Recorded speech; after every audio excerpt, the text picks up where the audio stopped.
This episode is brought to you by Indie Film Hustle TV, the world's first streaming service dedicated to filmmakers, screenwriters, and content creators. Learn more at indiefilmhustle.tv. The Director Series is made possible by the support of our subscribers on Special. Subscribe today at special.tv/The Director Series and gain access to exclusive full-length Director Series episodes and other bonus content, ad-free.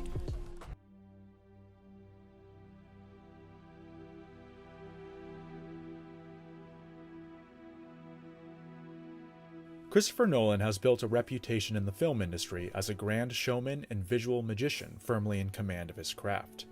He's infamous for assembling his complex and intricately layered plots like a puzzle, presenting them in such a way that respects the audience's intelligence, while simultaneously indulging their desire for exhilarating escapist entertainment.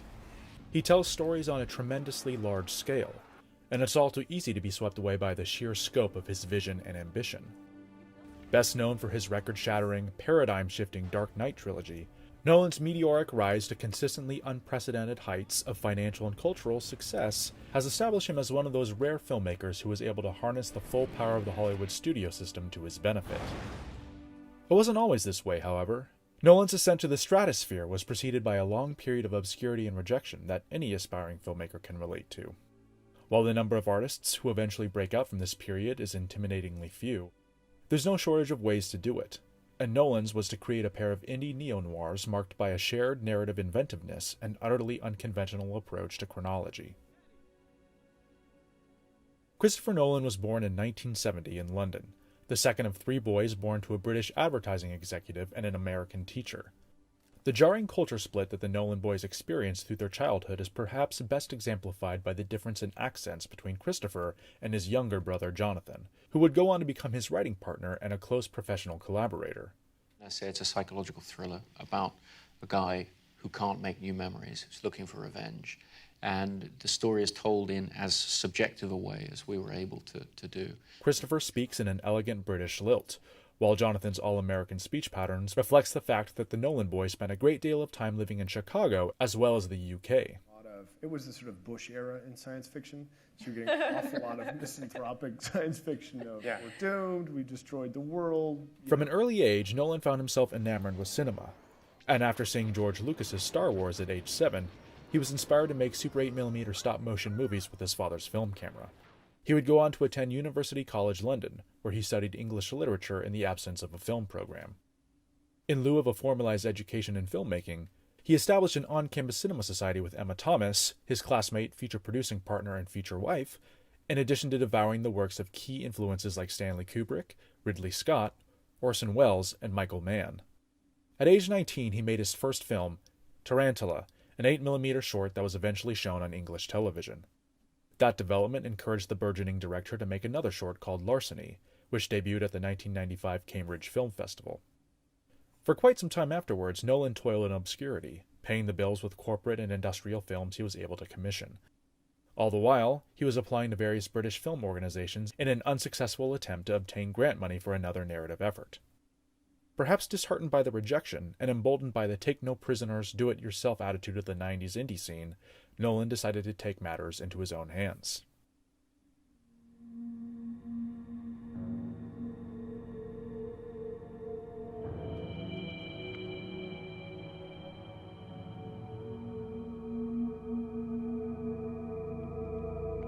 After marrying Emma in 1997, Nolan enlisted her help to produce his third short film, Doodlebug.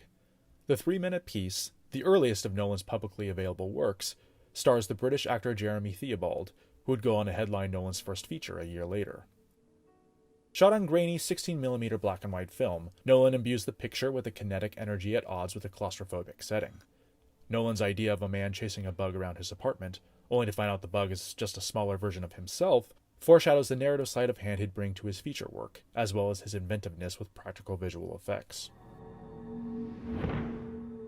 Around this same time, Nolan found himself the victim of a burglary.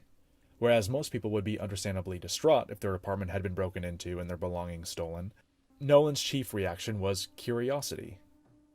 He wondered what the burglars were thinking as they rifled through his things. What conclusions could they come to about his life, based solely on the artifacts and totems of his existence? In time, he would shape these musings into a story for a feature-length film he called Following. Having learned his lesson not to rely on the favor of unsympathetic film institutions, Nolan fashioned his picture as a lean, mean, razor-taut little thriller he could shoot for as little money as possible. Taking the idea of a low-budget production to its very extreme, Nolan self-financed the film with the earnings from his day job, stretching the value of his dollar by shooting on weekends, employing friends and family as cast and crew, and commandeering their homes and flats as free locations. This approach naturally caused the shoot to drag on in fits and starts over the course of a year, but when all is said and done, Nolan had his first feature film in the can, and it only cost him $6,000.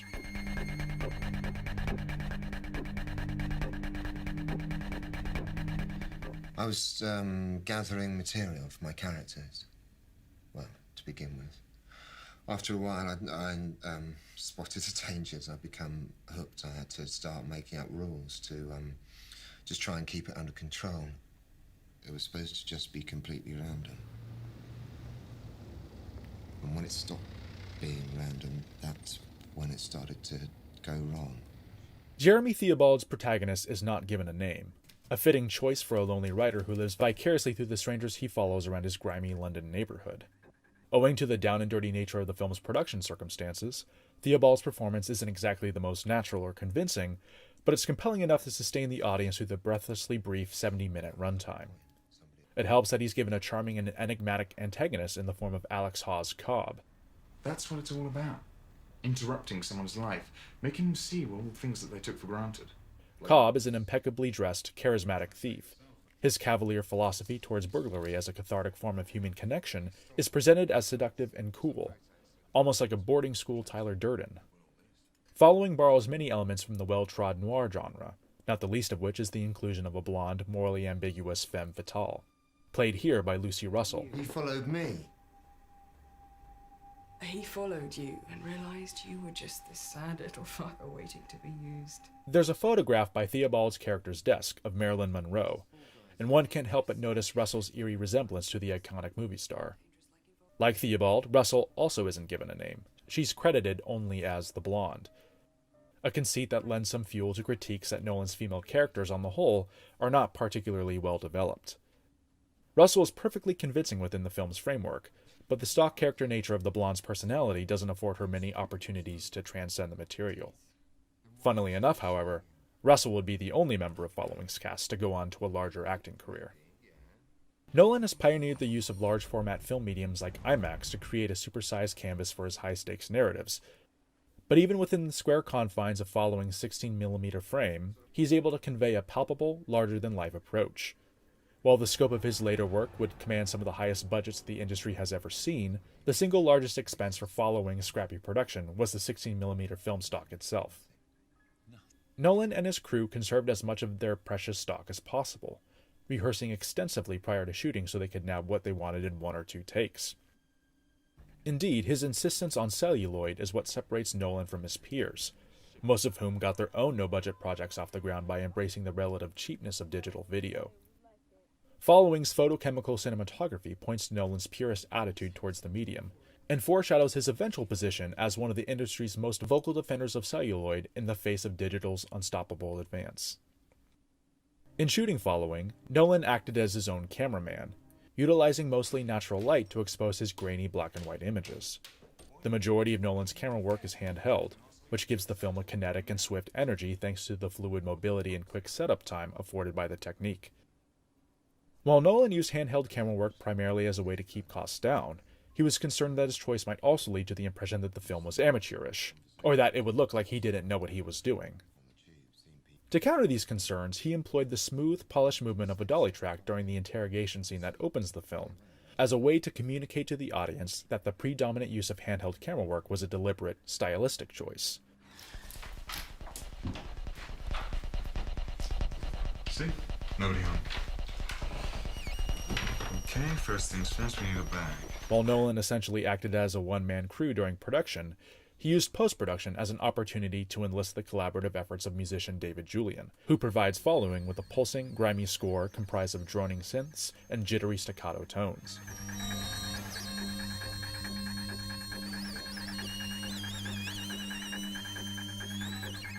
By virtue of its shoestring budget, Following's aesthetic is easily the most radical within Nolan's canon.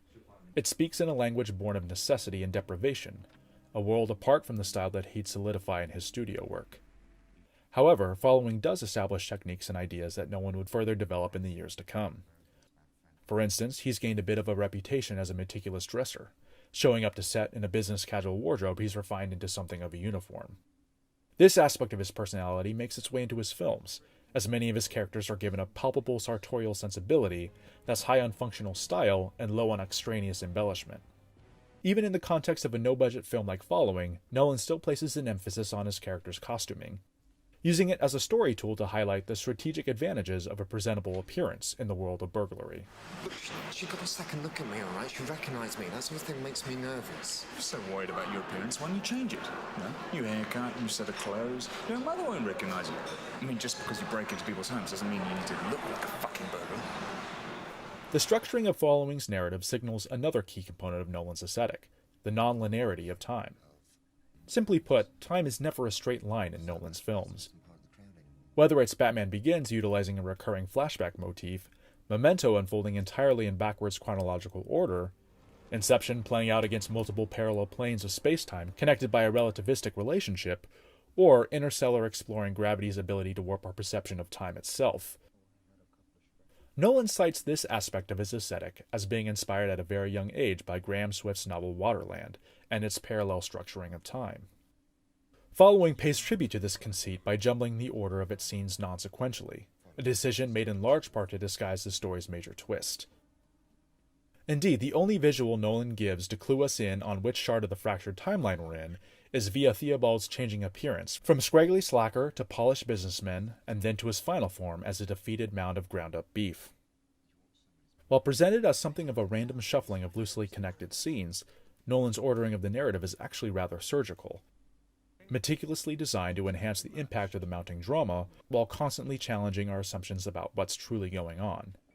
And just to show that the integrity of his story isn't dependent on the gimmick of its non-linear presentation, he even goes so far as to assemble the scenes into proper chronological order in a completely separate linear cut that's no less surprising or structurally sound, and including it on the Criterion Collection's 2012 Blu-ray release.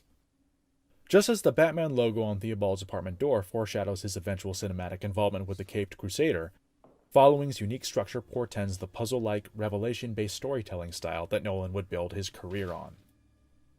Like so many no-budget films of its kind, the completion of Following in 1998 wasn't greeted with instantaneous acclaim or a great deal of attention. It almost even didn't get finished in the first place, had it not been for the saving grace of indie producer Peter Broderick, who secured completion funds after screening Nolan's rough cut. Thanks to its lack of star power and technical polish, Following was shut out from several major film festivals, even those devoted to truly independent cinema like Slamdance. In Slamdance's defense, however, they would eventually accept the film into their festival after Nolan submitted his completely retooled final cut a year after the initial rejection. Following would ultimately premiere at the San Francisco Film Festival, gathering modest yet consistent praise as an engaging, if obscure, little thriller. The film would find a distributor in Zeitgeist Films, who would release it to a tepid box office haul of $50,000. Nolan didn't have much cause for concern, though. By the time Following had wound through its interminable festival circuit and theatrical release window, he had already optioned the script for a follow-up that would give him the breakthrough he needed and desired. As Nolan's career has since played out, the thematic similarities between Following and his 2010 dreamscape thriller Inception have become more pronounced. In his essay Nolan Begins, former chief film critic for Variety Scott Foundas goes so far as to dub Following a first draft for Inception, citing that both films are in effect a heist of the mind, masterminded by a slickly dressed career criminal named Cobb. On its own merits, Following is a fascinating insight into the early voice of a massively influential contemporary filmmaker, and the raw directorial powers he could exert with minimal resources and a tireless drive. As if shooting and releasing his first feature film wasn't momentous enough an undertaking, around this time Nolan was also undergoing a big move across the Atlantic to pursue his aspirations as a filmmaker in Los Angeles. He stopped first in Chicago to meet up with his brother Jonathan, who would be accompanying him on the cross-country drive. As they drove west, Jonathan pitched an idea for a short story called Memento Mori, about a man suffering from acute short-term memory loss.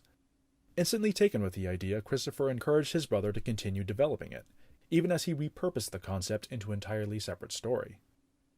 The brothers worked independently from each other for some time afterward, giving each other notes on the respective stories while not directly adapting what the other was doing. As such, the two finished works are very dissimilar. Nolan's finished screenplay, simply titled Memento, was taken by Emma Thomas to Newmarket Films, where executives reportedly hailed the script as one of the most innovative they had ever read.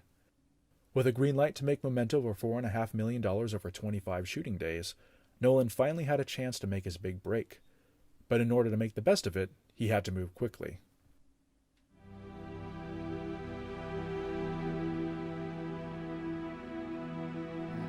But even if you get revenge, you're not gonna remember it. You're not even gonna know that it happened. My wife deserves vengeance. Doesn't make any difference whether I know about it. Just because there are things I don't remember doesn't make my actions meaningless. The world doesn't just disappear when you close your eyes, does it? Anyway, maybe I'll take a photograph to remind myself.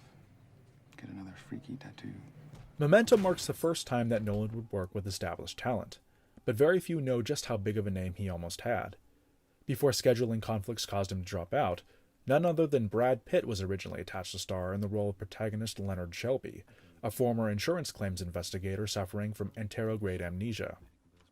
The role was eventually filled by Guy Pearce, who delivers a breathlessly fierce performance as a man out to avenge the brutal rape and murder of his wife, despite the fact that he can't remember what he did 2 minutes ago. That's the thing. I have this condition. A condition? It's my memory. Amnesia. No. It's different from that. I have no short-term memory. I know who I am. I know all about myself. Since my injury, I can't make new memories. Everything fades. If we talk for too long, I'll forget how we started. And next time I see you, I'm not going to remember this conversation. I don't even know if I've met you before. I've told you this before, haven't I?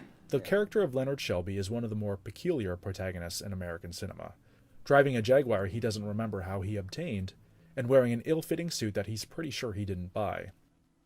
Incapable of storing memories in his mind, he instead tattoos his flesh as a way to remember the clues he needs to find his wife's killer. As such, he's vulnerable to the designs of others with malevolent intentions. And the nature of his illness means that he can't fully trust any relationship he has. I can say whatever the fuck I want, and you won't remember. We'll still be best friends. Or maybe even lovers. One of these ambiguously defined allies is Carrie-Anne Moss's Natalie, a cocktail waitress whose boyfriend troubles might have more to do with Leonard than he realizes. Natalie, right? Who the fuck is Dodd? Guess I don't have to worry about him anymore. What the fuck have you got me into? Fresh off the breakout success of The Matrix, Moss was imaginably quite helpful in securing her co-star Joe Pantoliano for the role of Teddy, an undercover cop whose eagerness to help Leonard find his wife's killer can't dispel a profound sense of suspiciousness about him. So where to, Sherlock? I got a lead on a place. What the hell you want to go there? You know it. Yeah, it's just this fucked up building. Why do you want to go there? Don't remember.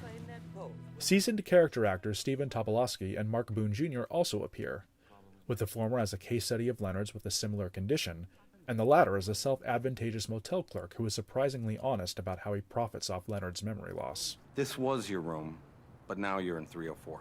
When was I in here? Last week. But then I rented you another room on top of it. Why? Business is slow. I mean, I told my boss about your condition and stuff, and he said try and rent him another room. Memento represents a huge step up for Nolan in the visual department, thanks to a budget that's quite generous by indie standards. On the most basic level, Nolan graduates from the square 16mm film frame to the anamorphic 35mm gauge. An upgrade boosted by his first collaboration with cinematographer Wally Pfister, who would go on to become an integral creative partner in Nolan's filmography. Pfister's eye for stark contrast, subdued color, and naturalistic lighting mesh perfectly with Nolan's gritty vision of a slightly heightened reality. Memento's use of color informs its innovative and distinct nonlinear structure, alternating between color and monochromatic sequences in an effort to orient the audience as to where they currently stand in the timeline. The color blue in particular becomes a potent visual signifier, appearing on doors, hotel room walls, bars, and even Leonard's suit, almost as if they were signposts for him to follow.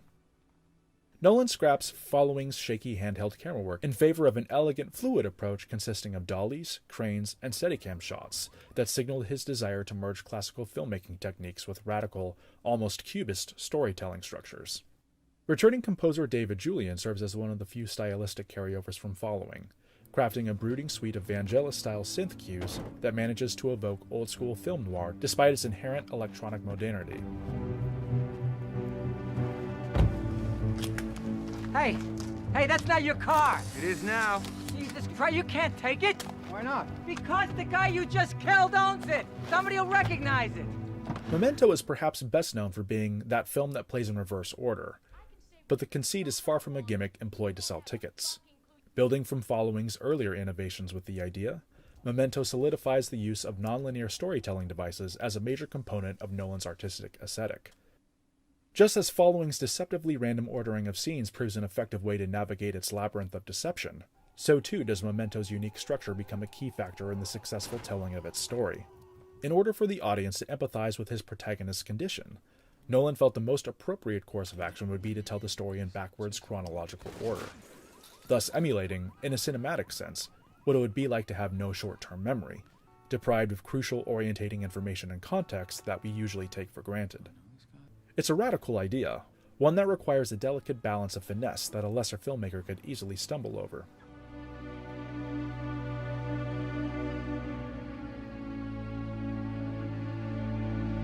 Nolan wisely uses the opening titles as an opportunity to prep his audience for his unconventional storytelling. Lingering over a close-up shot of a hand shaking a developing Polaroid picture, or rather, undeveloping, as the audience slowly realizes that they're watching the action unfold backwards. He then shows us the immediate aftermath of Teddy's cold-blooded execution before showing us the crucial moment itself. It's also worth noting that this opening sequence wasn't simply shot and then reversed in the edit suite.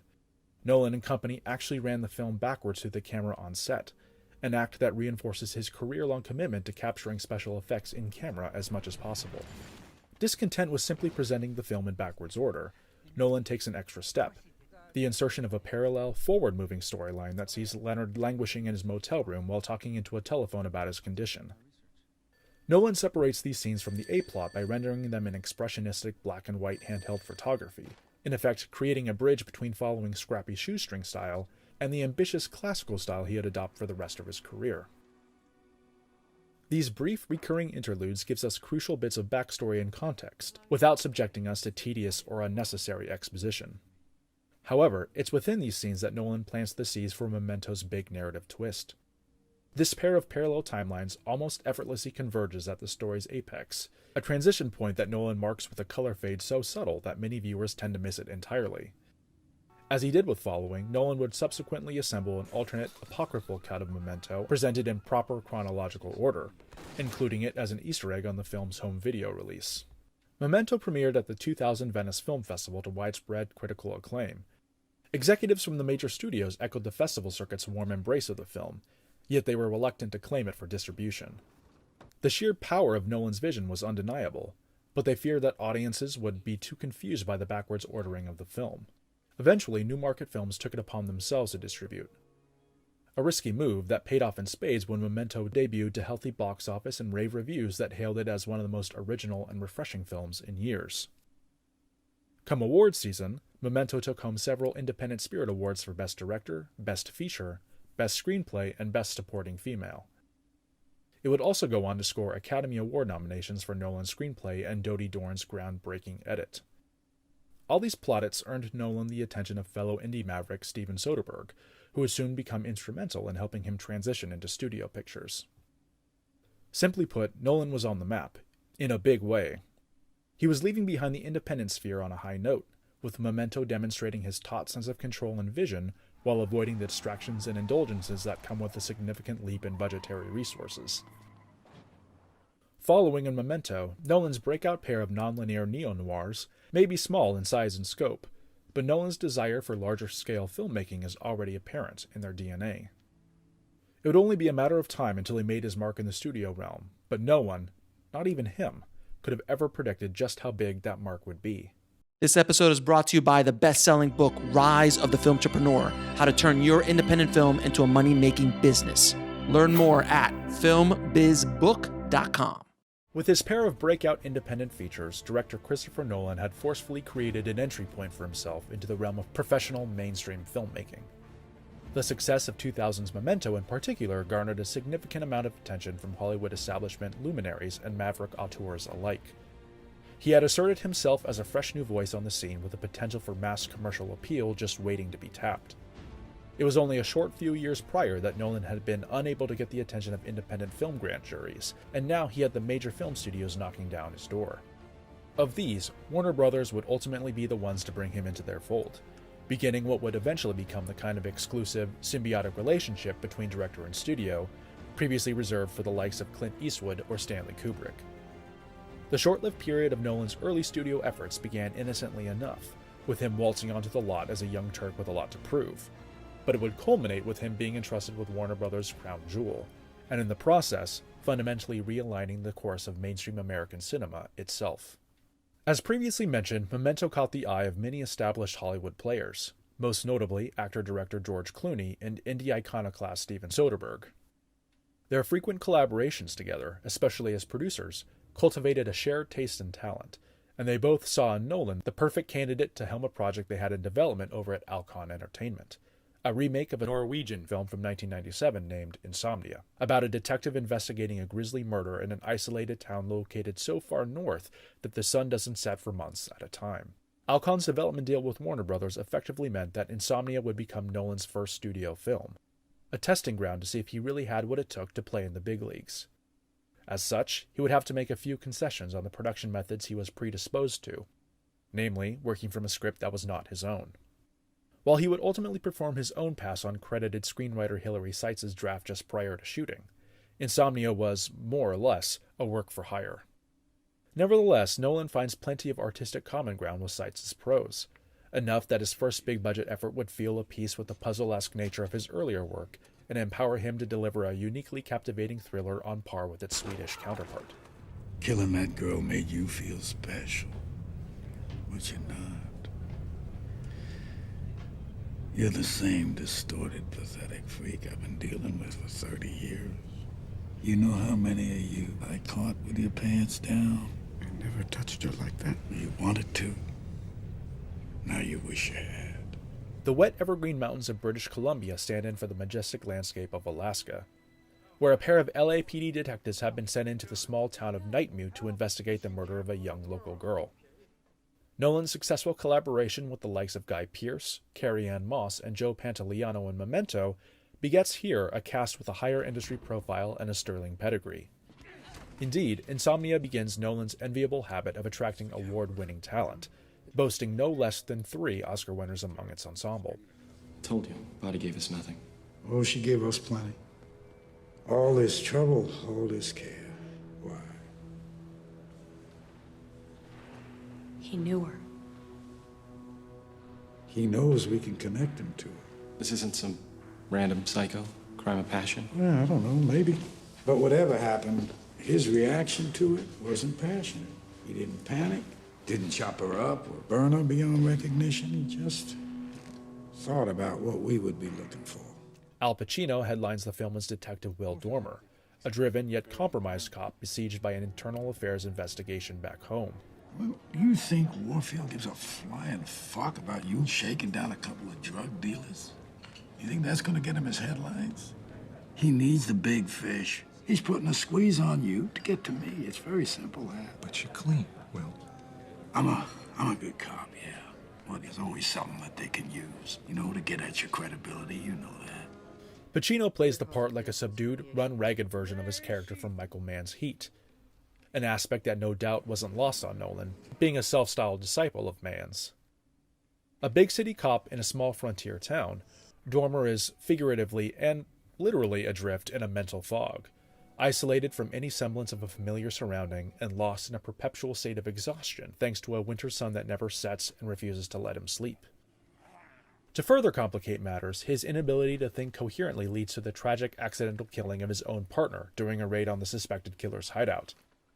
The local Night Mute police investigate the circumstances of the accident, led by the doggedly determined and fiercely insightful Ellie Burr. So I'm gonna just take you guys over to the lodge and drop just your take bags. us to the station. Right. We need to get started. Most homicides are solved by work done in the first 72 hours. Well, it's 48 hours. We're a day behind. But who's counting? Hilary Swank imbues the character with a palpable sense of independence, cultivated by a life lived on the outermost boundaries of civilization. Meanwhile, Dormer pursues his suspect, a local crime novelist named Walter Finch. I knew that everyone would think that I meant to do it, so I cleaned the body up, removed all trace of evidence that connected to me.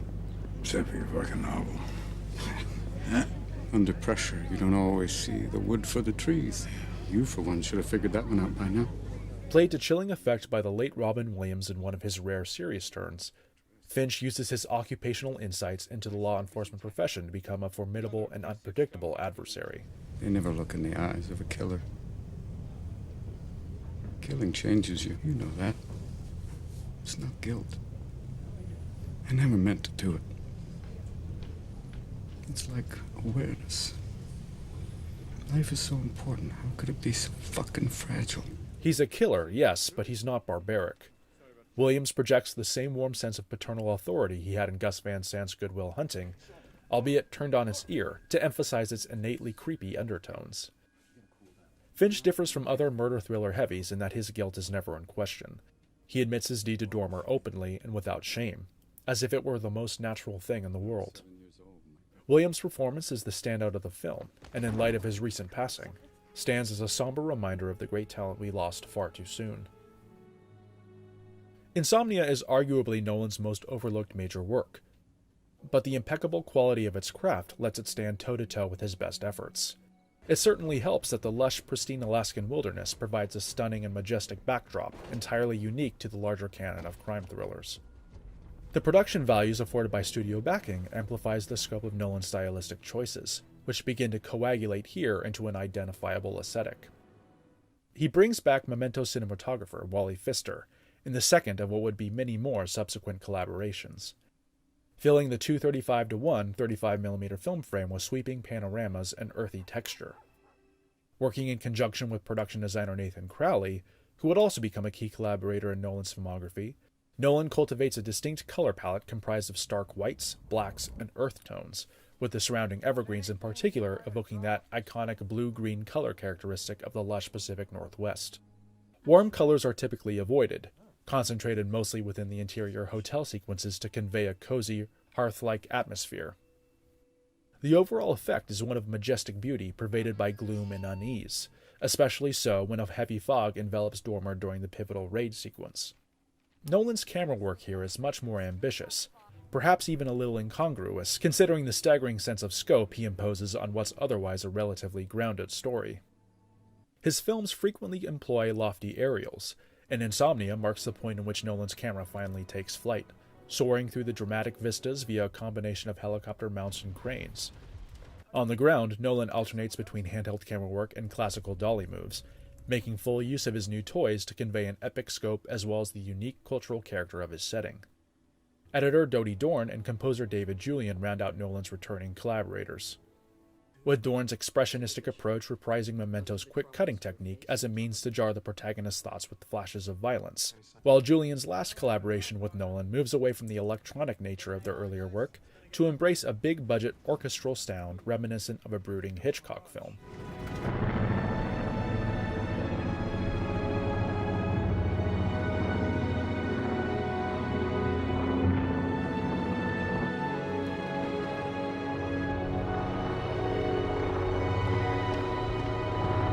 Insomnia may not have initially sprung from Nolan's mind, but his artistic character permeates every aspect of the film.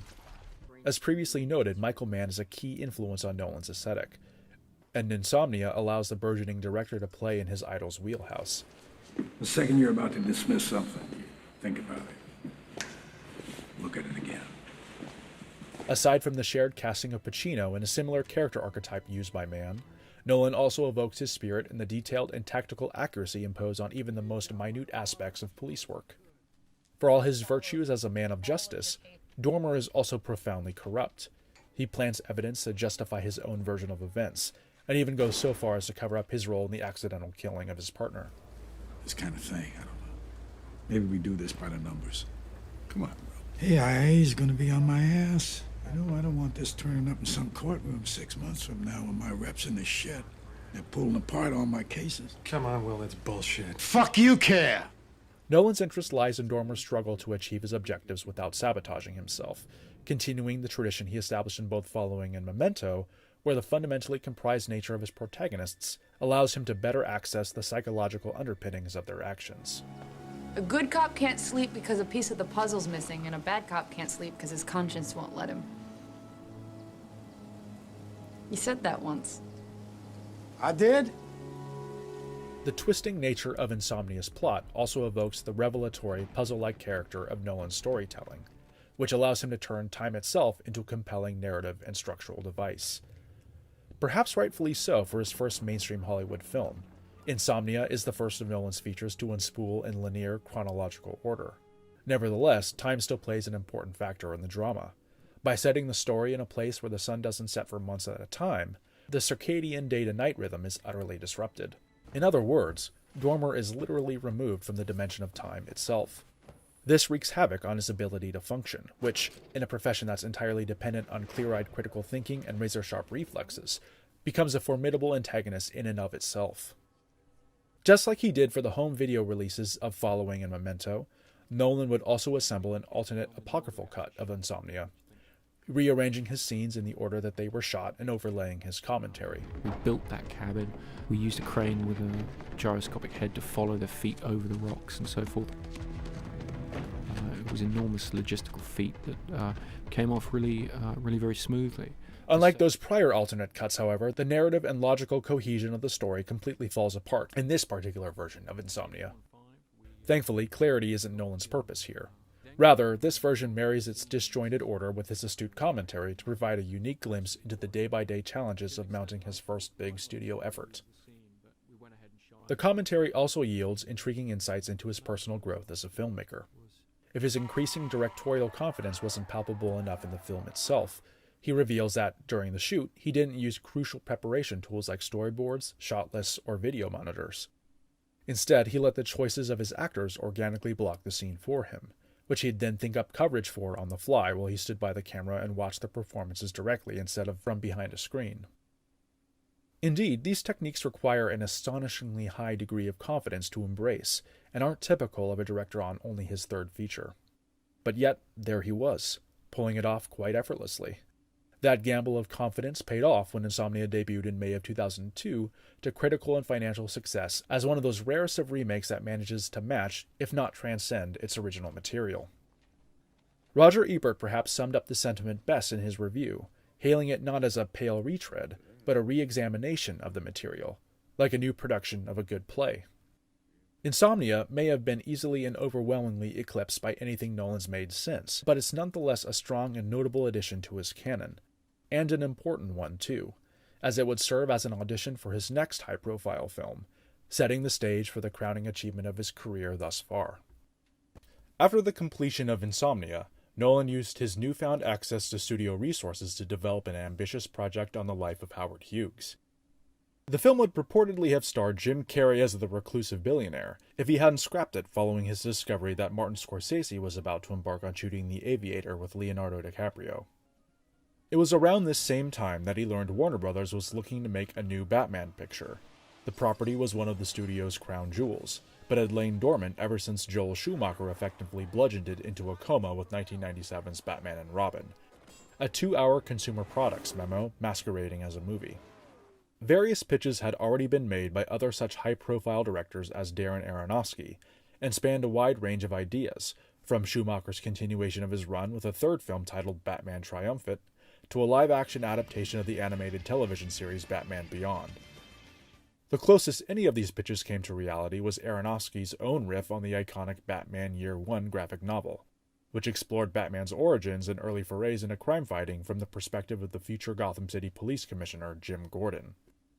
Aronofsky's take would have dramatically reworked some of the most iconic aspects of Batman lore, to the point that executives ultimately got cold feet and abandoned his vision. Nolan, like many others of his generation, had grown up adoring the Caped Crusader and his surrounding universe of villains, so his interest in the vacant director's chair was more or less a foregone conclusion. He wasn't interested, however, in making a quote-unquote comic book movie. Indeed, he made no effort to conceal his lack of knowledge with the medium.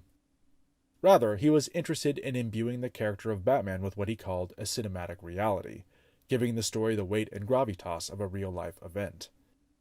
His initial pitch meeting with Warner Brothers apparently lasted a mere 10 minutes, but so confident in his vision of a realistic superhero film was he, that the executives cast aside their doubts about his relative inexperience as a studio filmmaker and handed over their most valuable piece of intellectual property to his control.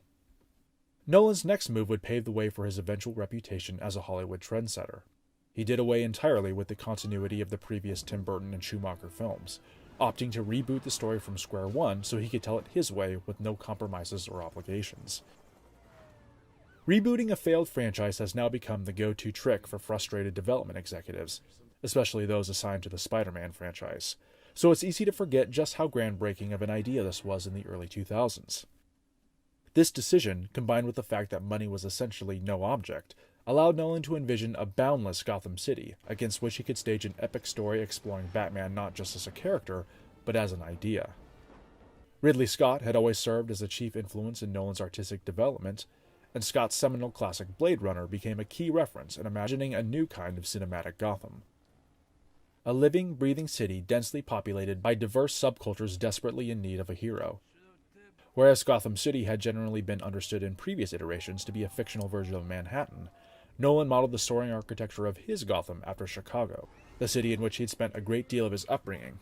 With its deep ties to the colorful history of organized crime and bureaucratic shadiness, Chicago would prove an inspired fit for Nolan's grandiose vision of a once great city mired in corruption and decay. By grounding the action in a tangible place, he could inject the necessary gravitas into his story while immediately differentiating his Gotham from the crumbling Art Deco spires of Burton's Gotham, or the garish Dayglow labyrinth of Schumacher's. Developing a project as high profile as Batman, with so many rabid fans angling for a big scoop, naturally required a high degree of secrecy, a requirement that dovetailed quite harmoniously with Nolan's own showman-like penchant for strategic opaqueness. He adopted Stanley Kubrick's late career practice of working from home, developing the story in his garage with a small team that included returning production designer Nathan Crowley, Nolan's producing partner and wife Emma Thomas, and seasoned superhero genre screenwriter David S. Goyer. Indeed, Nolan and company were so insistent on their veil of secrecy that Warner Brothers executives had to travel to them, forced to read the script on Nolan's couch in an effort to prevent unwanted copies from leaking. When the necessities of the pre-production process finally required him to send out physical copies of the script, he did so under a fake title, The Intimidation Game, to avoid any unwanted scrutiny. This unconventional process, while admittedly unwieldy, ultimately proved fruitful, empowering him with a dream cast and crew and a budget in the hundreds of millions to help realize the majestic vision he would come to call Batman Begins. How is she? She's fading. We gotta go. I'll get my car. I brought mine. Yours.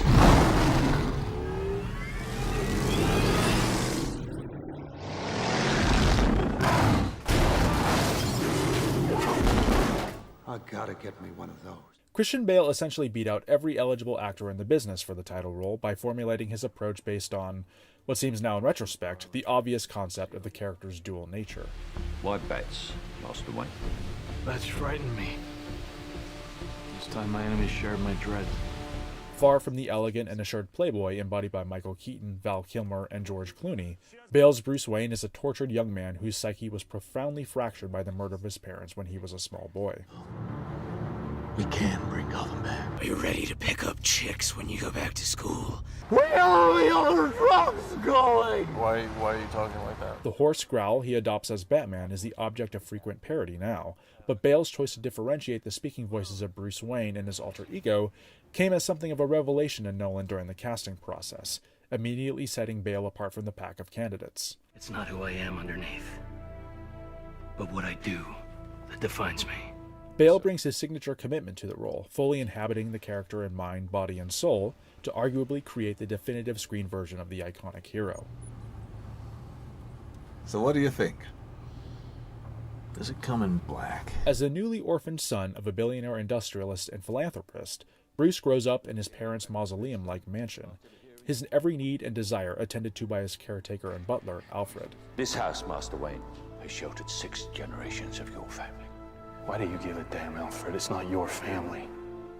I give a damn because a good man once made me responsible for what was most precious to him in the whole world. In his first of several collaborations with Nolan, esteemed British actor Michael Caine also creates a definitive version of the character, giving his young charge the necessary warmth and support he needs to one day take over the reins of his late father's business empire, Wayne Enterprises. Whereas prior Batman movies had audiences simply counting the minutes between the Caped Crusaders' crime-fighting forays, Nolan makes the radical choice of delaying our first glimpse of Bruce in full bat regalia until the halfway mark. Instead, he traces Bruce's formative years as his restless desire for justice prompts him to drop out of college and travel the world, giving himself a first-hand education in the nature of crime so that he can deliver said justice himself. After landing himself in a Chinese prison, he is approached by Ducard, the urbane and charismatic face of a secret vigilante syndicate known as the League of Shadows. The vigilante is just a man lost in the scramble for his own gratification. He can be destroyed or locked up. But if you make yourself more than just a man, if you devote yourself to an ideal, and if they can't stop you, then you become something else entirely. Which is? Legend, Mr. Wayne. Liam Neeson proves an inspired choice in the role, becoming a firm yet compassionate mentor to Bruce while dispensing sage advice and virtuous platitudes that slowly reveal their inherently malevolent nature. When a forest grows too wild, a purging fire is inevitable and natural. The movement back to harmony will be unstoppable this time. You attacked Gotham before. Of course. Over the ages, our weapons have grown more sophisticated. With Gotham, we tried a new one, economics. But we underestimated certain of Gotham's citizens, such as your parents. He presents himself as an underling to Ken Watanabe's Ra's al Ghul, the enigmatic and sphinx-like figurehead of the League of Shadows. But appearances can be deceiving, and Bruce's refusal to complete his final test, the execution of a common thief, brings his ideological compatibility with Ducard into urgent question. Gotham's time has come. Like Constantinople or Rome before it. The city has become a breeding ground for suffering and injustice.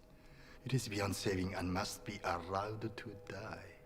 Ducard's lessons nevertheless prove influential when Bruce returns to Gotham and begins to formalize his own vigilante identity. Of all Ducard's teachings, Bruce's biggest takeaway is that he is more powerful as a symbol than as a man, a key concept of Nolan's vision that would fundamentally inform the remainder of the trilogy. For Bruce, that symbol takes the form of a bat, inspired by a formative moment of fear from his childhood. Combining his flinty determination for justice with the nigh-bottomless technological resources of Wayne Enterprises at his disposal, Bruce sets out into the night as Batman, intent on eradicating the cancer of organized crime that has infected the Gotham Police Department with corruption. You're a good cop. One of the few. What do you want? Carmine Falcone brings in shipments of drugs every week. Nobody takes him down. Why? He's paid up with the right people. What will it take to bring him down? Leverage on Judge Faden. And a DA brave enough to prosecute.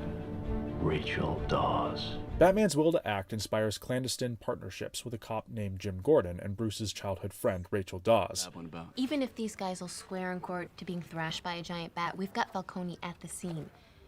Drugs, prints, cargo manifests. This Bat character gave us everything. Renowned for his many villainous turns, Gary Oldman initially seemed an unusual choice to portray Gordon, the only decent cop in a police force besieged by compromise and corruption.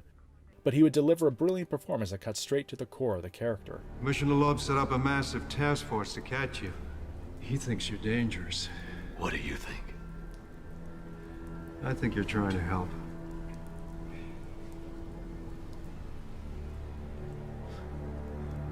But I've been wrong before. The character of Rachel Dawes, played by Katie Holmes, is an original creation of Nolan's with no comic book counterpart. She's an ambitious district attorney and the love of Bruce Wayne's life, stretching all the way back to their childhood. I'm not one of your good people, Rachel. What do you mean?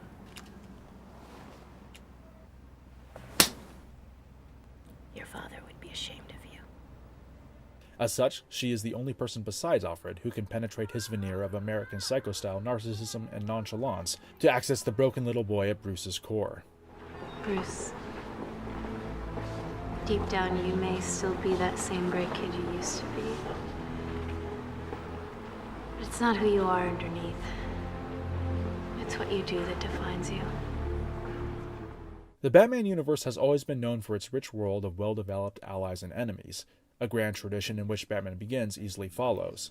In his performance as Wayne Enterprises R&D head Lucius Fox, Morgan Freeman takes one of the most underappreciated characters in Batman comic lore and transforms him into one of the property's most indelible personalities and a key ally on par with Gordon or Alfred. If you're uncomfortable. Mr. Wayne, you don't want to tell me exactly what you're doing. When I'm asked, I don't have to lie.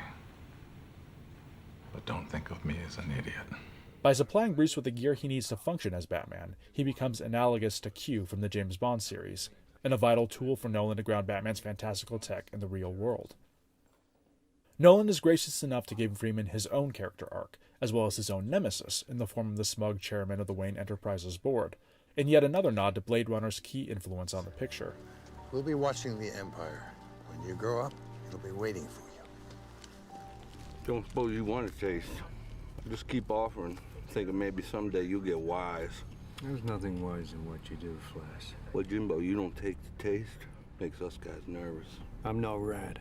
Memento's Mark Boone Jr. embodies the Gotham PD's shameless corruption as Gordon's slovenly partner, Flass, while Tom Wilkinson's Carmine Falcone serves as the refined face of the city's organized crime epidemic.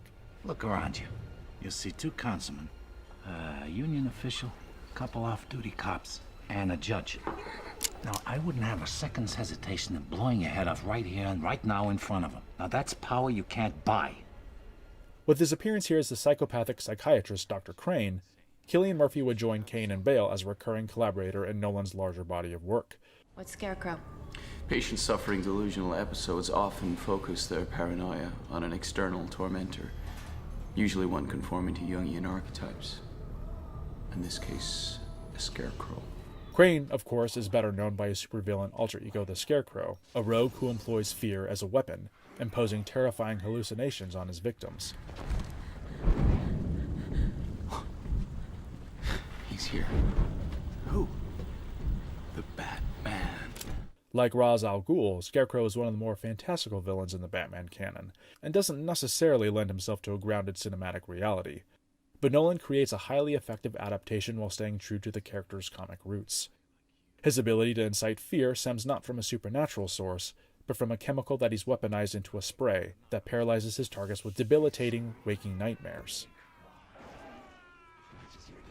Whereas prior Batman films chose their villains first and forced the script to twist itself into narrative pretzels to accommodate their pairing, Nolan avoids marquee villains like the Joker or Penguin to place the focus squarely on Batman himself. Besides the obvious benefit of using villains never before seen on the big screen, Nolan's emphasis on story allows him to create a rather harmonious pairing between Scarecrow and Ra's al Ghul, linking the former's fear spray directly to the latter by revealing its active ingredient to be a mysterious blue flower that grows in the mountains where the League of Shadows has established their temple. This unique pairing also allows the ideological concept of fear to emerge as the central theme of Batman Begins, a pillar upon which every narrative decision can revolve around. Breathe in your fears. Face them. To conquer fear, you must become fear. You must bask in the fear of other men. And men fear most what they cannot see. Part of what makes the Dark Knight trilogy so resonant is Nolan's ability to distill each individual installment into a singular, unifying theme. And you are afraid, not of me. Tell us, Mr. Wayne.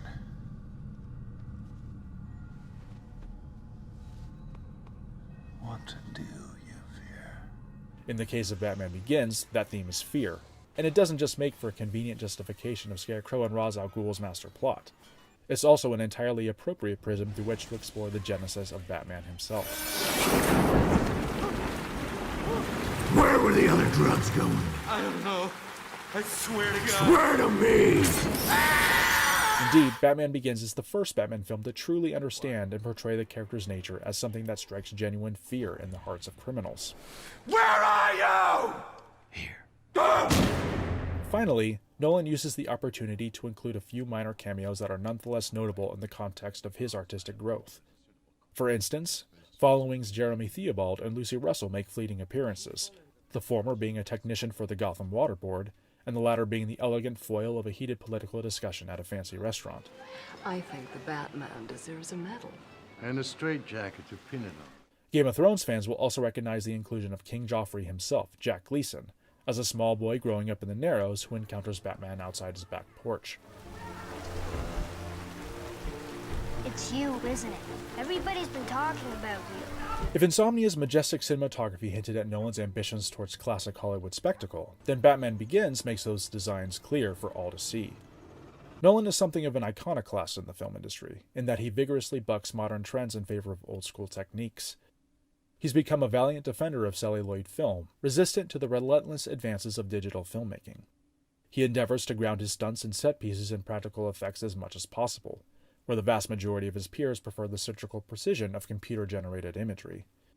He dismisses Hollywood's convictions about 3D as the way to attract modern audiences to the theater, presenting an alternate argument for larger 2D formats like IMAX that are capable of staggering clarity. This aspect of his artistic profile is why the release of a new Christopher Nolan film is regarded as such a cultural event. His methods simply give his films the kind of weight and gravitas we accord to monuments. Batman Begins is the first instance of this, harnessing the full power of a 9-figure budget and putting it all up on the screen in a way that would popularize the concept of the dark and gritty reboot. Cinematographer Wally Pfister returns for his third collaboration with Nolan, capturing the action on 35mm film in the 2:35:1 aspect ratio, and coming away with an Oscar nomination for his trouble. Deep wells of inky shadow, low-hanging clouds of impenetrable fog, and torrents of rain conjure up an appropriate film noir look that's less The Third Man, and more Blade Runner in its rendering of a dystopic urban landscape. Nolan packs his story with epic compositions and soaring camera work, further peppering his signature helicopter aerials throughout to find Batman's majestic silhouette amidst Gotham's towering spires. A color palette of earth and metal tones further grounds Batman Begins' aesthetic and realism, while immediately differentiating itself from prior cinematic iterations of the Caped Crusader. While Nolan actively avoids replicating the frenetic handheld camera work typical of action films of the time, he works with editor Lee Smith to bring a chaotic, quick-cut approach to the film's action scenes, especially in fights that aim to convey Batman's mastery of hand-to-hand combat as an unstoppable and disorienting force, doling out a barrage of street justice in handy, bite-sized form. The challenge of reinventing Batman goes much further than overhauling his iconic cape and cowl. It also means redefining all the other little things that make Batman, Batman. Wayne Manor, the Batmobile, his grappling hook, and the fantastical theatricality of his villains amidst a myriad of other aspects. It's a very intimidating task, but production designer Nathan Crowley proves up to the challenge, reinforcing Nolan's grandiose vision of a cinematic reality. All of Batman's gear is based off real military tech in some capacity. The Batmobile, referred to within the film as the Tumbler, is completely overhauled into the bastard love child of a Hummer and a Lamborghini. And the sheer size of the practical sets, indeed spanning the size of multiple city blocks, would require one of the largest aircraft hangars in the world to house them in. Composing team Hans Zimmer and James Newton Howard tackled the unenviable task of following Danny Elfman's Batman theme, one of the most instantly recognizable music cues in recent film history.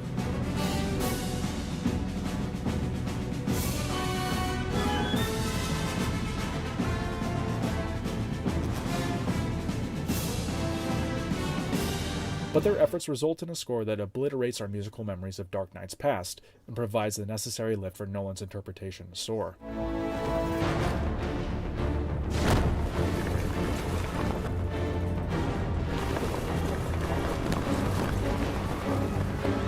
Zimmer and Howard are excellent composers with highly celebrated individual careers, so their pairing here must have seemed very unusual in theory.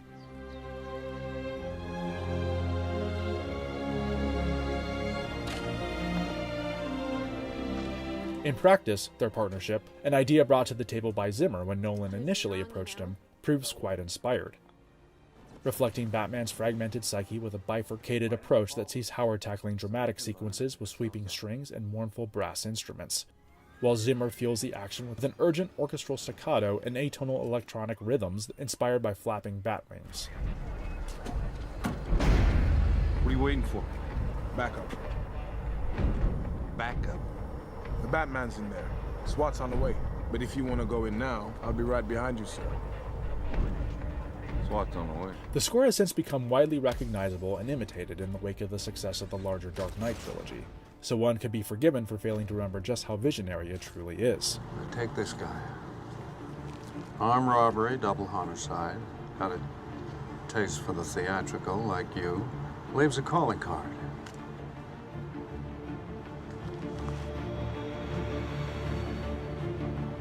I'll look into it. It's so radical in its adherence to the story's key themes and willingness to experiment that it's something of a minor miracle that Warner Brothers ever allowed it anywhere near their most prized property. Batman Begins and the larger Dark Knight trilogy is not content to simply detail the exploits of the iconic hero as he romps through Gotham fighting crime. It aspires to something greater, using its pulp framework to explore heavy ideological concepts. Your compassion is a weakness your enemies will not share. That's why it's so important. It separates us from them.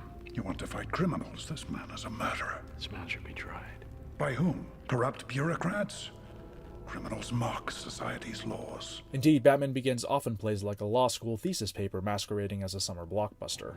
My parents deserve justice. Well, you're not talking about justice, you're talking about revenge. Sometimes they're the same. No, they're never the same, Bruce. Justice is about harmony, revenge is about you making yourself feel better.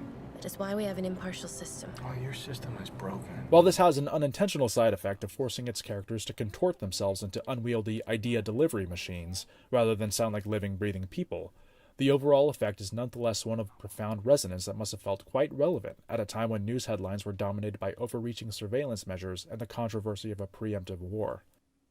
With its exploration of the urban landscape's relationship to crime and justice, Batman Begins provides an opportunity for Nolan to fully inhabit the wheelhouse of a key influence, Michael Mann. He uses Batman as an entry point into a philosophical deconstruction of justice itself. What is justice, especially when delivered outside of the bounds of conventional law enforcement or the court system? When it comes to vigilantism, do the ends ever justify the means? I never went to the drop-off point. It was in the Neros. Cops only go there when they're enforced. Do I look like a cop? The justice system is just one of many that Nolan utilizes to tell Batman Begins' story, taking inspiration from HBO's The Wire and detailing how corruption spreads its tendrils into the various infrastructural systems that support a city. This can be seen most immediately in the villain's plot to use Gotham's water supply as a delivery mechanism for an inert chemical agent that, once activated, causes anyone who ingests it to go insane with fear.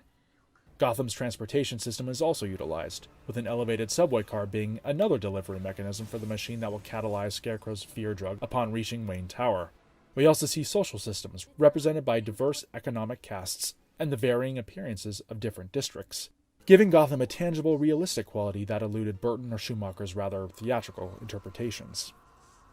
There's an elegant, modern financial district anchored by Wayne Tower and inhabited by Gotham's privileged class, while the poor and other undesirables are condemned below ground to a seedy, forgotten underbelly that appears to have been, at one point, the street-level Gotham before it was built over by the current one. There's also the Neros, a densely populated island of slums and abject poverty set apart from the mainland, home to Arkham Asylum and the majority of Gotham's criminal population. The inclusion of such a destitute neighborhood as the setting for the film's climax contrasts directly with the mask of privilege and wealthiness Bruce bears to the public, further illustrating the extent to which he must depart from a life of luxury in order to purge himself of his interior demons. Batman Begins' exploration of urban systems and the malleability of the built environment has come to be a prominent theme in his subsequent work, culminating in Inception and The Dark Knight Rises, with characters physically resculpting cities to their own singular designs. A common image throughout Nolan's filmography is that of imposing architectural monoliths brought to rubble by a fundamental weakness, an aspect of his artistic character no doubt profoundly affected by 9/11. Batman Begins establishes this conceit rather literally, defacing the city streets around Wayne Tower by crashing a runaway subway train into it. The fact that the Neros is an island is also important. Its isolation from the mainland becomes a critical flaw when Scarecrow's fear gas is unleashed, instantly transforming the island slum into a confined labyrinth of terror. In an oblique way, this aspect of Batman Begins also hits on the magician-like, puzzle-esque nature of his artistic persona, in that he takes something exceedingly mundane like the subway or an urban island and turns it into something of a spectacle. The same nature also causes him to take what might otherwise be a fairly linear story and jumble up the timeline into a highly strategic non-linear order. Batman Begins ostensibly covers Bruce Wayne's long transformation into Batman, from his first encounter with bats in an old well as a child, to his first victory as a vigilante, and finally to the solidification of his new identity after saving Gotham from an insidious crime syndicate. However, Nolan doesn't quite tell the story in that order, at least not during the first half. We first meet Bruce as an inmate in a Chinese prison, detailing the circumstances leading up to his meeting Ducard and becoming involved in the League of Shadows. While he trains to become one of them, Nolan peppers in flashbacks that fill out the backstory, showing how Bruce's parents were murdered and how his frustration over being unable to avenge their killer himself led to his travels abroad. The ordering of these sequences is quite deliberate, calculated in such a way so as to maximize the emotional power of Batman Begins' first half by feeding us visceral nuggets of backstory that underscore the context of the scene at hand. This is what director Guillermo del Toro is referring to when he calls Nolan an emotional mathematician. He evokes emotion by structuring his stories in a way that's precise and measured, almost to a fault, as his detractors tend to find his films devoid of organic warmth, akin to the gut-level revulsion of encountering the uncanny valley. As Nolan's filmography has grown, there indeed appears to be a formula for how he structures his stories for maximum emotional impact. One of the most evident products of this formula is the specific manner in which he ends most of his films, riding an emotional wave conjured by a cathartic montage and swelling score before smash-cutting to the film's title, which is usually the first time we actually see the title itself on screen.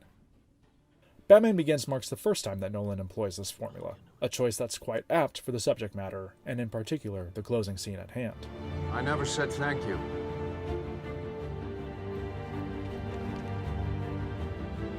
And you'll never have to.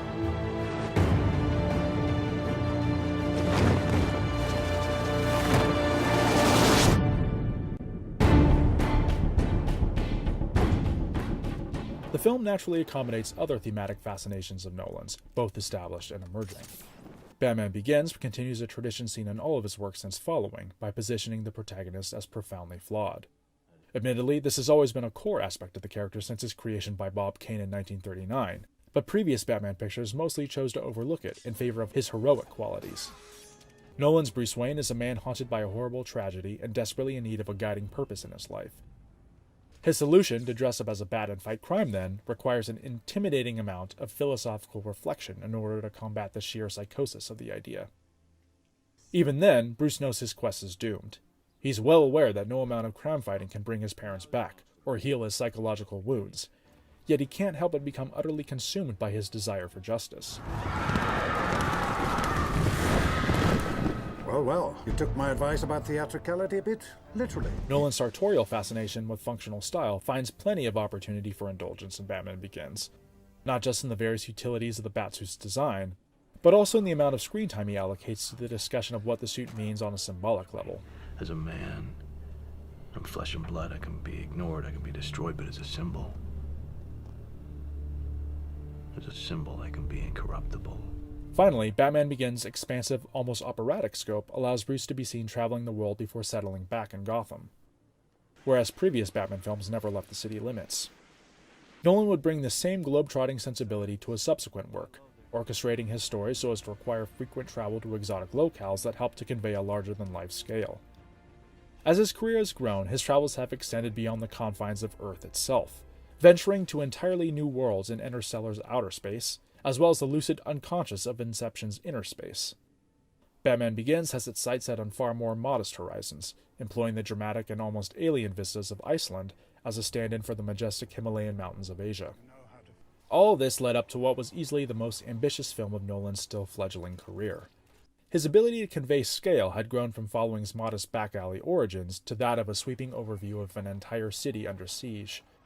His self-confidence as a director, evidenced by his refusal to storyboard or sit in Video Village during the production of Insomnia, enabled him to execute his vision with awe-inspiring clarity while further bucking long-established studio filmmaking practices. Indeed, he felt that every shot was so vital to telling a story that he dispatched with the second unit altogether, gathering every single action beat, establishing shot, or insert himself. While not without his fair share of criticisms, Batman Begins debuted in the summer of 2005 to very positive reviews, many of which claimed that the Caped Crusader had finally been done cinematic justice. The film also established Nolan's enviable ability to create box office juggernauts. earning $373 million in worldwide receipts. Far from simply being just another summer blockbuster, Batman Begins has proven highly influential, causing a chain reaction of events still being felt across the cinematic landscape nearly 15 years later. Hollywood's trend of comic book adaptations had truly begun with the success of Bryan Singer's X-Men in 2000. But Batman Begins showed the world that these properties could be something more than just escapist fare. They could be legitimate forums in which to explore complex social and political issues. Furthermore, it pioneered the now stale trend of rebooting a dormant or failed property as a way to restore its freshness. Indeed, Casino Royale and the Daniel Craig era of the James Bond series was a direct reaction to Batman Begins. For the Nolan faithful who had already seen the light with Memento, the massive success of Batman Begins only reinforced their convictions in his formidable technical skill set and narrative dexterity. The character of Batman became, for many, an entry point into the burgeoning director's particular style of filmmaking. In one fell bat swoop, Nolan had gone from indie maverick to the biggest VIP on the Warner Brothers lot, well on his way towards a destiny as a director who would revolutionize and revitalize old-fashioned spectacle filmmaking for a new generation of audiences around the world. The Hollywood machine demanded a sequel, and quickly, but a return trip to Gotham wasn't on Nolan's itinerary just yet. This episode is brought to you by Bulletproof Script Coverage, where screenwriters go to get their scripts read by top Hollywood professionals. Learn more at covermyscreenplay.com. Nolan didn't have to search very far to find the subject material for his follow-up to Batman Begins. His fifth feature film had already been in development since Memento, and would have been his fourth after Insomnia, had Gotham City not beckoned so urgently. Nolan and his brother Jonathan had been working intermittently over the previous 5 years, adapting Christopher Priest's 1995 novel The Prestige, a tale about dueling magicians in London at the turn of the 20th century. The brothers no doubt felt an enormous amount of pressure to deliver a fitting adaptation, considering that they had been chosen by Priest directly over higher-profile filmmakers like Sam Mendes, who wished to make the picture as his own follow-up to the Oscar-winning American Beauty. Nolan benefited from Priest's preference for up-and-coming filmmakers, wowing the author off the strength of following alone, as Memento was still in post-production at the time. The Nolan brothers attributed the length of their writing process to the complexity of their ambitions, wishing to reshape the form of their screenplay to the thematic structure of the book, in a bid to become the cinematic embodiment of the Magic Trade's core principles. Capturing these ideals proved teasingly elusive, to the extent that the brothers delivered the final shooting script only 3 days before the start of production. Thankfully, their efforts didn't go unnoticed. The Prestige has gone on to become one of Nolan's most closely scrutinized efforts, regarded not just as a compelling and complex dramatic thriller, but also as a revelatory expression of Nolan's own artistic character via the philosophies that inform his craft. Shoot me. Shoot you? Go on, shoot me. Right there. No, I can't. No, not there. Shoot me here. Oh! The Prestige continues Nolan's symbiotic working relationship with Warner Brothers, who co-produces with Touchstone Pictures, but it also sees him reuniting with Newmarket Films, the entity that launched his career with Memento. I've seen him perform the trick 3 times now, Mr. Carter. The Prestige is the same man. No, it's not. The same man comes out of that second cabinet, I promise you. It's the same man. The story is concerned with the sustained game of one-upmanship between rival magicians. The aristocratic American Robert Angier, played by Hugh Jackman, and the coarse working-class Englishman Alfred Borden, played by Christian Bale. But the point is that a real magician tries to invent something new that other magicians are going to scratch their heads over, you know? Yeah, and then you sell it to him for a small fortune. Right. Well, I suppose you have such a trick, Mr. Borden. Actually, I do. Would you care to sell it to me? No. Bale's casting, as well as Michael Caine's as a paternal stage engineer named Cutter, reflects how quickly the Prestige came together once Batman Begins got off the ground.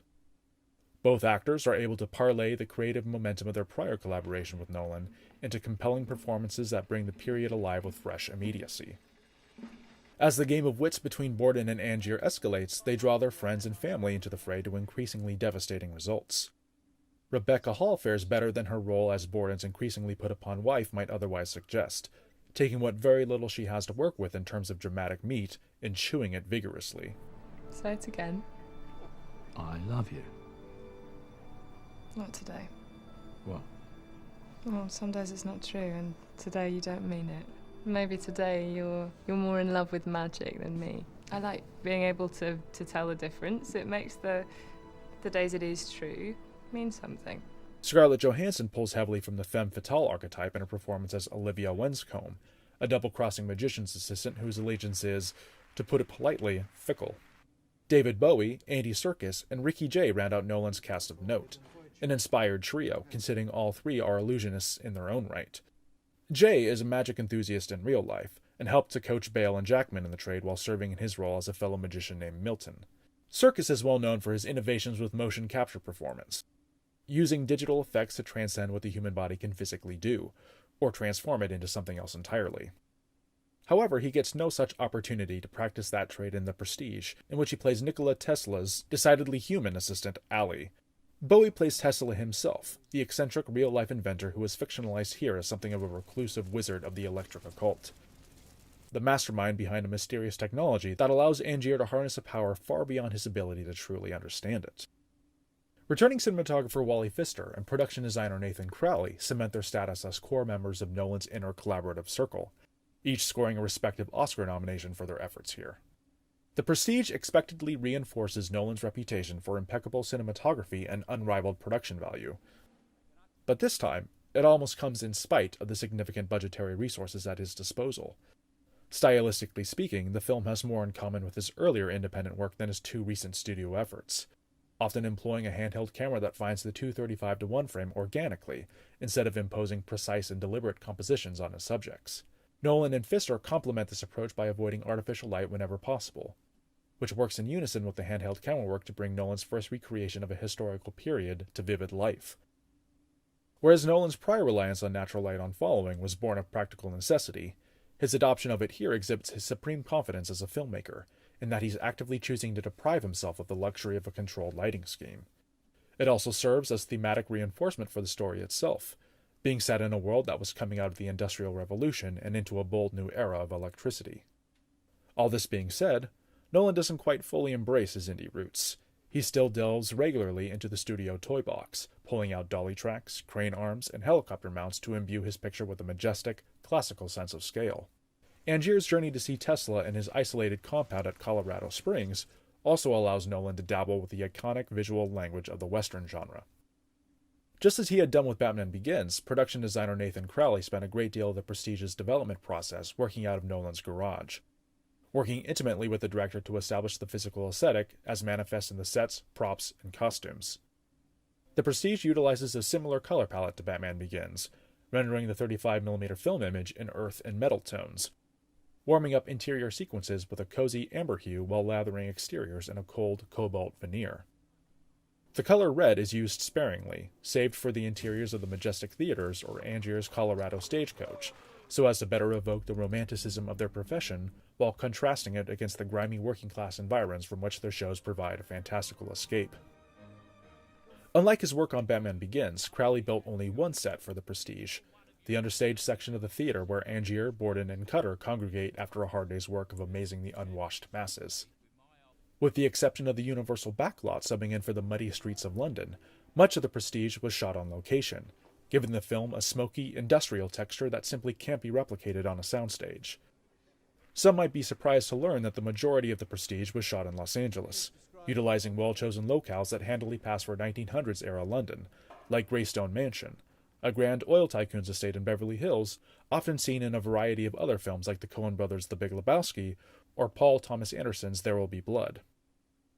The various theaters seen throughout the film were found amidst the opulent forgotten auditoriums and movie palaces of downtown LA's Broadway theater district, many of which had been sitting unused for years, ready to play the part with little need for additional set dressing. Post-production offers yet another opportunity for Nolan to reteam with previous collaborators. Batman Begins' editor Lee Smith reprises his duties here, effortlessly juggling the complicated machinery of Nolan's narrative. Composer David Julian also returns for his fourth collaboration with Nolan after sitting out the scoring job on Batman Begins. Julian's suite of cues for the Prestige bears a heavy resemblance to his prior work for Nolan, foregoing any sort of melodic shape in favor of a brooding orchestral drone. You built this, Mr. Cutter? Oh no, sir, this wasn't built by a magician. This was built by a wizard, a man who can actually do what magicians pretend to do. Of all the creative aspects that make up the Prestige, most critics agreed that Julian's work here was the weak link. content to be regularly overwhelmed by Nolan's visuals while offering up very little.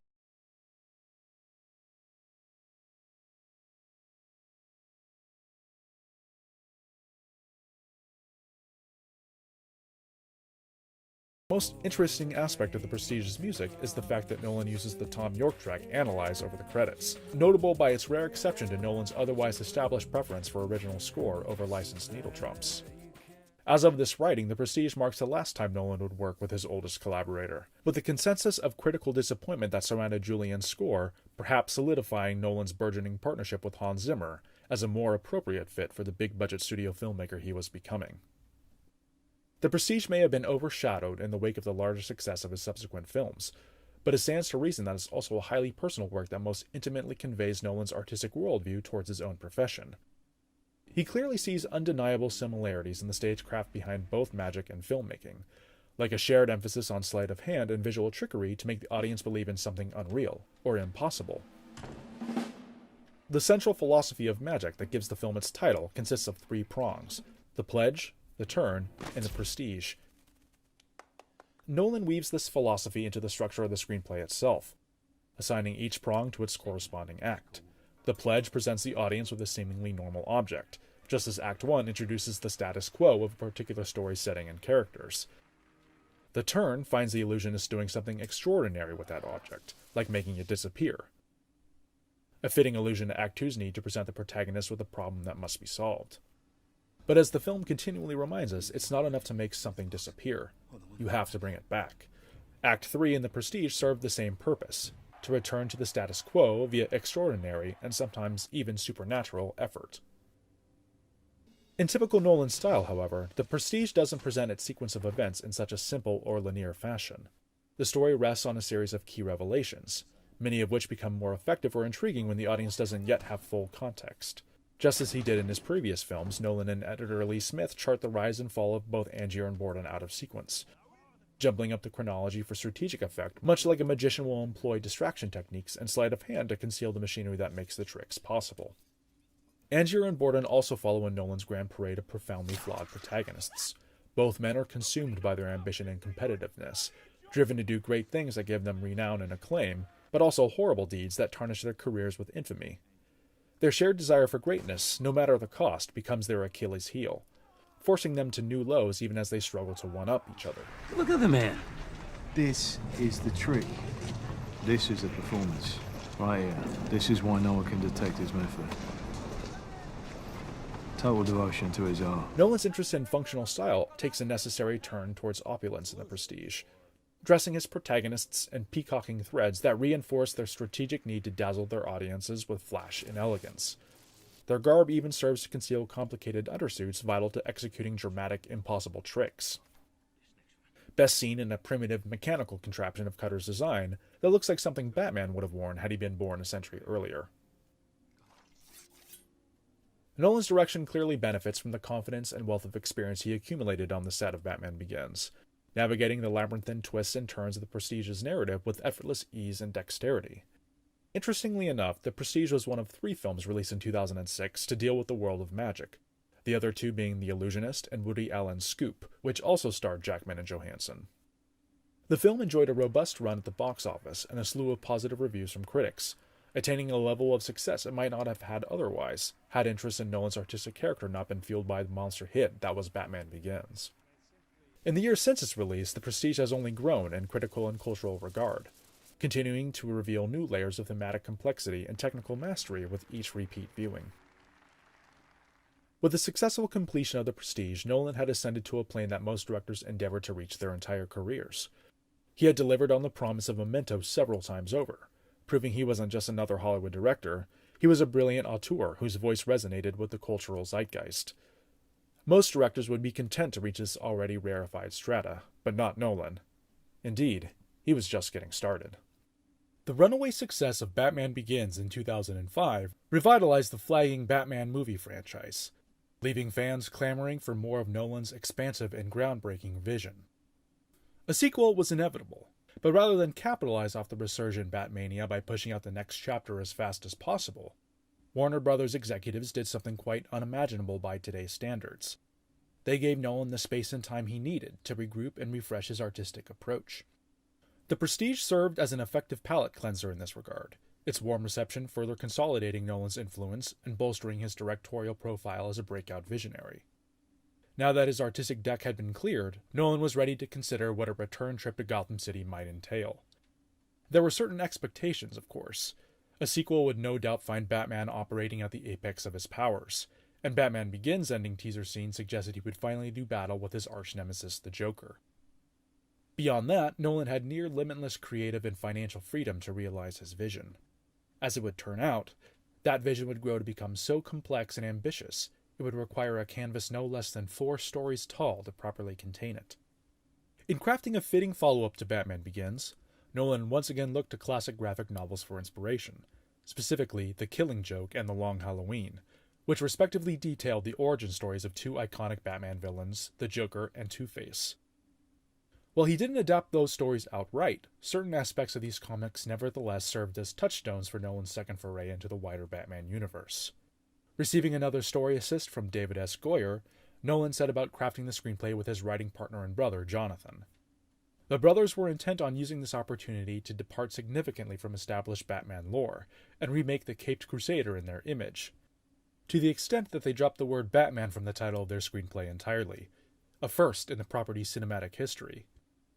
The title they would use instead, The Dark Knight, simultaneously invoked one of Batman's alternate mantles while signaling their intention to transcend the confines of the character's comic book origins. To make a Batman movie without Batman in the title is an admittedly risky move, and the fact that Warner Brothers allowed this to come to pass speaks volumes about the total trust they placed in Nolan as the current steward of their most prized property. As we all know now, their faith would be rewarded many times over, with The Dark Knight becoming a financial and critical juggernaut that not only installed Nolan as one of Hollywood's preeminent directors, but fundamentally changed the course of American studio filmmaking for the foreseeable future. The Dark Knight picks up roughly 9 months after Batman Begins left off, with the revelation of Batman's existence compelling the citizens and bureaucrats of Gotham City to build a better, more just society.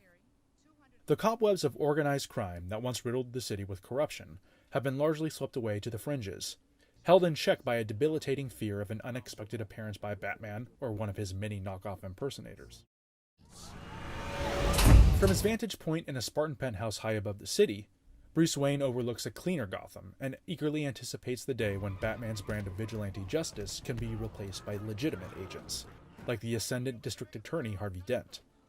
Christian Bale reprises his role from Batman Begins, finding the iconic hero at the peak of his powers.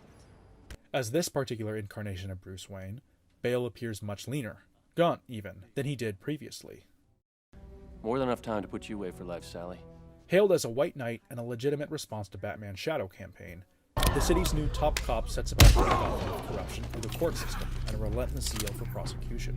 Carbon fiber, .28 caliber, made in China. If you want to kill a public servant, Mr. Maroney, I recommend you buy American. The relationship between Batman and Harvey Dent is the emotional backbone of the Dark Knight's story, with both men bound to each other by principle, ambition, and their love for Rachel Dawes. Maggie Gyllenhaal replaces Batman Begins as Katie Holmes, arguably delivering a superior performance that ably evokes the nuanced heartbreak of loving 2 men who aren't just willing, but eager to risk their lives in the names of justice. She continues to be a key figure in Bruce Wayne's life, with the switch in performers hardly registering, thanks to the compelling and unexpected way in which Nolan expands and develops the character's arc to its logical and tragic endpoint. Batman Begins closed on a triumphant, albeit cautious note, taking great pains to warn of the perils of escalation. Naturally, The Dark Knight details how this manifests in a world where the good guys dress like bats and leap off of rooftops. As the city's various criminal factions are squeezed to their breaking point, they turn to a man they don't understand, a psychotic criminal with no allegiances or backstory and known only as the Joker. Easily the most recognizable and influential of all Batman's various villains, the Joker as manifest in Nolan's universe is, first and foremost, an agent of chaos. He matches Batman's theatricality even as he positions himself as the Dark Knight's philosophical antithesis. He spreads his nihilistic worldview by finding and using the weaknesses that lie in his opponents, turning them against themselves and each other. After teasing his presence at the end of Batman Begins, there was much anticipation as to just how exactly Nolan would portray the Joker through the prism of his grounded real-world approach. The casting of Heath Ledger, then, was met with a significant amount of premature criticism from the blogosphere. Here was a good-looking actor who, while generally regarded as a talented thespian, was so completely outside the physicality expected of someone entrusted to play Batman's most iconic nemesis. On top of that, Ledger had to compete with Jack Nicholson's portrayal of the character in Tim Burton's Batman, a performance that many consider to be the definitive screen depiction of the Joker. Ledger reportedly locked himself away in an isolated motel room for 6 weeks, keeping a journal he wrote in character and drawing inspiration from figures like Sid Vicious and Alex DeLarge from A Clockwork Orange, as he developed and perfected a slithery, serpentine energy all his own.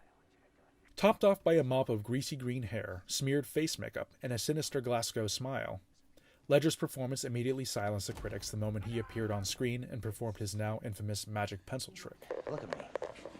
A budding director in his own right, Ledger went as far as directing the Joker's hostage videos himself, a rare instance of Nolan ceding total directorial control, and an illustration of both Ledger's complete command of the character and Nolan's unwavering trust in him as a collaborator. The collective interest in Ledger's depiction of the Joker was no doubt magnified by his untimely death in January 2008, which fueled something of a morbid fascination considering he was playing such a ghoulish character. When the final product was unveiled, Ledger's last complete performance was met with unanimous praise by critics and audiences alike, generating a wave of appreciation that culminated in a posthumous Oscar win for the late actor in the Best Supporting Actor category, a first for the superhero genre. Since then, Ledger's depiction of the Joker has gone on to invade our collective consciousness, leaving behind a legacy of anarchic iconography that's been used in anything and everything, from political protest memes to Halloween costumes, and most unfortunately, real-world copycat killers. Nolan's handling of the equally iconic villain Harvey Two-Face was also fraught with peril. A rogue made infamous by the grotesque disfigurement covering half his body and his penchant for flipping a coin over his murderous decisions, the character as established in the comics was already a far cry from Nolan's vision of a grounded reality. Tommy Lee Jones's handball depiction in Joel Schumacher's Batman Forever was essentially Diet Joker, so Nolan and Eckhart had a low hurdle to clear when it came to molding an adversary who could hold his own against Ledger's dominating performance. As mentioned previously, Harvey Dent's fall from grace is the major dramatic through-line of The Dark Knight, with his death having profound implications for Gotham's future that will resonate through the remainder of the trilogy. Nolan's handling of the equally iconic villain Harvey Two-Face was also fraught with peril. A rogue made infamous by the grotesque disfigurement covering half his body and his penchant for flipping a coin over his murderous decisions, the character as established in the comics was already a far cry from Nolan's vision of a grounded reality. Tommy Lee Jones's handball depiction in Joel Schumacher's Batman Forever was essentially Diet Joker, so Nolan and Eckhart had a low hurdle to clear when it came to molding an adversary who could hold his own against Ledger's dominating performance. As mentioned previously, Harvey Dent's fall from grace is the major dramatic through-line of The Dark Knight, with his death having profound implications for Gotham's future that will resonate through the remainder of the trilogy. Nolan and Eckhart wisely imbue Harvey Two-Face with a tragic sympathy that allows the audience to swallow the more outlandish aspects of his character, and more crucially, mourn for the loss of Gotham's bright future during his brief reign of terror. Owing to the film's epic sense of scope and vision of a city gripped by crisis, a large supporting cast anchors Nolan's core players while serving as a testament to his ability to attract prestigious talent. Familiar faces like Michael Caine, Morgan Freeman, Gary Oldman, and Cillian Murphy reprise their respective roles from Batman Begins, their loyalty rewarded with compelling dramatic arcs all their own. Caine's Alfred is the same dependable old butler he's always been, but the burden of keeping Bruce's secrets is clearly beginning to take its toll on him. Freeman's Lucius Fox continues to balance supplying Batman with updated crime-fighting gear while running Wayne Enterprises, but we also find him grappling with the ethical dilemmas inherent in assisting a vigilante unbound by the constraints of legitimate justice systems. In order to find and combat the Joker, Batman has to resort to ever more precarious methods of surveillance that blur the line between right and wrong. In this context, Fox becomes something of a cipher for 2008 audiences grappling with their own ideological standing on the war on terror's overreaching domestic surveillance measures. Oldman's Jim Gordon is more grizzled and battle-hardened since we last saw him, and his continued immunity against corruption sees him finally elevated to his character's classic rank of commissioner. As Jonathan Crane and his villainous alter ego Scarecrow, Murphy finds his character having fallen on hard times since the failure of his plot in Batman Begins, his influence reduced to that of a lowly drug dealer hawking his toxic fear compound as a recreational hallucinogen. Buyer beware. I told you my compound would take you places. I never said they'd be places you wanted to go. A few new faces join the fray, such as Eric Roberts, Nestor Carbonell, Anthony Michael Hall, and William Fichtner. Ah, boy, looks good on the tube. You sure you want to embarrass me in front of my friends, Lieutenant? Oh, don't worry. They're coming too. Roberts plays a smug heir to the Falcone crime empire, Salvatore Moroni, his general ineffectiveness symbolizing organized crime's waning grip on the city. Carbonell draws influence from real-world bureaucrats like then Los Angeles Mayor Antonio Villaraigosa in his performance as Gotham City Mayor Anthony Garcia, a confident and idealistic politician who is eager to usher in a new age of prosperity for his beloved city. Hall, better known for his turns in various John Hughes movies as a gangly, awkward teenager, appears all grown up here as a prominent news anchor who finds himself ensnared by the Joker's masterful manipulation of the media. Fichtner is the first of Nolan's many nods to Michael Mann's Heat, cast as a feisty bank clerk during the Joker's robbery sequence that opens the film. Whereas Batman Begins used the idea of fear as its thematic backbone, The Dark Knight organizes its narrative around the central theme of chaos. The Joker's chief objective is to break down the established order by calling attention to the fragility of the ideological pillars that hold it up. A rigid structure that won't bend will break instead, rendering itself ineffective against a force that needs no structure whatsoever. He sows the seed of doubt in his victims, calling into question their inherent natures, and then simply sits back and enjoys the ensuing fireworks as they do the destruction for him. A perfect example of this is the chaos that ensues when the Joker calls on the citizens of Gotham to murder a Wayne employee who is threatening to reveal the identity of Batman. If the man isn't dead within an hour, he'll blow up a hospital, the identity of which he strategically declines to divulge. Faced with the prospect of losing their loved ones, the citizens of Gotham turn out en masse to eliminate the employee, besieging the police with an overwhelming and unpredictable wave of opposition. The Dark Knight's expansive canvas allows for the exploration of several other core concepts that inform the greater scope of the trilogy, such as escalation and various social-political systems. Foreshadowed by Gordon at the end of Batman Begins, escalation becomes a major driving force of the Dark Knight's story. In their desperation, Gotham's criminal underworld takes on a theatricality to match Batman's, while their efforts become more pronounced and destructive.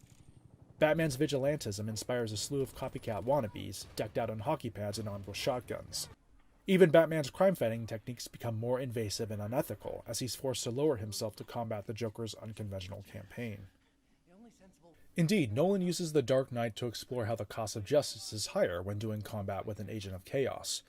The sheer unpredictability and absence of a pattern necessitates the blurring of the thin blue line that stands between criminality and law and order. While these ideas resonate regardless of time or context, The Dark Knight felt profoundly resonant in 2008, drawing clear parallels to the Bush administration's use of overreaching measures like the Patriot Act to combat terrorism at home and abroad. Critics were divided on whether Nolan's treatment of the subject matter was critical or actually supportive of these policies, which reflects not on Nolan's ability to convey a stance on the subject, but rather the ethical quandaries that such a complicated subject engenders. Rather than simply retread his exploration of the justice system from Batman Begins, Nolan finds new avenues to wander, showing how the system is limited by the arbitrary boundaries of jurisdiction. A city cop in New York simply can't go and arrest someone in Boston, for example. Only an agency with federal jurisdiction like the FBI can do that. However, a vigilante unaffiliated with an official law enforcement agency has no such limitation. The Dark Knight finds Batman venturing outside of Gotham for the first time on screen, traveling to Hong Kong to forcibly extradite a corrupt accountant back to Gotham to answer for his crimes there. As Batman, he can do things the Gotham PD can't, a power that serves him well when needed, but also casts the nature of his heroism into doubt. One of the film's most memorable lines belongs to Harvey Dent. You either die a hero, or you live long enough to see yourself become the villain. The legality of Batman's crime-fighting forays has always been a gray area, but can usually be justified on an ethical level. The nature of the Joker's antagonism forces Batman to compromise his ethics, building a giant array of networked cell phones that visualizes signals into a kind of sonar so that he can better track his nemesis. You've turned every cell phone in Gotham into a microphone. Indeed, the manipulation of communication systems like cell phones, satellites, and transmission towers as weapons to use against the populace echoes Batman Begins' use of water and transportation systems for similar ends. The blatant privacy invasion of spying on the city's population via their cell phones has profound implications for the righteousness of Batman's quest, setting the stage for his self-imposed exile at the end of the film. The Joker's self-proclaimed ace in the hole is his turning of Dent into a homicidal maniac, a development that stands to destroy the morale of Gotham citizens and tear down everything Batman and Gordon have worked so hard to build. In order to beat the Joker, Batman realizes he must take the fall for dense crimes, sacrificing his heroic standing so that the dream of a better Gotham can survive. The Dark Knight represents a major turning point in the development of Nolan's visual aesthetic, establishing a supersized approach to cinematic spectacle that's since become his dominant artistic signature. The bulk of the picture was shot on 35mm film in the 2:35:1 aspect ratio, but in his pursuit of higher image quality over technical gimmickry, Nolan chose to shoot crucial action sequences and other select shots with IMAX cameras. A longtime tenet of the nature documentary realm, IMAX had never been used to shoot all or even a portion of a conventional Hollywood feature. And for good reason. The cameras were gigantic, bulky, and cumbersome, and the mechanical noise produced by the 70mm film running horizontally through the camera meant that any sound captured on set was often unusable. Shooting a simple dialogue scene, let alone an ambitious action sequence, posed enormous logistical problems that would scare away any filmmaker.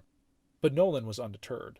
He reasoned that if an IMAX camera could be lugged up into space, then there's no reason it couldn't be used for studio filmmaking. This understandably caused no shortage of skepticism and trepidation on the part of Nolan's crew, especially the Steadicam operator, who had to physically mount that monster onto his body on a regular basis. But Nolan's supreme confidence and eagerness to innovate pushed them through their initial wariness to deliver an awe-inspiring cinematic experience, the likes of which had never been seen before. Nolan and returning cinematographer Wally Pfister found they had to adjust certain aspects of their style accordingly, such as designing their IMAX compositions to leave a significant amount of dead space at the top of the frame. This was done to compensate for their discovery that audiences faced with a 4-story screen had to keep their eyes trained towards the center out of sheer necessity. While the use of IMAX is vital to conveying the truly epic scale of Nolan's vision, its intermixing with the 35mm CinemaScope footage makes for an admittedly disorienting viewing experience at first, especially on home video. While he uses IMAX mostly for self-contained sequences like the opening bank heist, he also employs it for select aerials and individual statement shots, which causes an abrupt change in the aspect ratio, filling out the screen at one moment and then compressing it into the letterbox form factor in another. To Nolan's credit, however, one becomes quickly accustomed to the shift, and it ultimately doesn't detract from the power of his storytelling. It's a testament to Nolan's reputation as a visionary that his use of IMAX has only seldomly been adopted by other directors. Indeed, shooting a large portion of his films in the format has become a high-profile artistic signature of his, to the degree that anyone else who tries it risks being seen as a copycat or a pale imitation. Rather than simply replicate the general aesthetic of Batman Begins, Nolan, Pfister, and returning production designer Nathan Crowley expand upon its conceit of a cinematic reality by further embracing an air of immediate and visceral realism in the sequel. Pfister's cinematography departs from the amber-toned look of Batman Begins in favor of a colder, steel and stone color palette that consists primarily of grays, blues, and greens. Nolan maintains his use of classical, spectacle-oriented camera work, covering Batman's crime-fighting forays with a mixture of grandiose dolly shots, majestic cranes, and sweeping helicopter aerials, while also sprinkling in the occasional handheld move, speeding Russian arm maneuver, or circular dolly. The circular dolly in particular is an admittedly overused technique in contemporary filmmaking, a quick and easy way to add stylistic flair.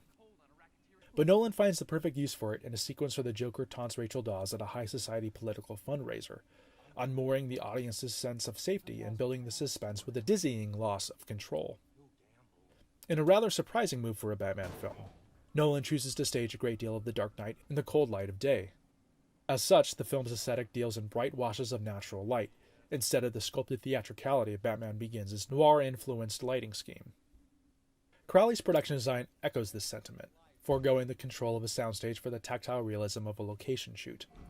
Nolan and his team once again use Chicago as the base for their particular conception of Gotham, but refrain from obscuring it behind layers of exaggeration and stylistic artifice as they did on Batman Begins. As a result, the Gotham City of the Dark Knight feels like a real-world location, and not one from a comic book. Just look at the dramatic differences in the facade of Wayne Tower between the two films.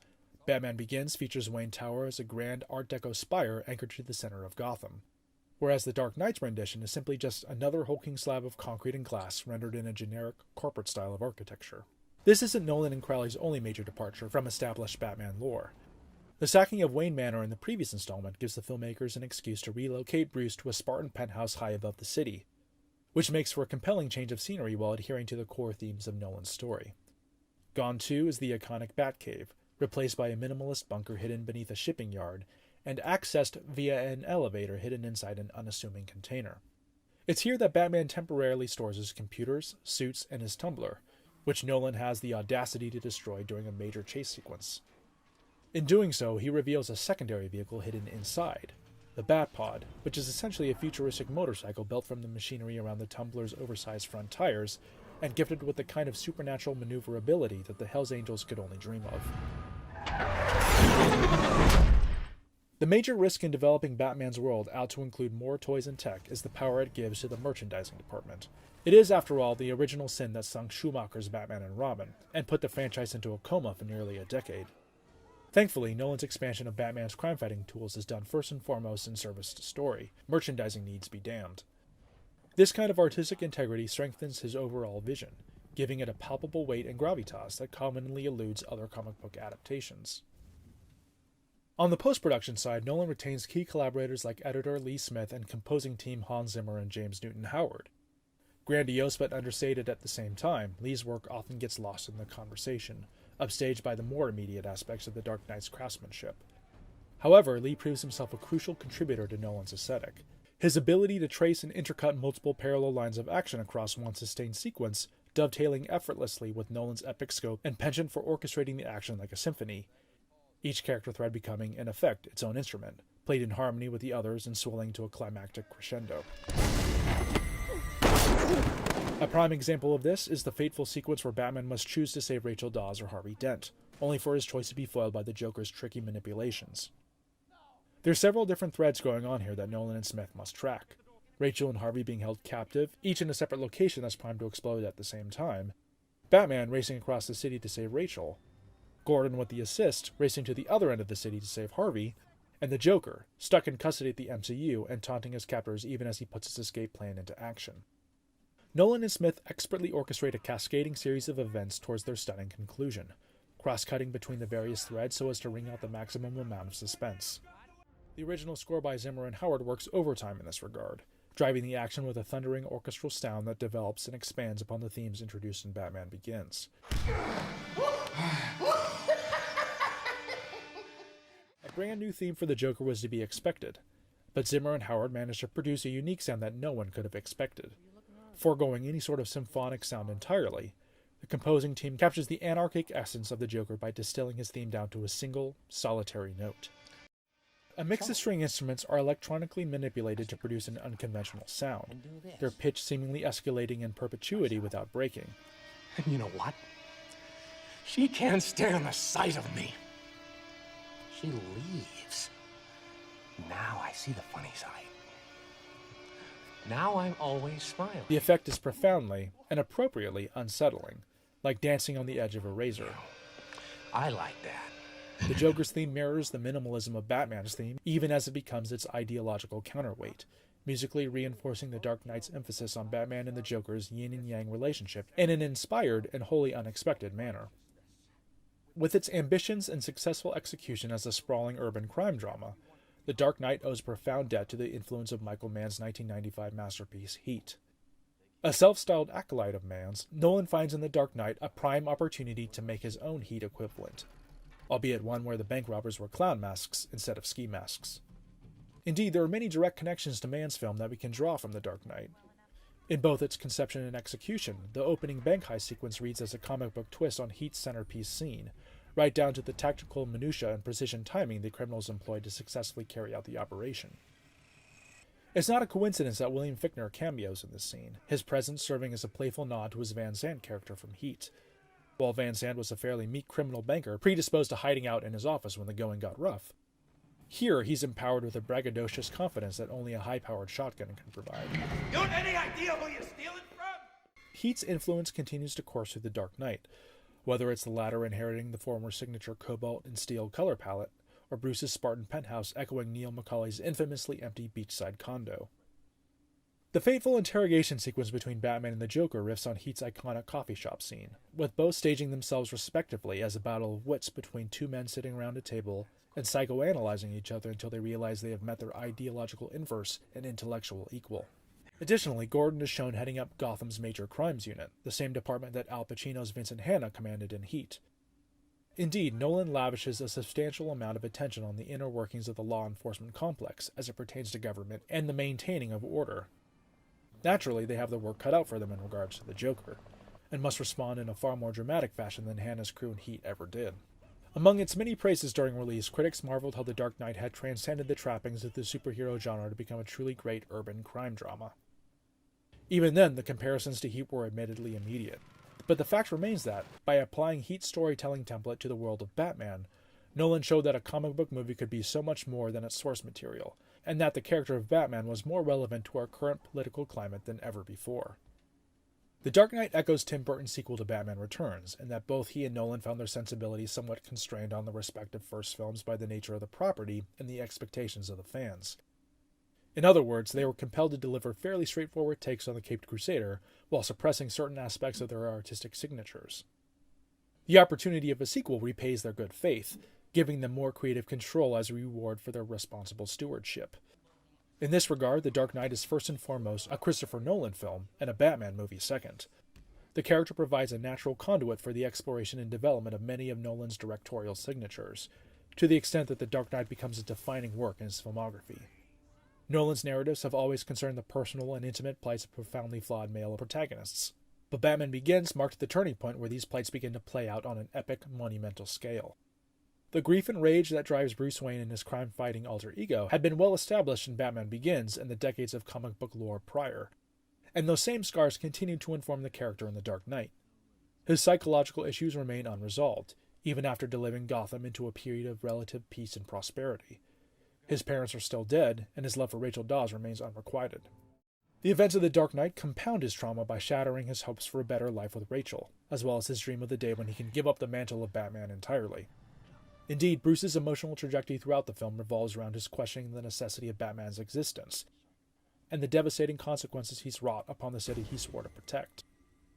The 2.5-hour running time provides ample room for Bruce's arc to play out on Nolan's largest scale yet, showing how his actions reverberate throughout the whole of Gotham.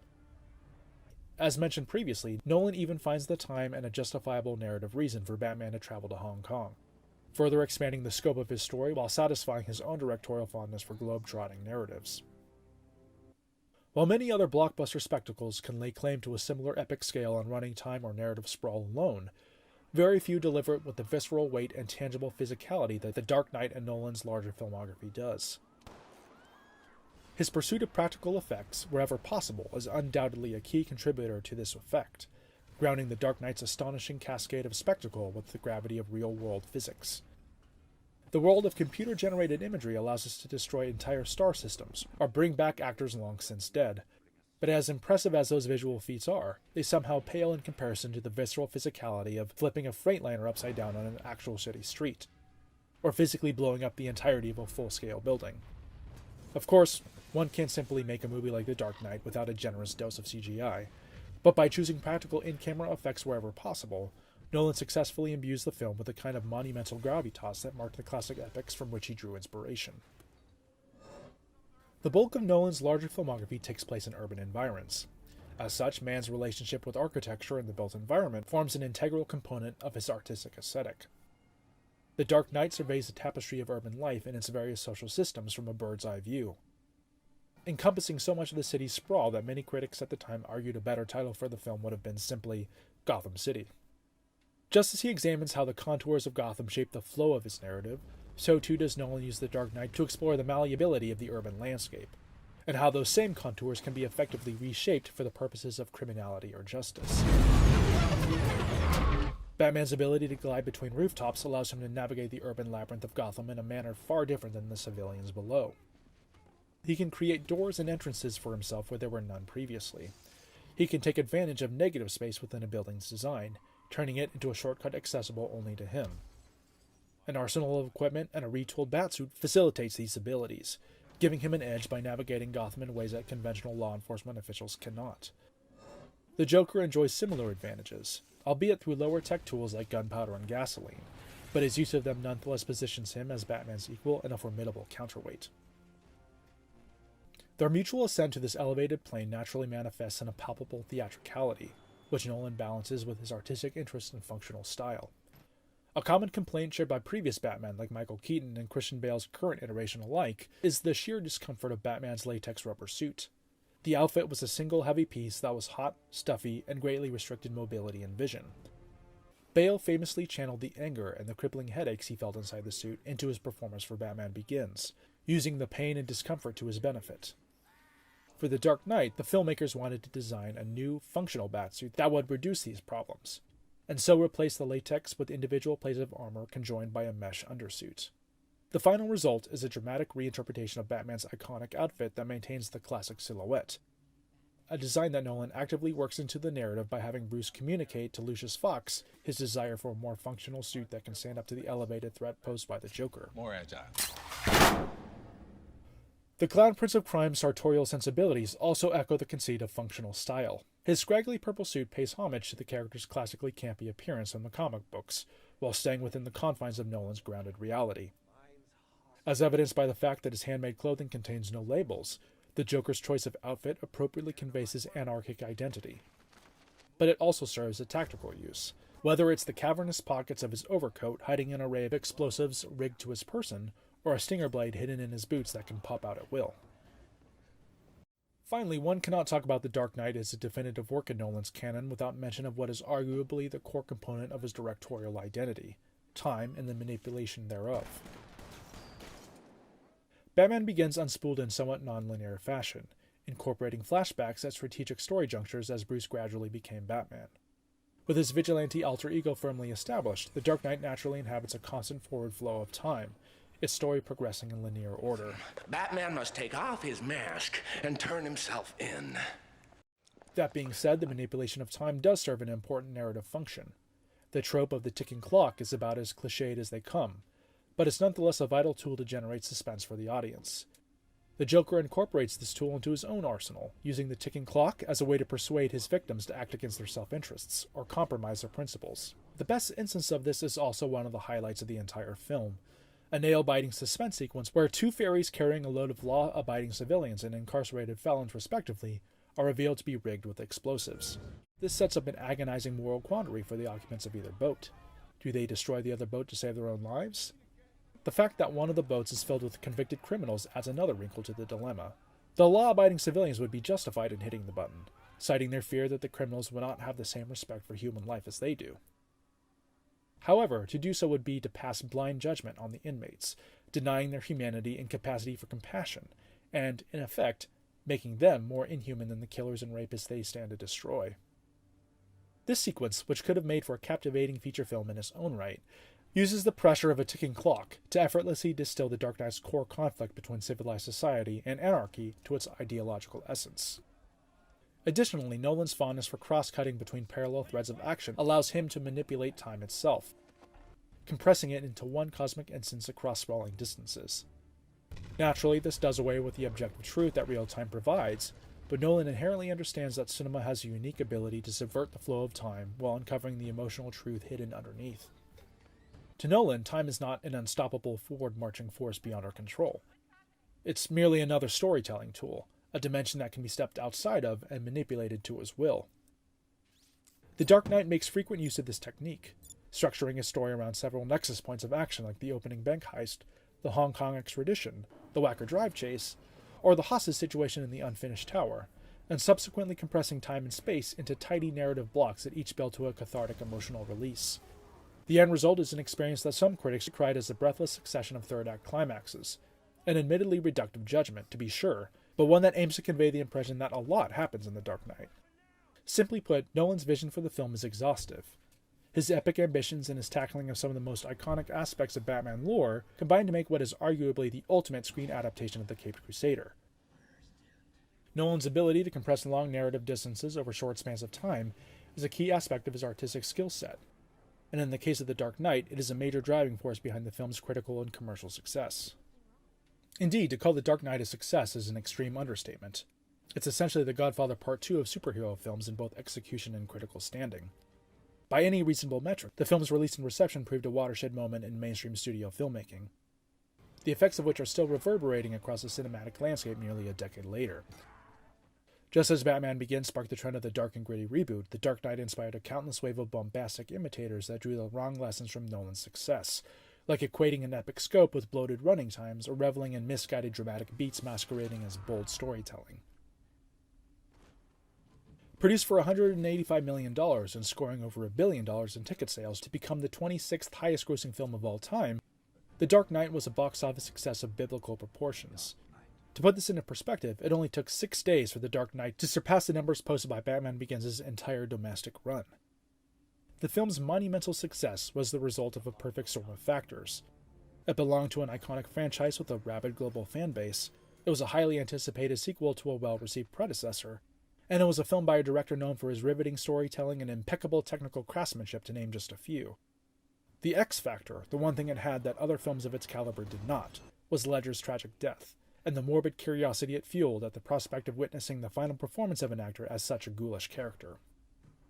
Nolan's desire to transcend the confines of the comic book genre propelled The Dark Knight all the way to the Oscars, where it was nominated in 8 categories and would win for Best Sound Editing and Best Supporting Actor.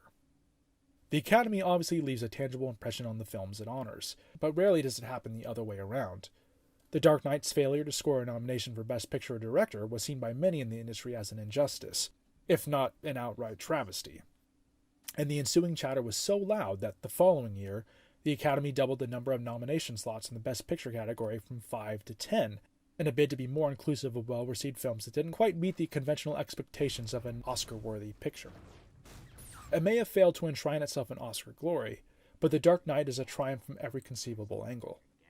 It's not hyperbole to call The Dark Knight the most quintessential mainstream American film of the 2000s. Its identity is profoundly shaped by the ideas and anxieties that drove the course of history around it.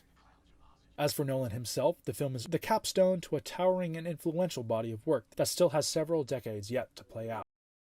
This episode is brought to you by Indie Film Hustle Academy, where filmmakers and screenwriters go to learn from top Hollywood industry professionals. Learn more at ifhacademy.com. With the staggering success of The Dark Knight, Nolan was in a prime position to make whatever he wanted. Rather than capitalize off his momentum with a third Batman film, he turned instead to a long-gestating passion project he'd been thinking about since he was a teenager. He'd always been fascinated by the experience of dreams, drawing many parallels between the non-linear logic of dreamscapes to his professional practice as a filmmaker. He pitched his initial kernel of this idea to Warner Brothers after the completion of Insomnia, describing it as something of a horror film set within the architecture of the mind. With the studio's approval, he went off to write it as a spec that he would simply deliver as soon as he finished it.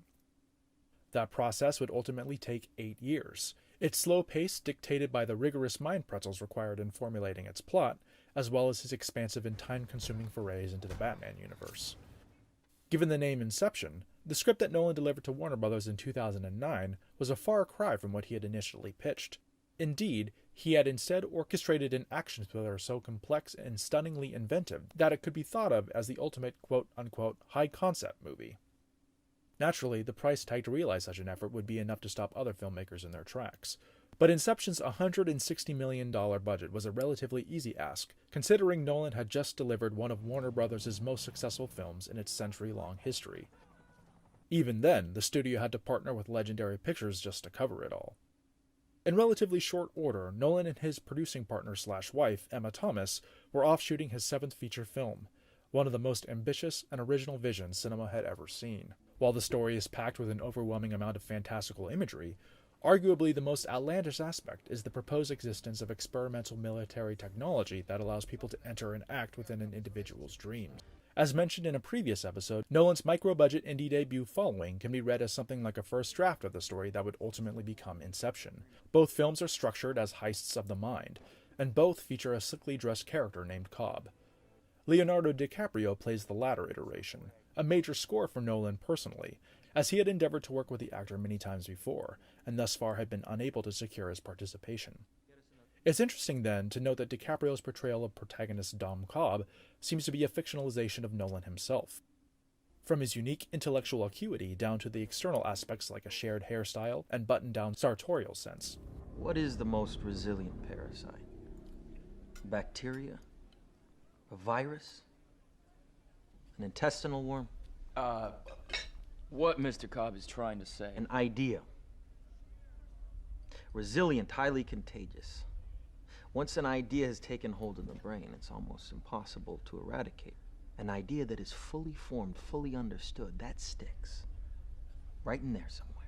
The latest tortured hero in Nolan's grand parade of them, Cobb is a reluctant expat with a tragic past, and is given the chance to return to his children in the States by a wealthy Japanese businessman named Saito. Played by Batman Begins' Ken Watanabe, in a role that makes full use of his refined talents. Saito offers Cobb this last shot at redemption in exchange for a journey into the mind of a business rival, with the aim to plant the idea of dissolving his company into his mind. Inception. Is it possible? Of course not. If you can steal an idea from someone's mind, why can't you plant one there instead? To help him achieve this task, Cobb recruits a crew of professionals, each with their own specialty. In determining what particular talents would translate to the manipulation of the dream state, Nolan used the roles he knew best, the various positions of a film crew. As such, each member of Cobb's team possesses expertise and experience analogous to the filmmaking process. If Cobb is the director, then his manager/researcher, Arthur, is his producer. Played by Joseph Gordon-Levitt, Arthur is cool, calm, and collected under pressure, but finds himself frequently tangling with Cobb over things he couldn't have accounted for. Do you think you can just build a prison of memories to lock her in? Do you really think that that's going to contain her? The production designer finds her analog in Ellen Page's Ariadne, a graduate architecture student who puts her talents to work designing the worlds of these dreams. You mustn't be afraid to dream a little bigger, darling. A charismatic master of disguise, Tom Hardy's character, Eames, describes himself as a forger, embodying any role needed to manipulate the target much like an actor does. Saito acts much like a studio, bankrolling the entire operation and insisting on overseeing the process so that he can ensure his funds are spent wisely. All of the crew's efforts are focused towards manipulating the emotions of Robert Fisher, the petulant heir to a vast business empire. Played by Cillian Murphy in his third of many appearances throughout Nolan's work, Fisher becomes aware of the crew's attempts to deceive and incept him. They must suspend his disbelief while appealing to his emotion, to the extent that they eventually bring him into the heist himself as an active participant. Knowing all this, it becomes clear that Fisher is akin to the audience, albeit a particularly savvy one that's seen it all before, and stands resistant to cinema's transcendent charms. If this is a dream, I should just kill myself to wake up. Right. I wouldn't do that if I were you, Mr. Fisher. Nolan's supporting cast doesn't quite deal in the same clear-cut filmmaking metaphors as Cobb's crew, but they nevertheless turn in compelling performances that reinforce the director's ability to attract some of the finest talent around. Since Batman Begins, Michael Caine has become a stalwart presence in Nolan's work. His performance here as university professor and Cobb's father-in-law, Miles, amounts to little more than a cameo in terms of screen time, but his presence injects a profound emotional resonance to the story by making him the last living link Cobb has to his own children. I'm just doing what I know. I'm doing what you taught me. I never taught you to be a thief. No, you taught me to navigate people's minds, but after what happened, there weren't a whole lot of legitimate ways for me to use that skill. What are you doing here, Dom? Marion Cotillard plays Cobb's deceased wife, Moll, who killed herself over her inability to separate her dreams from her reality, and now lives on as a malevolent projection of Cobb's subconscious, sabotaging his efforts at every turn. You're waiting for a train. A train that will take you far away. You know where you hope this train will take you, but you don't know for sure. The character's arguably more of a plot device than a full-fledged entity, but Cotillard nevertheless gives it her all, creating a beautiful, menacing ghost who haunts not just Cobb's dreams, but every aspect of his waking life. Lucas Haas, Dilip Rao, Tom Berenger, and Pete Postlethwaite round out Inception's cast of note. Haas as the original architect on Cobb's crew, who's given up to Saito's colleagues when he bungles a mission, Rao as the chemist who creates the specialized sedative that enables shared dreaming, Postlethwaite in one of his final roles as Robert Fisher's bedridden father, and Berenger as Fisher's business partner and an advisor of sorts to Robert. Visually speaking, Inception is arguably Nolan's most audacious work, filled to the brim with wild, impossible imagery. Nolan continues his creative partnership with cinematographer Wally Pfister, who would go on to win the Academy Award for his efforts here. Inception reinforces Nolan's commitment to film, as well as his preference for large formats over marketing gimmickry like 3D. Indeed, the studio had initially approached him to shoot the film in 3D, but thankfully Nolan had the clout to flat-out deny their request. Instead, he and Pfister captured their preferred 2:35:1 frame on good, old-fashioned 2D 35mm film. Despite his positive experiences shooting on IMAX cameras for The Dark Knight, Nolan doesn't employ the format here, but he does use the 65mm film gauge for select shots. For an action thriller taking place entirely inside the mind, Inception boasts a staggering, monumental scope consistent with his previous work. Towards that end, Nolan blends classical and modern camera work, mixing grandiose crane and helicopter aerial shots with visceral handheld setups and smooth Steadicam runs. The story also provides ample opportunity to explore varying frame rates, availing Nolan of techniques like speed ramping and extreme slow motion to better convey the varying speeds of time across parallel tiers of dream space. A somewhat neutral stone and steel palette drives the overall color theory behind Inception, but Nolan and Pfister take great pains to establish distinct looks for the various dreamscapes, especially during the climactic sequence, as a means for the audience to better track their orientation across a relentless cascade of crosscuts and parallel action. The first tier, in which Yusuf wildly drives a van to evade his pursuers, uses a torrential downpour of rain to justify a foggy, cold look with a heavy cobalt color cast. The next tier down is the hotel, rendered in a warm amber patina and pools of concentrated light. Going another level down, a snowy mountainscape topped by a concrete fortress deals in stark, monochromatic tones, with little else but the crew's skin tones to provide color. Finally, we come to Limbo, raw, unstructured dream space where decades can pass in a span of minutes in real time. Nolan and Pfister use varying shades of gray here, as if to suggest the pure building blocks of the subconscious before we color them in with our experiences and our environment. Expectedly, a considerable amount of computer-generated imagery is necessary to fully realize Limbo, as well as some of the more outlandish visuals the film presents. However, Nolan stays true to his convictions regarding the supremacy of practical effects, always using an in-camera element as the foundation of the shot and employing digital wizardry only when absolutely necessary. As such, Inception boasts far fewer digital effects shots than most spectacle epics of its ilk, 500 compared to today's standard of 2,000 plus. Nolan goes to great lengths to reinforce his legacy as a visual magician of the highest order. Where other filmmakers would simply let computers digitally insert a train ramming through downtown traffic, Nolan drops a physical train onto a real street, rigging it up in the precise manner needed to achieve that shot. In his pursuit of delivering the impossible through practical effects, he even manages to one-up director Stanley Kubrick by expanding upon the techniques he developed for 2001: A Space Odyssey's mind-bending space station sequences. In order to realize a stunning hallway fight sequence in varying degrees of gravity, Nolan builds the entirety of the set on a massive gimbal capable of tilting every conceivable angle while also rotating a full 360 degrees. By fixing the camera's perspective to the set and not the actors, he's able to create breathtaking images of fighting on ceilings and walls. This drive to shoot as much in-camera as possible informs Nolan's overall visual approach, making us believe in the impossible while safeguarding his creation from the inevitable advances in digital effects technology that otherwise might date Inception's visuals as crude and primitive. Nolan's longtime production designer Nathan Crowley is absent here, leaving Guy Hendricks Diaz to act in his stead. The rest of Nolan's core team of collaborators remains intact, with returning editor Lee Smith expertly navigating the labyrinthine and intellectually dense plotting, and composer Hans Zimmer providing yet another instantly iconic original score. Zimmer's innovative, minimalist inclinations would not only score him an Oscar nomination, but would also go on to influence pop culture in surprising ways. A blend of old and new sounds, the score finds Zimmer recruiting the Smiths' Johnny Marr to perform a moody electric guitar riff that recalls the mid-century cool of the James Bond films. I want to know the name of your employer. There's no use threatening him in a dream, right, Ma? This element serves as the base of a larger electronic and orchestral texture, with thundering brass and lush strings that would also not be out of place in a Bond film.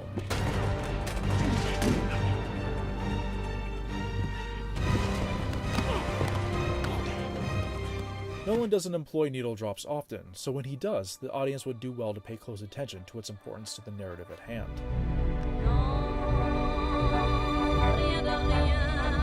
In this regard, Nolan incorporates an Edith Piaf song directly into the storyline, becoming an audio cue that Cobb's crew employs to sync up their timescales across multiple tiers of dreamscape.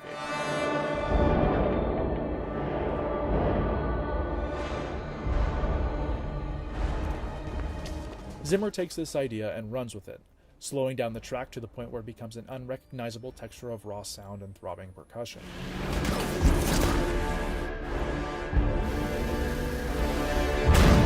In the process, he achieves what is easily one of Inception's biggest contributions to pop culture, the brassy brawn blast that countless movie trailers have since copied to the point of parody.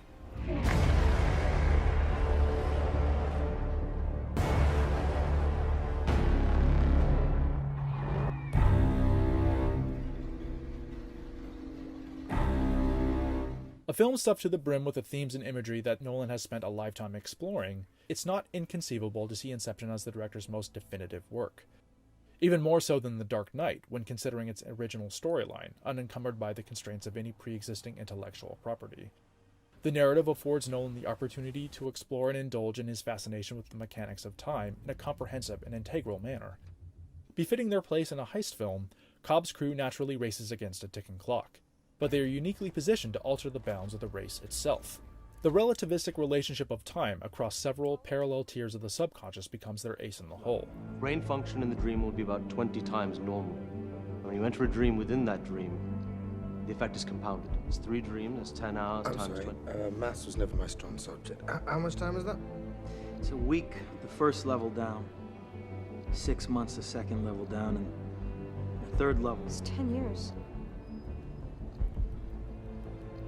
Who would want to be stuck in a dream for 10 years? Depends on the dream. By venturing deeper into a dream within a dream, and then into a dream within a dream within a dream, and so on, Cobb's crew finds that time slows down in proportion to the tier above it. What passes for a minute of real time would be an hour in Tier 1 of the dreamscape, while decades will pass in limbo during that same span. Likewise, when Saito is shot early on during the heist, he's able to regain some of his health, his wounds working slower and slower as he descends the various tiers.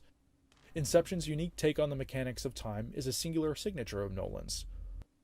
Only he could stage a 20-minute action sequence within the time it takes for a van to plunge off a bridge into the water. The heist format enables Nolan's further exploration of functional style, evidenced in the slick, well-tailored suits that Cobb's crew wears throughout the film as a manifestation of their professional attitude. The constant presence of suits, tactical combat gear, and even tuxedos can't help but remind one of the James Bond films. No doubt an intentional move on Nolan's part as a lifelong fan of the series. Indeed, Inception at times feels like Nolan's audition for the director's chair on the Bond franchise, right down to the Snow Fortress ski chase designed to pay tribute to his favorite 007 film, On Her Majesty's Secret Service.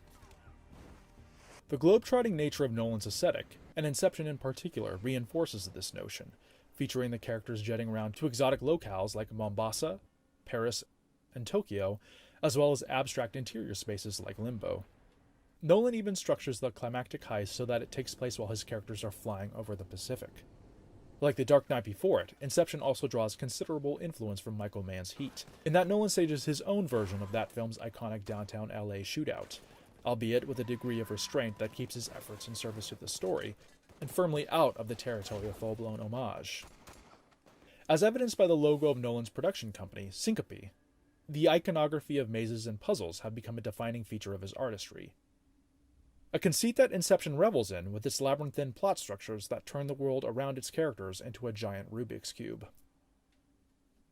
Architecture and the malleability of the urban environment plays a big role in this regard, as the characters are empowered via lucid dreaming to actively reshape the environment around them. This leads to some of the film's most iconic imagery, such as the scene where Ariadne peels back the horizon as if it were on a hinge, causing whole city blocks to fold over on themselves.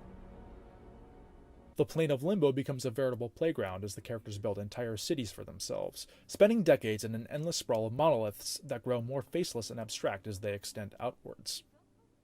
It is here that architectural styles can clash together, achieving a strange harmony in their impossible pairings. One need look no further than Damen Mall's earthy, craftsman-style home, situated high above the city inside of a sleek, modern tower. Inception makes brilliant use of this idea of paradoxical architecture, exploring the strategic value of impossible structures like the Penrose Stairs, which only become possible from a singular point of view.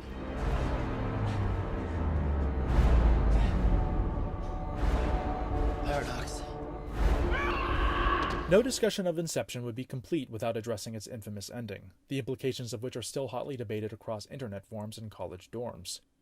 In a film loaded with symbolic imagery, the closing image of a top spinning on the table, wobbling ever so slightly before abruptly cutting to black, is arguably Inception's most provoking one. The audience finds itself left on a sharply ambiguous final note, and an extremely frustrating one for those who prefer their movies to spell everything out for them. Is Cobb truly free of his dreams, or is he still trapped somewhere in his subconscious? The question has inspired numerous armchair detectives to suss out an objective truth. Most investigations point to Cobb's wedding ring as his personal totem, and the film's key signifier as to whether or not we are currently in a dream state. Cobb sports his ring in the dream sequences, but in his waking reality he appears without it. When he lands in Los Angeles at the end of the film, he's not wearing his ring. This, along with the presence of Michael Caine, who had only appeared previously in a scene ostensibly set in waking reality, should be our chief clue that Cobb has ultimately woken up and joined the objective timeline. However, even this is a deception. This is a loaded die. I can't let you touch it, that would defeat the purpose. Nolan explicitly states via Arthur that one cannot use another's totem, for fear of losing touch with reality. Despite Cobb's constant use of a spinning top, we know that it is actually Maul's totem. This raises the question of whether Cobb has been lost in his own subconscious from the very start. To Nolan, the question is irrelevant. He's gone on record to express his sentiment that it's not whether the top is going to topple that's important, but rather, for the first time in the film, Cobb isn't watching it. After spending much of the film obsessing over this little spinning top, he has moved on emotionally, finding happiness in his reunion with his family. Far from a final gotcha twist, Inception's ending arguably hits a precise note, cementing the film's murky ambiguity between dreams and waking reality, while challenging his audience with the notion that our own realities can be just as subjective. Billed on its release as The New Matrix, a staggering $100 million marketing budget endeavored to convey Inception as an explosive head trip that played fast and loose with the laws of physics. The number is all the more remarkable considering its release in an era where franchise filmmaking is king. In the absence of any pre-existent intellectual property, Warner Brothers leveraged the success of Batman Begins and The Dark Knight to present Nolan himself as the franchise. The strategy worked beautifully, driving worldwide box office receipts north of $800 million and generating a wave of critical acclaim. Inception's top-flight craftsmanship earned itself a small collection of golden statues come Oscar season, with the Academy celebrating the film's technical innovations in categories like Best Cinematography, Best Sound Editing, Best Sound Mixing, and Best Visual Effects. If The Dark Knight established Nolan as one of mainstream American cinema's most valuable filmmakers, then Inception chiseled it in stone and enshrined it in gold. Together, The Dark Knight and Inception give us our clearest insight into Nolan's distinct artistic character, laying bare his defining aesthetic traits for all to see. His prior success with Memento and Batman Begins gave him the necessary platform to realize these ambitious visions, and the successful completion of The Dark Knight and Inception would establish yet another foundation that Nolan would build his contemporary aesthetic on. His career is far from over, so it's much too early to definitely say that The Dark Knight or Inception will be the utmost apex of his artistic trajectory. That being said, they establish a new baseline of elevated artistry that separates him from other studio directors of his generation. His legacy as a groundbreaking visionary secure, he could now build upon these colossal cornerstones with ever more ambitious projects that would maintain his position at the top of the cinematic zeitgeist. As the first decade of the 21st century came to a close, director Christopher Nolan found himself amongst the upper echelon of American studio filmmakers, responsible for a steady stream of critically and commercially successful films that reinvigorated the notion of films as events, while restoring audiences' waning appreciation for auteur filmmaking. Zeitgeist-defining works like The Dark Knight and Inception empowered Nolan with increasingly larger canvases with which to realize his majestic visions. His next two works, 2012's The Dark Knight Rises and 2014's Interstellar, would push up against the uppermost limits of narrative scale, while challenging his technical, emotional, and intellectual abilities as a director. Visually signified by shared images of tattered American flags, an apocalyptic strain runs through both films, burdening their respective protagonists with no less than the end of their worlds. With a combined running length of just under 6 hours, these two films are epics in every sense of the word. Operating at the apex of his directorial powers, Nolan deftly navigates their monumental narrative scope and unprecedented logistical scale. In so doing, he fulfills his destiny as a cinematic showman of the highest order, while cementing his status as a figurehead of mainstream American filmmaking. Despite the record-shattering success of 2008's The Dark Knight, the promise of an early retirement-enabling payday, and a higher budget than the GDP of most small countries, the prospect of Nolan returning to the world of Batman a third time initially inspired hesitance. There was no ill will or negative experience fueling his reluctance, but rather the demons of artistic integrity. How many good third movies of a franchise can people name? Nolan reportedly asked of himself. Indeed, he was all too cognizant of the hard and simple truth that, more often than not, threequels turn out to be the worst entry of any given franchise. Case in point, The Godfather Part 3, or Spider-Man 3. Even Return of the Jedi was arguably disappointing in relation to the episodes before it. The Return of the King, Peter Jackson's third chapter of his Lord of the Rings trilogy, seemed the exception to the rule, what with its several Oscar wins including Best Picture. Even then, The Lord of the Rings is usually regarded as a single, unified narrative, rather than three separate installments. Simply put, Nolan valued his artistic integrity over a dump truck full of cash, and if he was going to return to Gotham City for a third time, there needed to be a great and necessary story to tell. He kept the opportunity in the back of his mind as he shot Inception, even going so far as to sketch out rough outlines as to what a third Batman film might entail. His initial plan, which would have seen Two-Face become the main villain after the Joker throws acid on his face during his trial, was no longer an option, considering Heath Ledger's death and his earlier decision to fold Two-Face's villainous arc into the climax of The Dark Knight. Once Nolan hit on the idea of using a third film to definitively end his rendition of Batman, the necessary elements that would ensure his return began to come together. As they had done for their previous Batman films, Nolan and his screenwriting partner and brother Jonathan looked for inspiration in classic graphic novels like Nightfall, No Man's Land, and Frank Miller's The Dark Knight Returns. The brothers also drew from unexpected literary sources, like Charles Dickens's A Tale of Two Cities, braiding its themes of violent revolution and social upheaval into their massive script, the first draft of which apparently ran 400 pages long. Titled The Dark Knight Rises, the project quickly asserted itself as Nolan's most ambitious effort to date, with a story containing no less than the fall of modern civilization and the potential death of millions within its staggering scope. Thankfully, Nolan had a crack team of producers at his disposal, his wife Emma Thomas and Atlas Entertainment's Charles Roven, both of whom had been invaluable allies in making Nolan's previous Batman visions possible. Given that this was as close to a surefire billion-dollar blockbuster one could possibly get, Warner Brothers saw little problem in greenlighting Nolan's massive epic, despite a price tag upwards of $200 million. Their unwavering faith in Nolan's ability, a faith that's practically unheard of in modern commercial filmmaking, gave him the creative freedom and near unlimited funds he needed to fill in his largest canvas yet, while ending his groundbreaking Dark Knight trilogy on his own terms. Batman has to come back.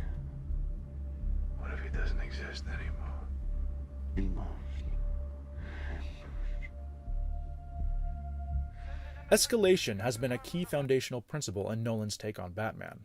As the stakes of his crusade have intensified, so too has Nolan expanded the scope of the Dark Knight's world. With each successive installment, the narrative scale has ballooned exponentially, so where else can The Dark Knight Rises go but the uppermost strata of epic spectacle? 8 years have passed since Harvey Dent fell to his death and Batman took the blame, going into exile to protect Gotham's citizens from the devastating revelation that their White Knight had been twisted into a murderous psychopath named Two-Face. In that time, Gotham has entered a period of relative peace and prosperity, a city no longer in need of a vigilante savior. So too has Bruce Wayne gone into exile, sealing himself away in the newly rebuilt Wayne Manor like a Howard Hughes-style recluse. Christian Bale returns for his third and final appearance as Bruce, bearing the signs of significant wear and tear as he hobbles around on a cane throughout his mausoleum of a mansion. Without Batman, he's a sad, lonely figure, a man without a purpose, and after the death of his beloved Rachel Dawes, a man with very little left to live for. He's finally shaken from his long stupor when a prized personal memento, his mother's pearl necklace, is stolen by a crafty cat burglar posing as a caterer during a gathering for the anniversary of Harvey Dent's death and the passing of sweeping anti-crime legislation in his name. This development coincides with a number of others simultaneously swirling around Gotham, like clouds gathering for a massive storm that will make Bruce's return as the Caped Crusader not only inevitable, but necessary. Indeed, Nolan has many masters to serve in The Dark Knight Rises. Not only does he have to cook up compelling narrative arcs for a suite of new characters, He has to service lingering threads from the previous 2 installments while bringing everything to a satisfying close. As a result, The Dark Knight Rises clocks in at a truly monumental 2 hours and 45 minutes long, every second being essential to the advancement of Nolan's narrative. Naturally, there's a lot of story to cover, and Nolan doesn't have the luxury of dwelling on huge developments. The startling revelations and show-stopping sequences come so fast and furious that the audience must race just to catch their breath. But that is the magnitude of scale that, unwittingly or not, Nolan has set up for himself. Indeed, nothing less than the threat of Gotham City's full-stop annihilation will satisfy Nolan's narrative and thematic requirements. This necessary existential threat is embodied in the figure of Bane, an ideological zealot excommunicated from the League of Shadows, previously embodied in Liam Neeson's Ra's al Ghul in Batman Begins. Where's Bane? Oh, you told him it was urgent. Oh, where is that man? Speak of the devil, and he shall appear. A relatively new figure in Batman's rogue gallery, Bane became a high-profile villain instantly upon his comic book debut in the early 1990s by breaking Batman's back and putting him out of commission for several years. The character had made a filmic appearance before, in Joel Schumacher's disastrous 1997 film Batman and Robin, but the filmmakers had stripped him entirely of his formidable intellect and reduced him to a one-note, brutish henchman to Uma Thurman's Poison Ivy. Gotham Observatory, Bane. And step on it. Stop. He had been so badly mishandled that the revelation of his inclusion in The Dark Knight Rises was initially met with profound skepticism by fans, if not outright derision. However, Nolan's choice of villain had always been informed by the story's key ideas and formative themes first. He reportedly rejected early pressure from Warner Brothers to cast Leonardo DiCaprio as the Riddler, refusing to build his narrative around a predetermined villain. The Dark Knight Rises required an adversary who could match Batman on both the physical and mental level, and Bane, at least in his comic book incarnation, fit the mold. Peace has cost you your strength. Victory has defeated you. Like the Scarecrow or the Joker before him, Nolan's rendition of Bane is informed by a grounded reality that ditches his usual mutant luchador aesthetic in favor of a militaristic, revolutionary edge, complete with a monstrous mask that delivers an analgesic gas to quell crippling chronic pain from a prior injury. Of Gotham's reckoning, it and the borrowed time you've all been living on. Pure evil. I'm necessary evil. He arrives in Gotham to finish Ra's al Ghul's mission to annihilate the city, although his strategy, to cut Gotham off from the outside world and use the threat of a nuclear bomb to turn the city's economic classes against each other, is decidedly more sadistic than his predecessors. We will destroy Gotham. And then, when it is done, and Gotham is ashes,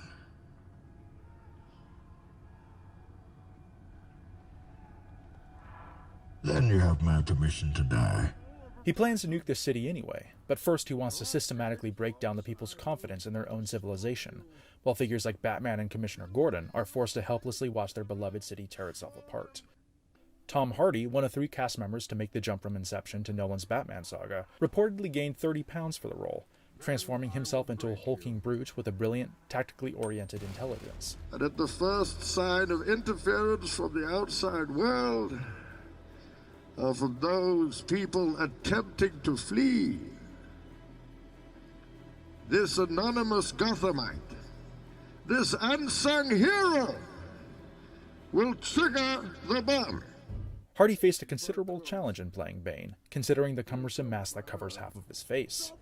All that intellect and unhinged megalomania had to be conveyed entirely with his eyes. As such, Hardy infuses Bane's eyes with the quiet intensity of conviction, his piercing stare commanding his small army of mercenaries like a brutish cult leader. Oh, you think darkness is your ally? You merely adopted the dark. I was born in it, molded by it. I didn't see the light until I was already a man. By then it was nothing to me but blinding. One of the more peculiar aspects of Hardy's performance is the particular voice he uses, affecting a high-pitched musicality inspired by the voice of Bartley Gorman, a Romani gypsy and Irish bare-knuckle boxing champion. That's a lovely, lovely voice. The choice, while unnervingly effective, wasn't without controversy. Audiences in early screenings of the film's opening prologue complained that they couldn't understand Bane's dialogue at all. No one cared who I was till I put on the mask. If I pull that off, will you die? It would be extremely painful. You're a big guy. For you. The final product alleviated those concerns, thankfully, allowing the full power of Hardy's show-stopping performance to shine through and achieve a pop culture infamy similar to the type enjoyed by Heath Ledger in his interpretation of the Joker.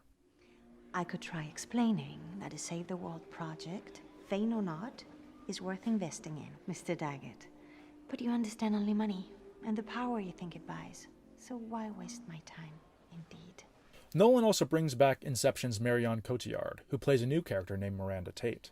An enchanting member of Wayne Enterprises' board of directors, Miranda is initially positioned as Bruce Wayne's best hope for the continued operation of his profit-draining fusion energy program. You have a practiced apathy, Mr. Wayne. But a man who doesn't care about the world doesn't spend half his fortune on a plan to save it. And isn't so wounded when it fails that he goes into hiding. Cotillard brings her signature elegance to the role, presenting herself as a potential love interest for Bruce who can help soothe the lingering pain of Rachel Dawes' death. However, Miranda has other plans in store. Namely, using Bruce's trust and her corporate credentials to gain access to a nuclear fusion reactor underneath the city. At the risk of spoiling one of the film's biggest twists, Miranda eventually asserts herself as not only the true mastermind behind Bane's evil plan, but also as a key figure that links The Dark Knight Rises directly to Batman Begins. With only so much screen time left to realize the vast universe of Batman characters and plot lines, Nolan risks painting a picture that feels, at best, incomplete. His grounded interpretation of the property naturally excludes some of Batman's more fanciful villains like the Penguin, Killer Croc, or Clayface, but there are some characters that are so iconic that any version of the Caped Crusader would feel lacking in their absence. Thankfully, Nolan's able to smuggle in 2 more just under the wire, albeit radically reimagined from their comic book counterparts. The character of Catwoman is integral to Batman's universe, but is admittedly too theatrical for Nolan's take on the property. Nice outfit. Those heels make it tough to walk. I don't know. Do they? He strikes a satisfying middle ground in casting Anne Hathaway as Selina Kyle, downplaying the slinky cat burglar's feline affectations to the point where the name Catwoman is never even uttered. Instead, Nolan and Hathaway rely on the character's duplicitous mystique to convey her comic book heritage, in addition to subtle visual cues like a pair of night vision goggles resembling cat ears when flipped up on top of her head. You think I care what anyone in this room thinks of me? I doubt you care what anyone in any room thinks of you. Don't condescend, Mr. Wayne. You don't know a thing about me. Drawing from the classic femme fatale archetype, Hathaway further honors Catwoman's origins by basing her performance on the Hollywood Golden Age starlet Hedy Lamarr, the original inspiration for Catwoman in the comics. The Dark Knight Rises finds Selina Kyle attempting to obtain a secret device that will erase her criminal history and allow her to start over with a clean slate. A path that conveniently crosses Batman's while communicating her murky moral compass. You don't owe these people anymore. You've given them everything. Not everything. Not yet. Additionally, her self-aware cynicism allows Nolan to infuse an otherwise somber and bleak storyline with crowd-pleasing moments of natural levity. What's he gonna do with him? I don't know. But Daggett seemed pretty interested in that mess at the stock market.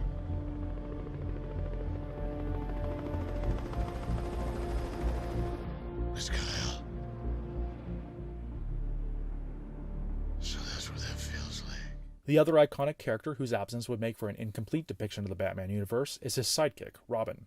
It's admittedly difficult to imagine how the plucky boy wonder would fit into Nolan's grim and grounded approach. Indeed, Bale has gone on record to say that he would leave the franchise if Nolan ever brought Robin into the storyline.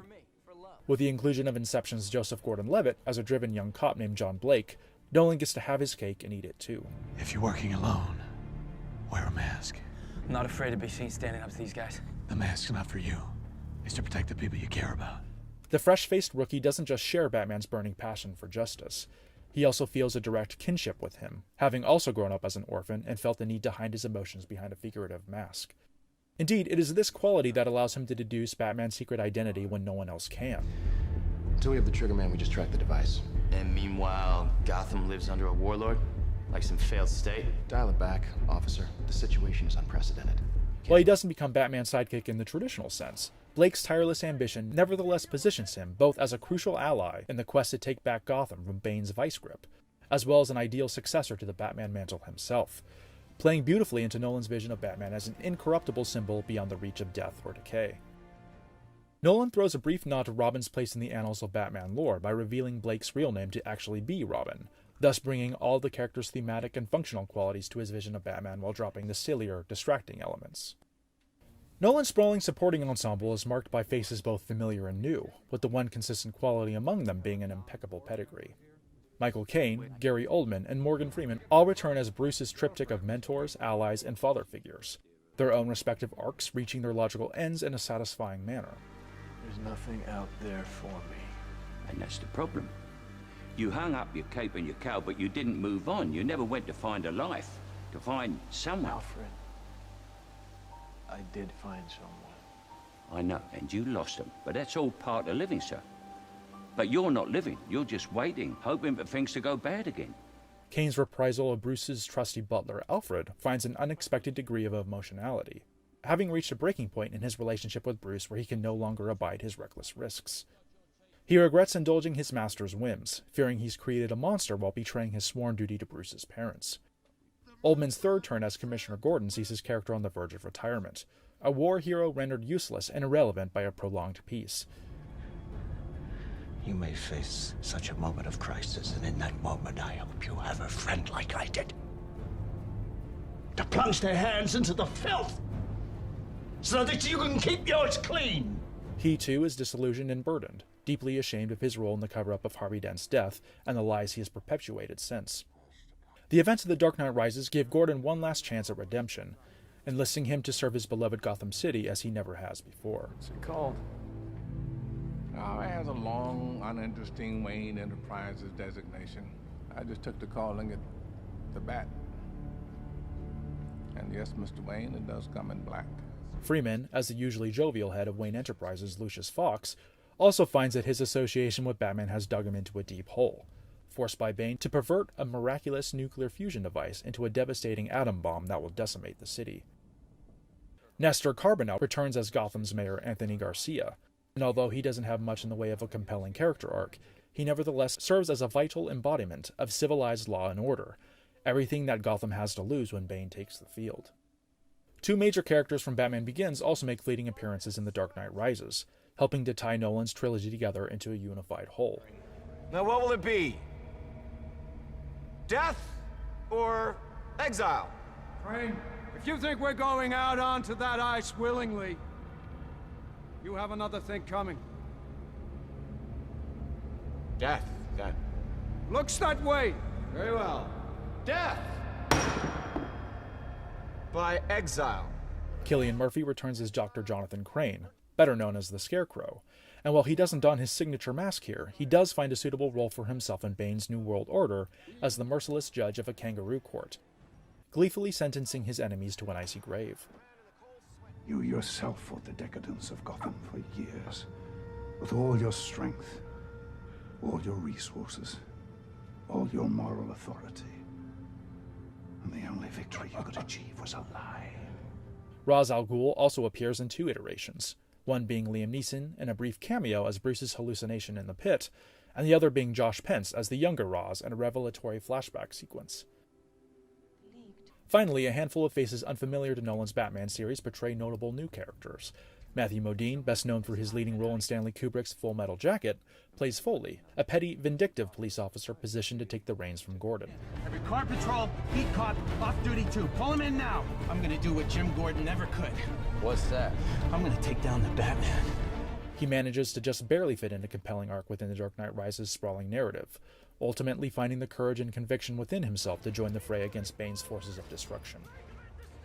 Australian character actor Ben Mendelsohn plays Daggett, a smug billionaire and a petulant business rival who thinks he can use Bane for a hostile takeover of Wayne Enterprises, only to find that Bane serves no one unless it also serves himself.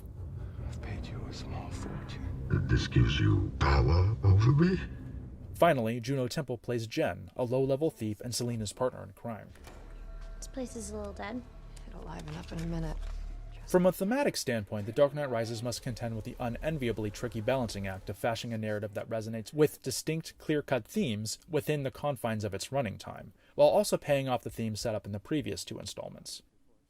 Batman Begins dealt with the concept of fear, while The Dark Knight focused on the idea of chaos. The Dark Knight Rises' primary theme is pain, embodied not just in Bane's brutal methods, but also in Bruce's quest to overcome his own pain and complete his life's work as Batman. Up until this point, Bruce's pain had been mostly internal, anguishing over the deaths of his parents and Rachel Dawes. Between that and the scar tissue on your kidneys, the residual concussive damage to your brain tissue, and the general scarred over quality of your body, I cannot recommend that you go hella skiing, Mr. Wayne. Throughout the trilogy, Nolan has taken great care to show the physical toll that the life of a vigilante takes on Bruce's body. Indeed, the success of Nolan's entire take on the Batman universe rests on the fact that Batman is not a superhero, that he's flesh and blood like the rest of us. The Dark Knight shows bruises and scars pockmarking his body, while The Dark Knight Rises establishes that Bruce's knee has basically been destroyed, necessitating the use of a cane. Bane simply finishes the job, breaking Batman's back and throwing him down into a pit halfway across the world. Pain defines the limits of Bruce's physicality, with each successive installment in the trilogy finding those limits constricting ever tighter. In order to meet the extraordinary challenge of Bane, Bruce must fight through his pain and rise above his physical limits. In this light, ascension also becomes a defining theme of the story. Bruce's internal quest is externalized by his attempts to climb out of a pit that had been previously conquered by Bane himself. An ascent naturally implies a lower starting point, and Bane's own rise to power begins in Gotham's labyrinthine sewer system. The perfect vantage point from which to observe the deep social divisions that roil beneath the fabric of the city. Even with a team of crack mercenaries at his disposal, Bane knows he doesn't have the manpower to mount a successful siege against the whole of Gotham. What is it? Your money and infrastructure have been important. Till now. Instead, he turns the population into his unwitting agents, by inciting class conflict between the haves and the have-nots. He encourages the Gotham rabble to lay siege to the penthouses of the wealthy elite, as righteous punishment for their greed and gluttony.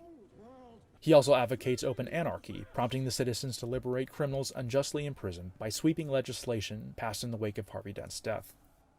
Indeed, he does away with conventional justice systems entirely, instituting kangaroo courts that make a mockery of due process in a bid to quickly condemn his enemies to death. The Dark Knight Rises paints a vivid, and perhaps extreme, picture of what modern life might look like following the violent overthrow of society. A picture that resonated far more than Nolan could have ever anticipated, considering the film's release during the height of the Occupy Wall Street movement. Storm coming, Mr. Wayne. You and your friends better batten down the hatches, because when it hits, you're all gonna wonder how you ever thought you could live so large and leave so little for the rest of us.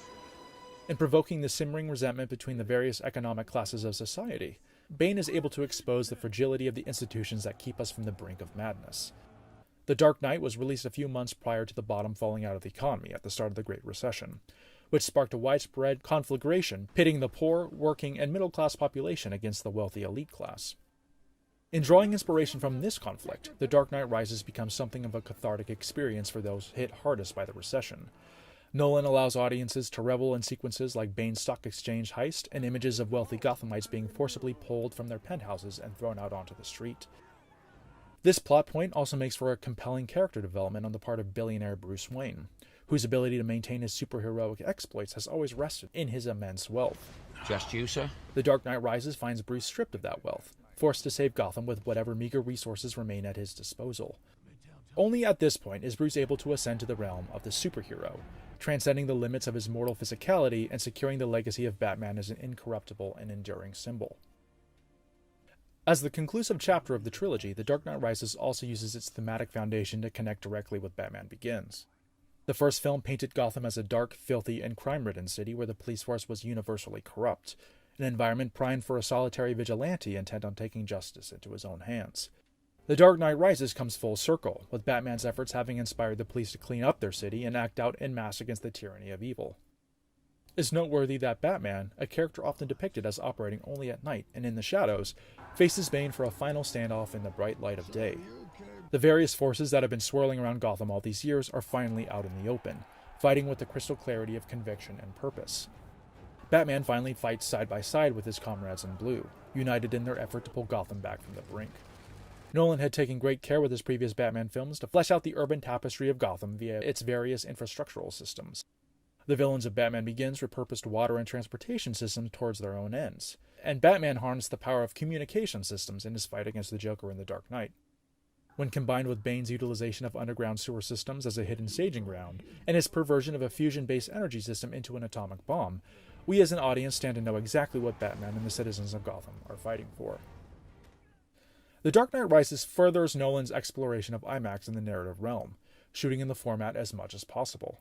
Emboldened by the substantial punch it gave The Dark Knight, Nolan and returning cinematographer Wally Pfister employ IMAX frequently. Essentially, any shot that doesn't require dialogue due to the operating noise of the camera itself.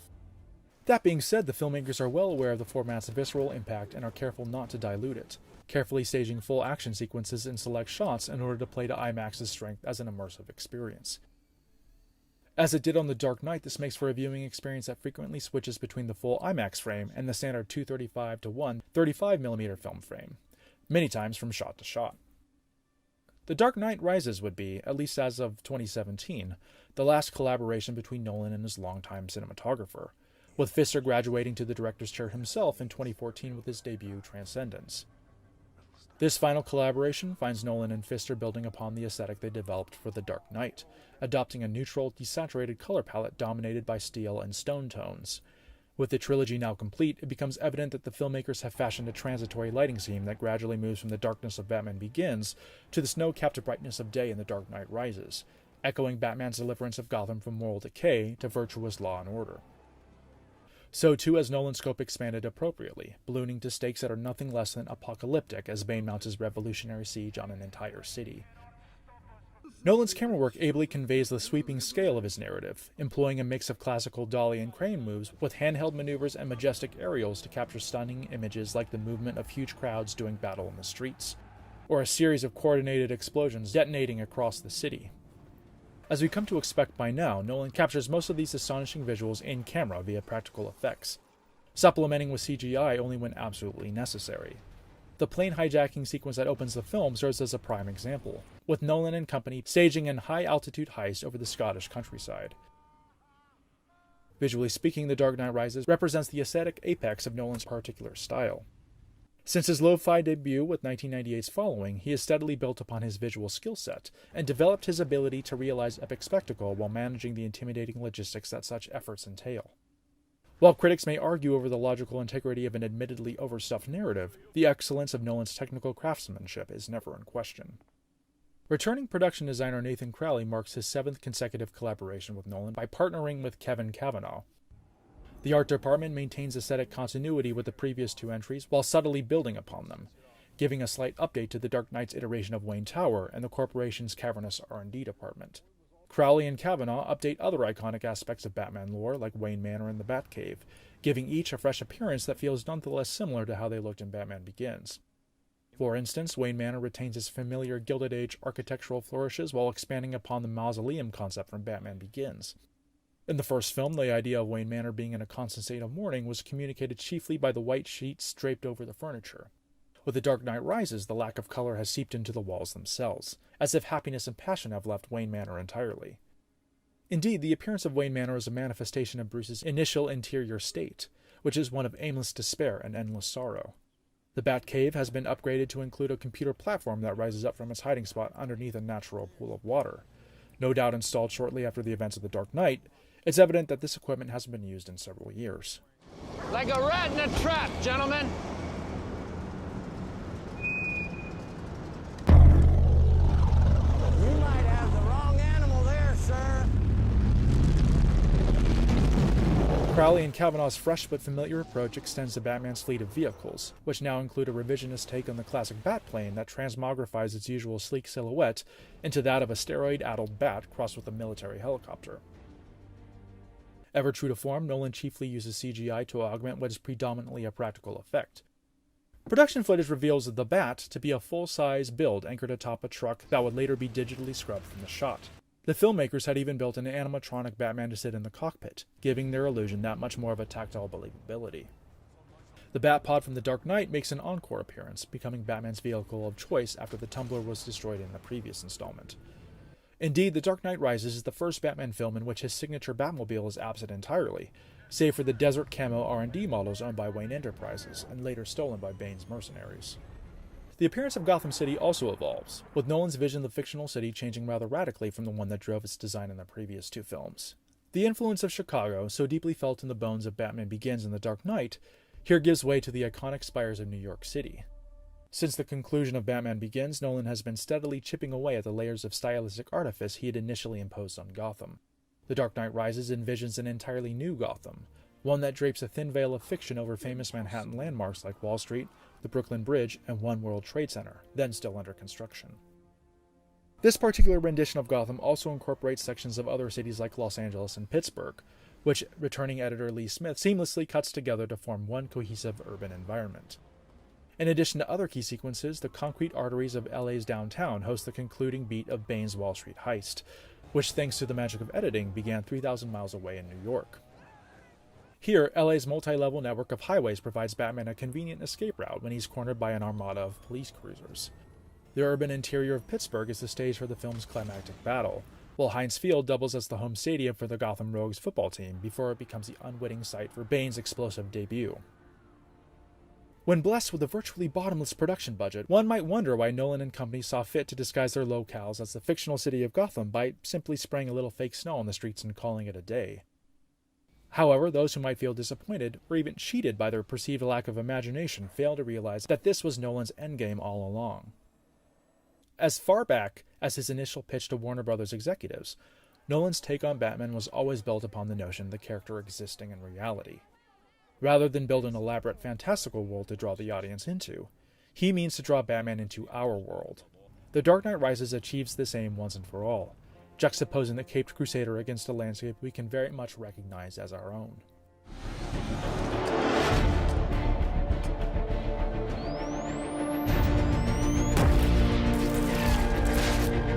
In regards to the film's score, one could be forgiven for expecting the composing team of Hans Zimmer and James Newton Howard to finish what they started with Batman Begins.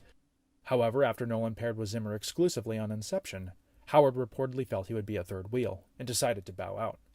While this act arguably streamlines the score's creative process, Howard's absence is palpable.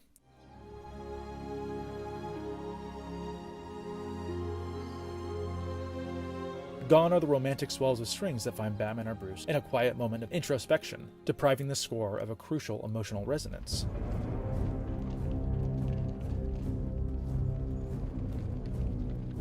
This isn't to say Zimmer fails to deliver of his own accord, however. The dynamic of the score simply shifts to favor the militaristic and intense nature of his prior contributions. He appropriately builds on the themes established in the previous entries, developing towards their logical conclusions.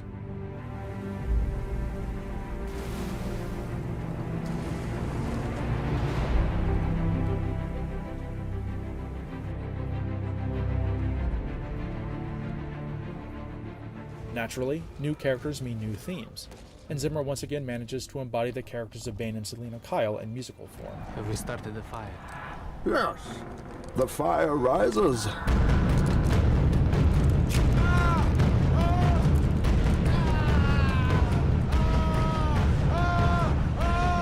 Expected to be muscular and percussive, Bane's theme immediately communicates an overwhelming sense of strength and power.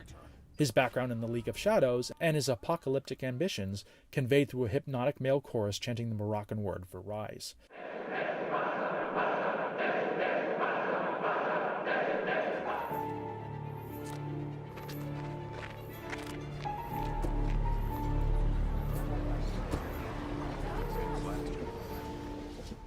Can I have a ride? Selina Kyle gets a slinky, playful theme that echoes her comic book heritage as Catwoman, employing light flutters on a piano bolstered by quietly urgent strings.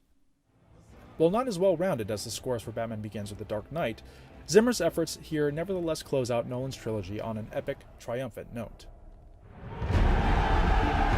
Nolan's artistic signatures as a filmmaker are on full display throughout The Dark Knight Rises, from its massive scope to its jet-setting narrative that takes his crew to far-flung locales like Morocco or Scotland.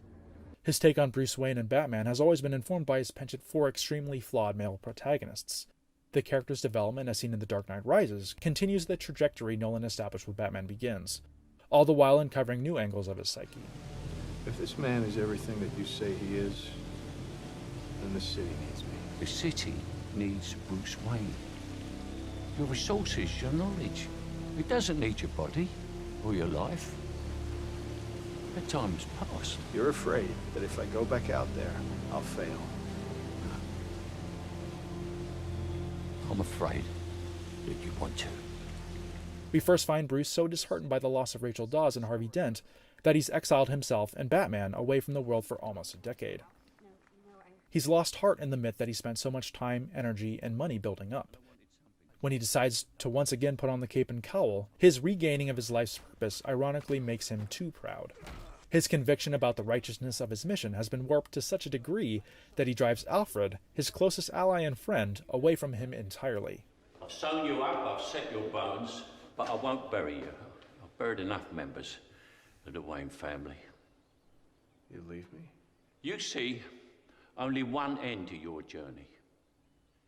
Leaving is all I have to make you understand. You're not Batman anymore. You have... This also leads to his merciless beating at the hands of Bane, having failed to do his homework on his opponent beforehand. Bruce's story in The Dark Knight Rises is one of re-earning the mantle of Batman, of gaining a renewed conviction for justice that will enable him to finally fulfill his lifelong quest. The conceit of functional style that runs through Nolan's filmography maintains its presence here through Batman's iconic suit, in addition to other aspects like Bane's militaristic garb and mask, Selina Kyle's jet black burglar outfit, and even a wearable device that allows Bruce to regain the power lost to destroyed cartilage in his knee. The plot affords Nolan ample opportunity to explore his fascination with architecture and the malleability of the urban environment, with Bane exploiting the inherent vulnerabilities of Gotham's civic infrastructure. The underground sewer system allows him to move throughout the city undetected, while staging his massive operation. This position allows him to penetrate fortified structures like Wayne Enterprises' R&D department by tunneling up from below. The strategic placement of explosives on bridges and other key points throughout the city allow him to effectively shut down Gotham in one fell swoop, cutting it off from the outside world and effectively creating his very own kingdom to rule as he sees fit. The Dark Knight Rises isn't as concerned with the manipulation of time as his previous work, opting for a linear narrative that progresses steadily forward, save for a massive time jump in the middle that sees several months pass under Bane's occupation. More so than he did in The Dark Knight before it, Nolan structures his climax around a literal ticking clock, that time-honored movie trope of a bomb counting down to detonation. Considering the inspired turns of story that drove Nolan's previous Batman entries, it isn't difficult to see why some critics felt let down by his use of an admittedly cliché narrative device. That being said, the ticking clock nonetheless provides a propulsive framework for Nolan to employ his signature cross-cutting techniques, nimbly tracking multiple threads of action and character as they race to save or destroy Gotham. A purist attitude towards the supremacy of celluloid film over digital acquisition has always been a crucial aspect of Nolan's artistic character, but his reputation for active advocacy really begins here, with The Dark Knight Rises. Thanks to the monumental success of films like The Dark Knight and Inception, he had enough industry clout to gather a number of high-profile directors like himself for a private IMAX screening of the film's plane hijacking prologue shortly before this film's release. With some of Hollywood's most celebrated luminaries as his captive audience, he proceeded to make his case about the importance of keeping celluloid alive as a vital option for filmmakers to employ. In this bold new digital age, film has taken on an inherently nostalgic quality, one that's easy to romanticize or take for granted. Nolan used his platform to underscore the dangers that digital poses towards the continuance of celluloid, the least of which being its appeal to the studio's bottom line. Digital may now have the capability to match and even surpass the resolution of film, pixel for pixel, he argued, but there's a lot that digital couldn't replicate, and that they thus stood to lose. Qualities like a flexible latitude, an organic texture, and its strength as a long-term archival format immune to the ravages of memory rot and data corruption. In the wake of major manufacturers like Fuji closing their doors and leaving Kodak as the only game in town, they faced the imminent risk of losing the choice to shoot on film altogether. Thankfully, his pleas didn't fall on deaf ears. His colleagues and contemporaries agreed that the preservation of celluloid as an acquisition option was of urgent artistic and cultural importance. This alliance proved instantly formidable, with their efforts leading to several studios agreeing to a processing partnership with Kodak that would guarantee film's immediate survival. Of all of Nolan's contributions to the art of cinema, his active advocacy to preserve the availability and the magic of photochemical film for future generations stands to become one of his most important and enduring. Thanks to the bar set by The Dark Knight and the passing of 4 years when most sequels aim for 2, expectations were understandably sky-high for Nolan's trilogy capper. It was, simply put, the most anticipated film of 2012. Its box office dominance was a foregone conclusion, with the marketing campaign aptly positioning the film as a major cultural event that was not to be missed. The movie-going public responded in kind, the most dedicated of whom turned out en masse across the country for midnight screenings on release day, July 20th, 2012. Breaking news this morning coming out of Colorado. The town of Aurora, Colorado, which is about 12 miles to the east of Denver, is a scene of a shooting this morning. Police there were called shortly after midnight to a multi-screen movie theater in a mall where The Dark Knight Rises was being shown, a midnight showing. The overwhelming excitement of the film's release was immediately tempered by tragedy when a young man named James Holmes dressed up, in his words, as the Joker, and opened fire on an audience at a midnight screening in Aurora, Colorado. 12 people lost their lives, with 58 more injured. Nolan and his collaborators immediately issued statements about the massacre, expressing their profound heartbreak. This unfortunate brush with history no doubt must have deeply affected Nolan. To him, the movie theater was a sacred space, akin to a cathedral. It was a forum where people could gather and share a communal dreamlike experience, and once that bubble had been popped, it was like innocence lost. There was no going back. Whatever the purpose might have been, Holmes's barbaric act couldn't keep audiences away, perhaps inspiring some to go to the theater as an act of righteous defiance against fear and terrorism. Critics admired the film for the most part, lavishing praise on Nolan's technical craftsmanship and command of vision while conceding that the narrative was overlong and rather unwieldy. Individual criticisms aside, critics and audiences alike mostly agreed that Nolan had closed out his trilogy in satisfying fashion. Nobody, however, could deny the impressiveness of his achievement. Not only had he shepherded one of the most successful and well-regarded trilogies of all time, he had capably, and seemingly effortlessly, executed The Dark Knight Rises on the largest and most challenging scale of mainstream studio filmmaking. In completing the Dark Knight trilogy, Nolan had formed the bedrock of his cinematic legacy, and a solid platform upon which to build his towering works to come. Mankind is a race of explorers. From the governmental level on down to the individual family unit, we're constantly pursuing the expansion of our domain into uncharted territory. The fundamental desire that drove us across entire continents and oceans has also given birth to the tribal mindset of nation-states, drawing up arbitrary borders in a bid to separate ourselves and our natural blessings from the nebulous other. It wasn't until the dawn of spaceflight in the mid-20th century that mankind was able to ascend high enough to observe the entire planet within their field of view. Up there, they realized that there were no borders, no nations, no distinct divisions of heritage and culture. There was only, to paraphrase Carl Sagan, a single blue marble suspended in a black void. The planet Earth is a lifeboat in the middle of a vast, turbulent ocean, completely at the mercy to the fickle whims of the fates. It's hard for those of us stuck here on terra firma to grasp just how precarious our cosmic existence is. Thanks to our relatively short lifespans, we're cursed with abysmal foresight. We don't worry about tomorrow because there's already too much to deal with today. But what if there was no tomorrow? What if the mounting effects of industrialization and civic quote-unquote progress had turned our fragile blue marble into a dusty wasteland of blight, drought, and decay? What if we had to find out the hard way that, unlike our fancy electronic gadgets, there was no cloud backup for humanity? Mankind was born on Earth. It was never meant to die here. This phrase, while admittedly devised as an unusually eloquent bit of marketing tagline copy, is the fundamental sentiment that drives Nolan's ninth feature film, Interstellar. The film dares to show the last frontier as it really is, an experience beyond the limits of our wildest imaginations. While Interstellar's heritage harkens back to the tactile innovations of Stanley Kubrick's 2001 A Space Odyssey, its actual development history began much more recently, when theoretical physicist Kip Thorne and producer Linda Obst hatched the initial seed of the story and set it up for further development at Paramount. In 2006, the studio hired Jonathan Nolan to write the script as a directing vehicle for Steven Spielberg.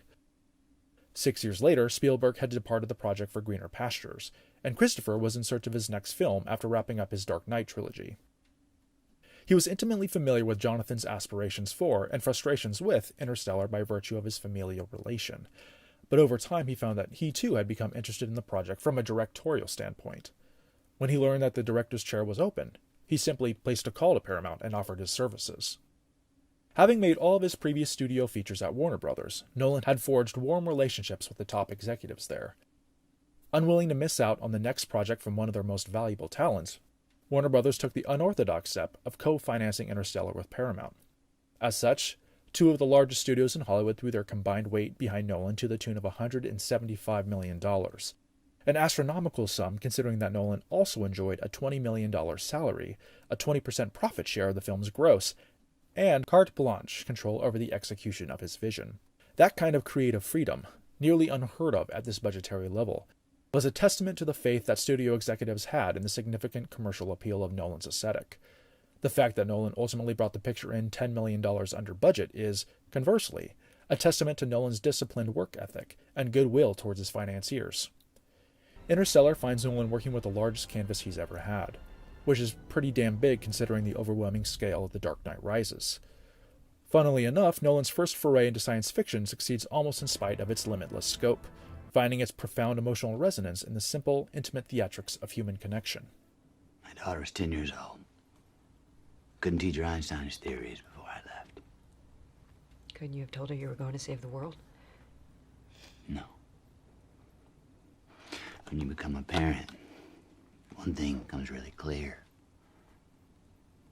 And that's that you want to make sure your children feel safe. And it rolls out down a 10-year-old that the world's ended.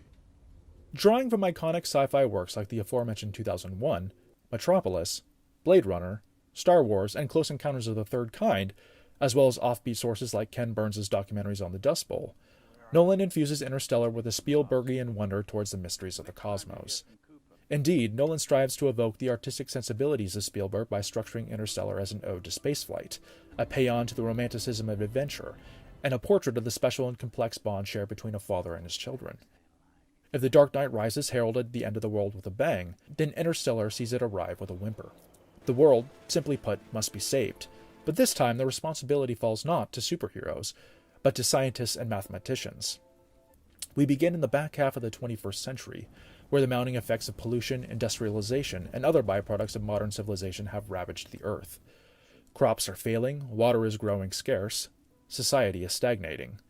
A desperate and hungry world has discouraged frivolous pursuits like space exploration in favor of raising more farmers to till the increasingly infertile fields. Short-sighted bureaucrats have even gone so far as to formally disband NASA and publish textbooks that assert the moon landing was faked in order to bankrupt the Soviet Union and win the Cold War. There's a pervading sense that our future is decidedly earthbound. In America's blight-plagued heartland, where a new Dust Bowl rages with increasing intensity, an ex-pilot turned corn farmer named Cooper is trying to eke out a hardscrabble existence with his 2 children and father-in-law. When Cooper examines the curious phenomena of patterned dust in his daughter's bedroom, he manages to decode it as geographical coordinates. Cooper and his daughter Murph follow the coordinates to a secret underground bunker, only to discover a hidden refuge for the remnants of NASA, an underground facility in which to build the next generation of starships and ferry mankind off the dying planet. The mission has been spurred on by the discovery of a wormhole near Saturn, placed there by an unknown intelligence. Almost overnight, an entirely new galaxy has been placed within their reach, complete with 3 potentially habitable planets orbiting a supermassive black hole named Gargantua. One of the few pilots qualified to lead a mission of this importance, Cooper is duty-bound to leave his family behind and command an interstellar reconnaissance mission to find a new home for the human race, before we lose the only one we've ever known. The consistent pedigree of Nolan's work naturally attracts and retains high-caliber talent, and Interstellar serves as yet another prime example. Well, we used to look up in the sky and wonder at our place in the stars. Now we just look down and worry about our place in the dirt. It's tempting to assume that the casting of Matthew McConaughey as Cooper was a reactive action on Nolan's part, jumping on the reconnaissance bandwagon and securing the talents of a performer operating at the peak of his prestige. If the study of Nolan's filmography yields only one insight, however, it's that any artistic choice he makes is never a reaction to current trends in filmmaking or Hollywood at large. Indeed, he'd been aware of McConaughey's flinty, blue-collar physicality for quite some time. Over the years, he's proved himself to be one of the few actors capable of truly embodying the everyman persona Nolan felt was so crucial to the proper conveyance of his protagonist. How'd it go? I got you suspended. What? McConaughey succeeds Guy Pearce, Al Pacino, Christian Bale, and Leonardo DiCaprio as the latest in a long line of tortured and haunted male heroes within Nolan's work.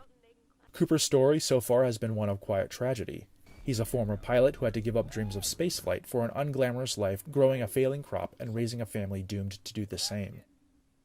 Like Memento's Guy Pearce, Inception's DiCaprio, and to a certain extent Christian Bale's Bruce Wayne, Cooper is a widower, cursed to wander the rest of his life without his mate. Also like these characters, he's whip-smart and resourceful, a natural-born leader with bottomless reserves of courage and a ferocious commitment to family. Why did you and Mom name me after something that's bad? Oh, we didn't.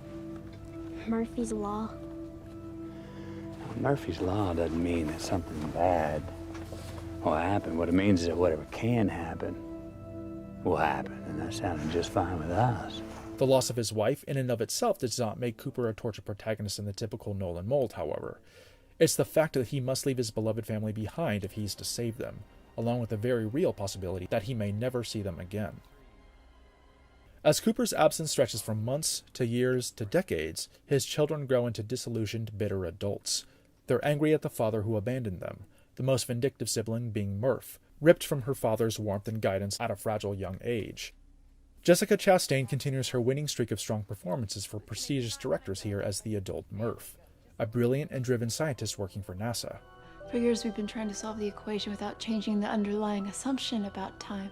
And? And that means each iteration is an attempt to prove its own proof. It's recursive, it's nonsensical.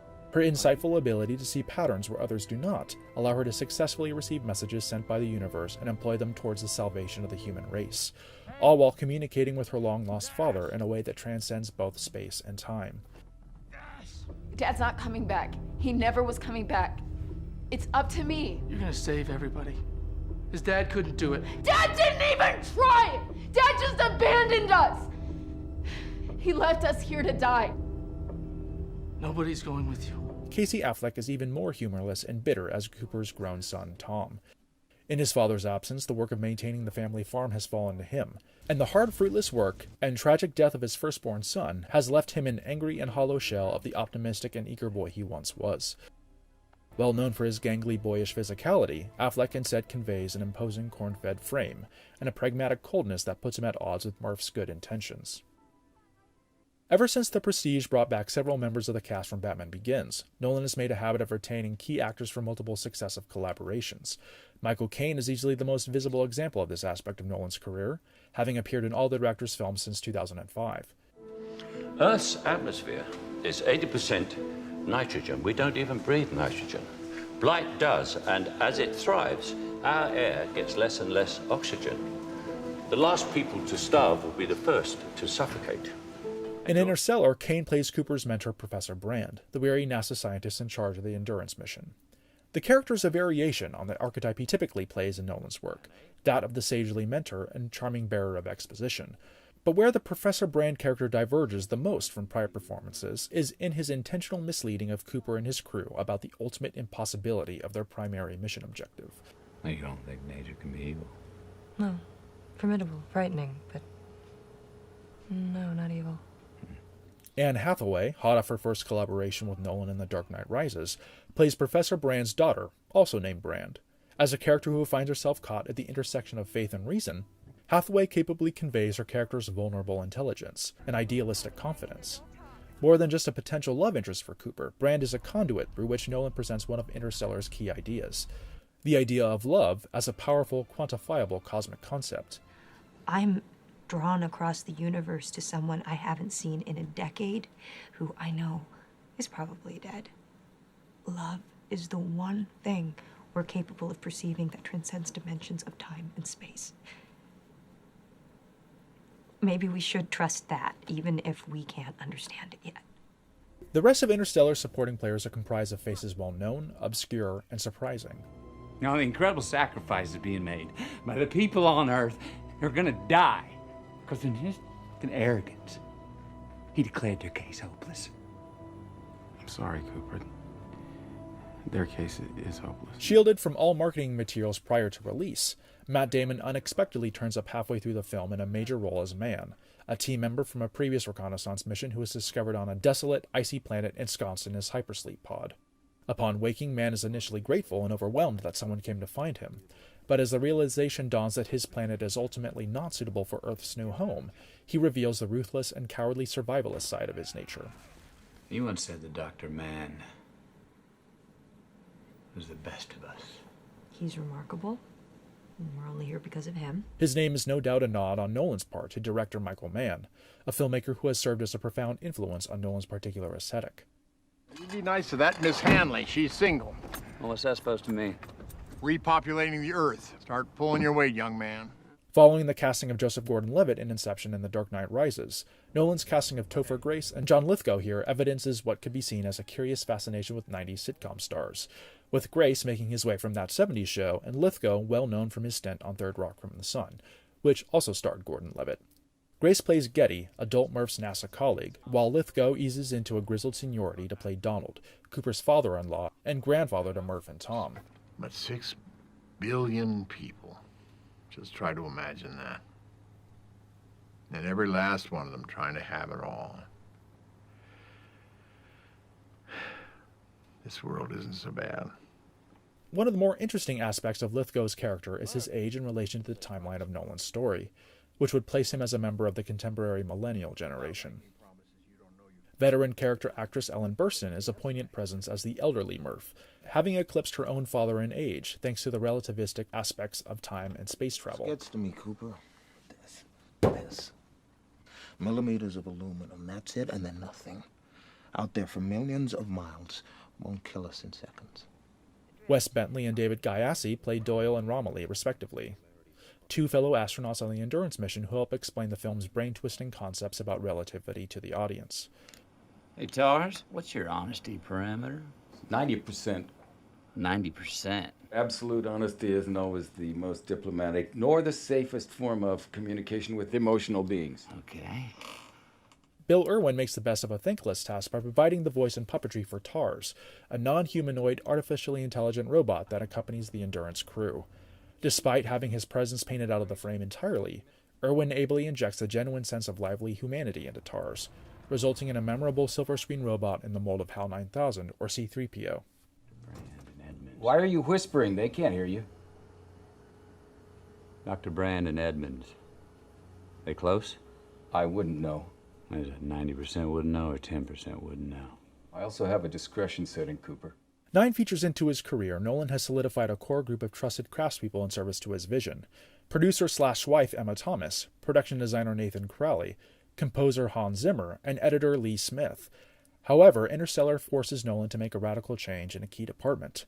Wally Pfister, who had shot all of Nolan's films since Memento, was unavailable because of the production of his own directorial debut, Transcendence. Understandably, Pfister leaves big shoes to fill, but Dutch-Swedish cinematographer Hoyte van Hoytema proves a more than capable replacement, reinvigorating Nolan's outsized aesthetic by virtue of his fresh perspective. He ably replicates the muted earth and metal color palette of Nolan's previous films while infusing Interstellar with a gritty, documentary-style immediacy uncommon to most sci-fi films. He achieves this by shooting a majority of the film handheld, which results in naturalistic compositions that evoke an organic, lyrical nature not unlike the late-career aesthetic of Terrence Malick.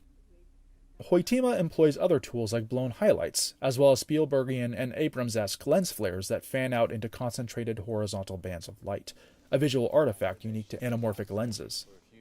From the cinematography on down to the final sound mix, Nolan intended for Interstellar to be his most technically ambitious work to date. The lion's share of his attention is lavished on the visuals, building on his innovative use of large-format film gauges in a narrative setting. If its staggering runtime of 2 hours and 49 minutes wasn't enough, Nolan projects the unprecedented scale of Interstellar's narrative by shooting his largest ratio of IMAX to 35mm film yet. The supersized IMAX format better conveys the infinite depths of space, restoring a sense of grandeur and wonder to a genre that's otherwise been lost in recent years to an orgy of flimsy CGI fests. Indeed, when Nolan juxtaposes the microscopic insignificance of human spacecraft against the massive backdrop of Saturn, it's hard to imagine any other format that can better communicate the awe-inspiring scale of the heavens. With each successive film, Nolan further innovates and strengthens IMAX capabilities for narrative storytelling, and Interstellar provides him with the opportunity to use it in conventional dialogue scenes or handheld in cramped quarters, in addition to grandiose moments of spectacle. The use of IMAX also highlights Nolan's preference for celluloid, allowing him to better demonstrate film strengths while combating the ballooning resolution of digital formats fast approaching their 10,000th pixel. In a way, Nolan achieves a poetic sublimity in his use of IMAX on Interstellar. One of his primary motivators for using the format in the first place was his reasoning that if an IMAX camera can be lugged into space, it can be used to shoot a narrative feature film. With Interstellar, this reasoning comes full circle, finding Nolan employing the format in service to the depiction of space. One of the core operating principles of Nolan's approach to Interstellar was that anything that could be captured in camera would be captured in camera. Granted, Nolan typically avoids CGI wherever he can, but the particular challenges of making Interstellar presented special consideration.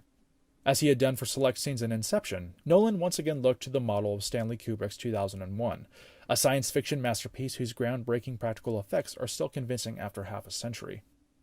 While one could certainly make the case that Kubrick would have preferred the control and precision afforded by digital techniques had they been available to him, 2001's practical in-camera effects are nevertheless a major component of its longevity. Following Kubrick's lead, Nolan mandated that Interstellar would resort to computer-generated imagery only when necessary. As such, a grand majority of the film's spaceships, costumes, sets, and non-human characters are physical builds or miniatures. Interstellar's two robot characters, Tars and Case, were achieved through a mix of computer graphics and physical puppetry, with Bill Irwin giving life to the bulky slab of inanimate metal via an elaborate counterbalance system. Rather than juxtapose green-screened astronauts against a computer-generated alien landscape, Nolan simply flew the production to the real-life alien landscape of Iceland, which stood in for the film's water and ice planets. This approach also extended to sequences set on Cooper's farm back on Earth, where he had his team actually build a functional full-scale house and plant fields of corn out in the Canadian province of Alberta. The spaceship sets, built on a soundstage in LA by returning production designer Nathan Crowley, were designed to be as realistically functional as possible in a bid to emulate the harshly utilitarian conditions of space travel. This meant foregoing the luxury of breakaway walls, and projecting high-resolution images of space onto a giant cyc, enabling the cast to look out the windows of the Endurance and actually feel like they were in space. Even the four-dimensional Tesseract sequence, one of the most abstract concepts ever presented in a mainstream Hollywood film, was, surprisingly, built as a practical set. This isn't to say that Interstellar doesn't contain its fair share of computer-generated imagery, but rather that Nolan's conscious decision to capture as much as he could in camera should be celebrated, and has arguably created a piece of work that will hold up considerably well in the years to come.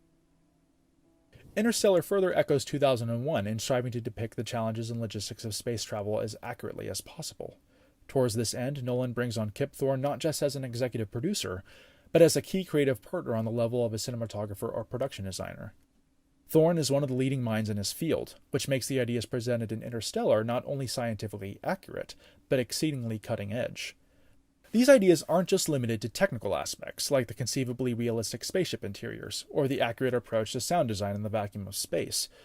Every development in the story bases itself upon the established laws of physics and relativity, no matter how fantastical or impossible it may seem. Admittedly, the film does deviate dramatically from hard science when Cooper allows himself to drop into a black hole, but the ultimate impossibility of knowing what lies beyond the event horizon is an appropriate enough excuse for a little dramatic license. To Nolan and Thorne's credit, the depiction of the black hole itself is derived as accurately as possible from our current understanding of them. Thorne worked out complicated relativity equations for the computer graphics team so that they could accurately recreate the warping and luminescence of Gargantua's accretion disk. Even the simulation itself was an immense undertaking, generating over 800 terabytes of information, and some frames taking 100 hours or more to render. In the process, Thorne and the visual effects team managed to make actual, quantifiable scientific breakthroughs in our understanding of the heaven's most mysterious phenomenon.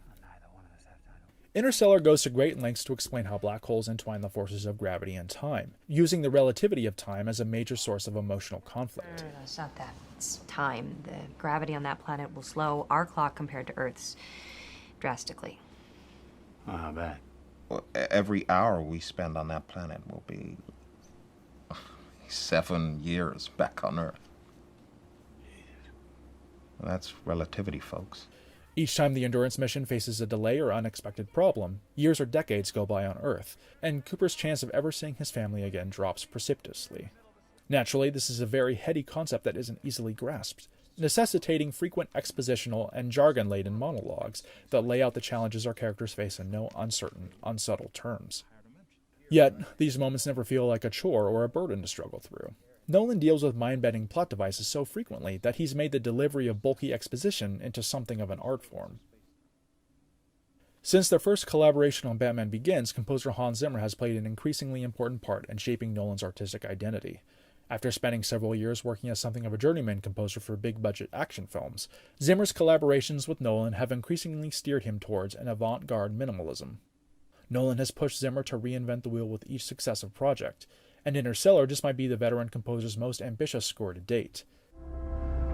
Here we go.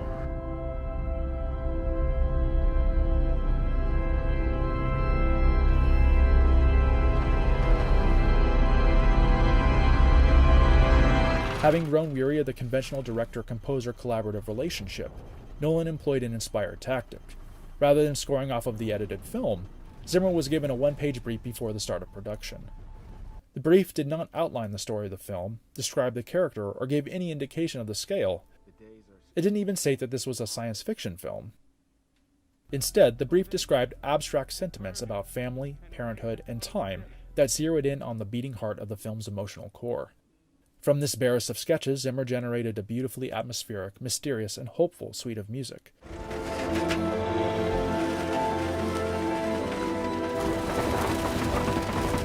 It's an Indian Air Force drone. Solar cells can power an entire farm. Take the wheel, Tom.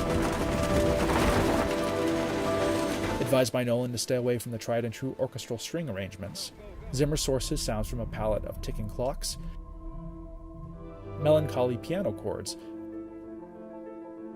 and most notably, an urgent church organ.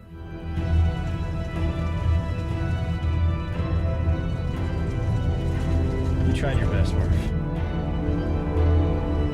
Indeed, the organ, and the particular acoustic resonance gained by recording it inside an actual cathedral, is the defining characteristic of Interstellar's score, perfectly evoking the religiosity of the celestial heavens, as well as our tireless search for a higher meaning to our existence. By not tailoring his score to the expectations of the science fiction genre, Zimmer is able to tap directly into the universality of the human experience at the center of the story, and deliver one of the finest works of his career.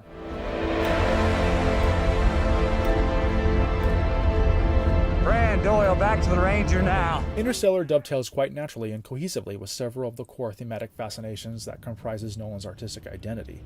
Time, and the manipulation thereof, consistently shapes the structure of his films, and Interstellar posits that time is a spatial dimension unto itself, one that can be stepped outside of and looked in on as it stretches and warps in a relativistic relationship with gravity. Is there any possibility?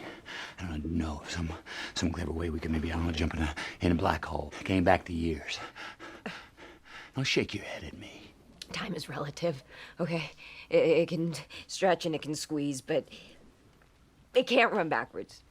Just can't, right? The only thing that can move across dimensions like time is gravity. Whereas Memento played with the lateral direction of time, or Inception explored how a single action's effect could compound along multiple parallel timelines, Interstellar goes one step further by turning time into a physical dimension, embodied in the four-dimensional tesseract that allows Cooper to interact with his daughter across multiple points of her lifespan. It's immediately apparent that Nolan sees great dramatic potential in the relativity of time as it pertains to gravity. Hello, Rob? I've waited years. How many years? By now it must be. It's 23 years. One of the film's most emotionally resonant sequences finds Cooper and Brand marooned on a water planet closely orbiting the gravity-dense black hole. Because the individual perception of time differs according to the strength of gravity's pull, they perceive themselves as being on the surface for only a few hours. When they return to the ship in orbit, however, they learn that 23 years have passed on Earth, and Cooper has an inbox with a lifetime's worth of messages from his kids, who have grown up in his absence and have reached the same age he had been when he left home. Nolan's fascination with time is also represented by his usage of montage and cross-cutting and pursuit of a subjective emotional experience in the building of dramatic intensity. Looking over his series of collaborations with regular editor Lee Smith, it's not uncommon for Nolan to employ crosscuts that span great distances of time and space, but Interstellar's crosscuts compress whole decades and unfathomable light years within the space of a single frame.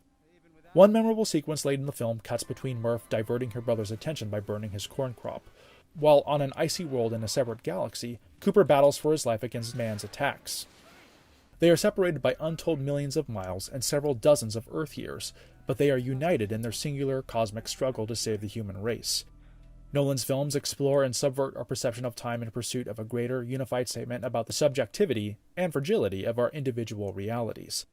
There is no single objective truth in his films, no matter how hard his characters search for it. Perhaps that's why his protagonists are always so tortured or burdened with regret. They devoted the entirety of themselves to the pursuit of something they ultimately can never attain.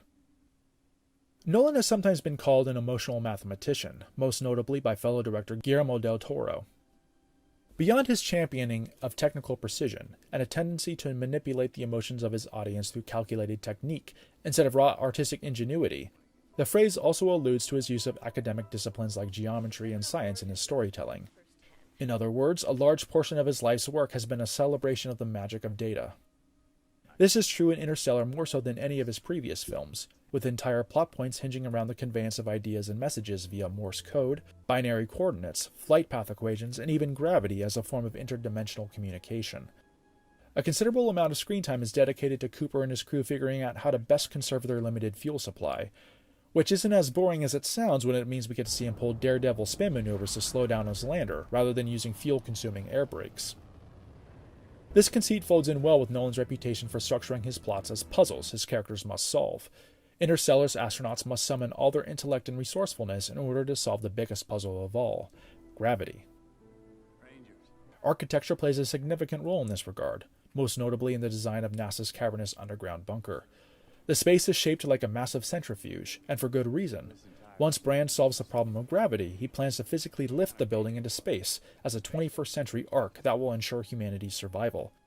Its circular shape will allow the station to spin in orbit, generating artificial gravity for its inhabitants.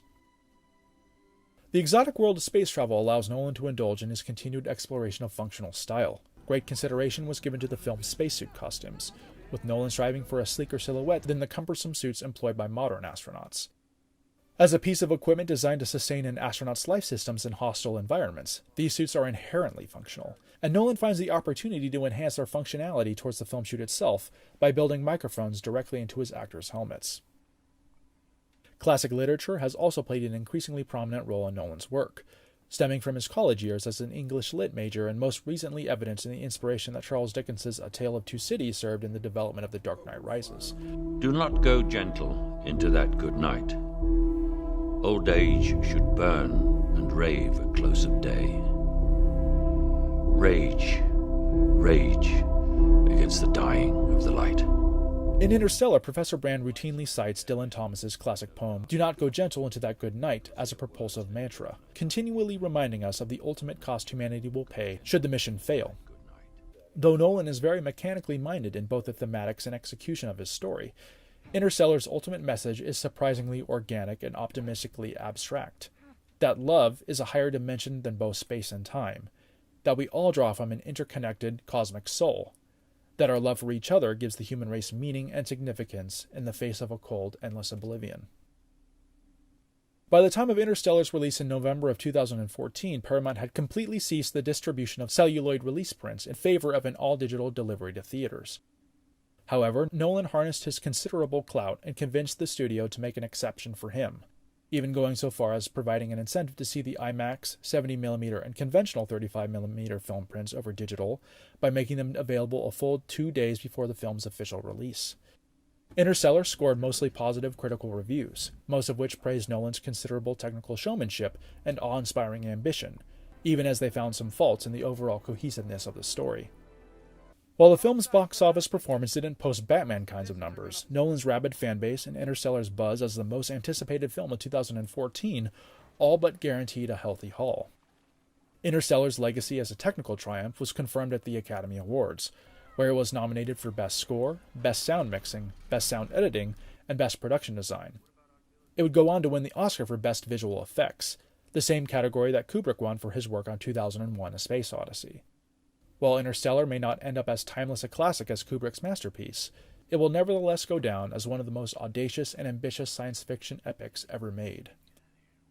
With his staggering pair of apocalyptic epics, Nolan has once again proven himself a true cinematic craftsman of the highest degree, consistently holding true to his principles, convictions, and authority, even as the scale and budgets of his films balloon to ever higher elevations. The Dark Knight Rises and Interstellar secured Nolan's legacy as not just his generation's premier purveyor of intelligent and challenging high-concept storytelling, but also as a formative influence on the generation of film artists to come. Having thoroughly explored the outer reaches of the universe, the only direction left for Nolan to travel was back inward, thus beginning a new phase of his career that would further refine his talents and continue to break new ground in narrative and technical structure. When health restrictions ruled out the ability to sit in a dark enclosed room with hundreds of strangers for several hours on end, the beloved ritual of moviegoing collapsed overnight. Theaters around the world closed their doors, some, like LA's cherished ArcLight cinema chain, unwittingly shuttering forever. Even as case numbers dropped in the summer, prompting several chains to open back up and test the waters, auditoriums remained empty. Desperate for revenue and starving for a government bailout that wouldn't come for several more months, theater chains and studios came to see Tenet as their last great hope. After all, if Nolan's latest effects spectacle couldn't lure audiences back to the cinema, what could? As if saving the cinema wasn't enough pressure, Tenet also faced a challenge that Nolan hadn't experienced since 2002's Insomnia, making its money back. At $205 million, it wasn't just Nolan's most expensive original film. It was also one of the most expensive original films in history. Furthermore, it was the most expensive film ever produced featuring a person of color in the lead role. The stakes had never been higher, and theatrical distribution was the only way a budget this high could hope to recoup its expenses. Rather than dump the film directly to streaming services, as other studios had done, Warner Bros. Repeatedly delayed the film's theatrical release in hopes that case numbers would improve enough for audiences to feel comfortable returning en masse. This prospect seemed increasingly unlikely as 2020 slumped over the finish line, and the numbers of the infected were higher than ever. Unable to wait a year or more, as other high-profile releases like Fast 9 or No Time to Die had done, Warner Bros. Had no choice but to put the film in theaters and let it play to an empty house. Thus, it would seem Tenet was doomed to be Nolan's first financial failure before it even had a chance to prove itself. Nolan could take some consolation in the fact that the film had lived up to his own exacting creative standards. As an intensely cerebral, time-bending spy thriller, Tenet possesses a Nolan-esque pedigree that verges on the quintessential. The ideas contained within had been percolating in Nolan's mind for 20 years, only manifesting themselves as an actual screenplay in the last 6. After the comparatively narrow focus of 2017's Dunkirk, he harbored a desire to return to the expansive, globe-trotting scope of his previous epics. Tenet, inspired by the James Bond franchise and other spy thrillers that had so formative an influence on his youth, would suggest itself as an ideal fit. However, this was not to be Nolan's take on a Bond movie. This was to be, rather, what he described as a memory, or a feeling, of the genre. Not a direct homage per se, but a pure intuiting of its mechanics from a broader exposure, with each of his key collaborators bringing their subjective experiences to the table in pursuit of something more original. Indeed, there's never been a spy picture like Tenet, what with Nolan's signature manipulation of chronology as a core plot point. It's easy to make light of the general concept. Nolan just discovered Avid's reverse button, but it's clear that he is after a much more complicated understanding of time as it relates to physics. Despite soliciting guidance from his interstellar consultant and Nobel Prize-winning astrophysicist Kip Thorne, Nolan is the first to admit that scientific accuracy is not the goal.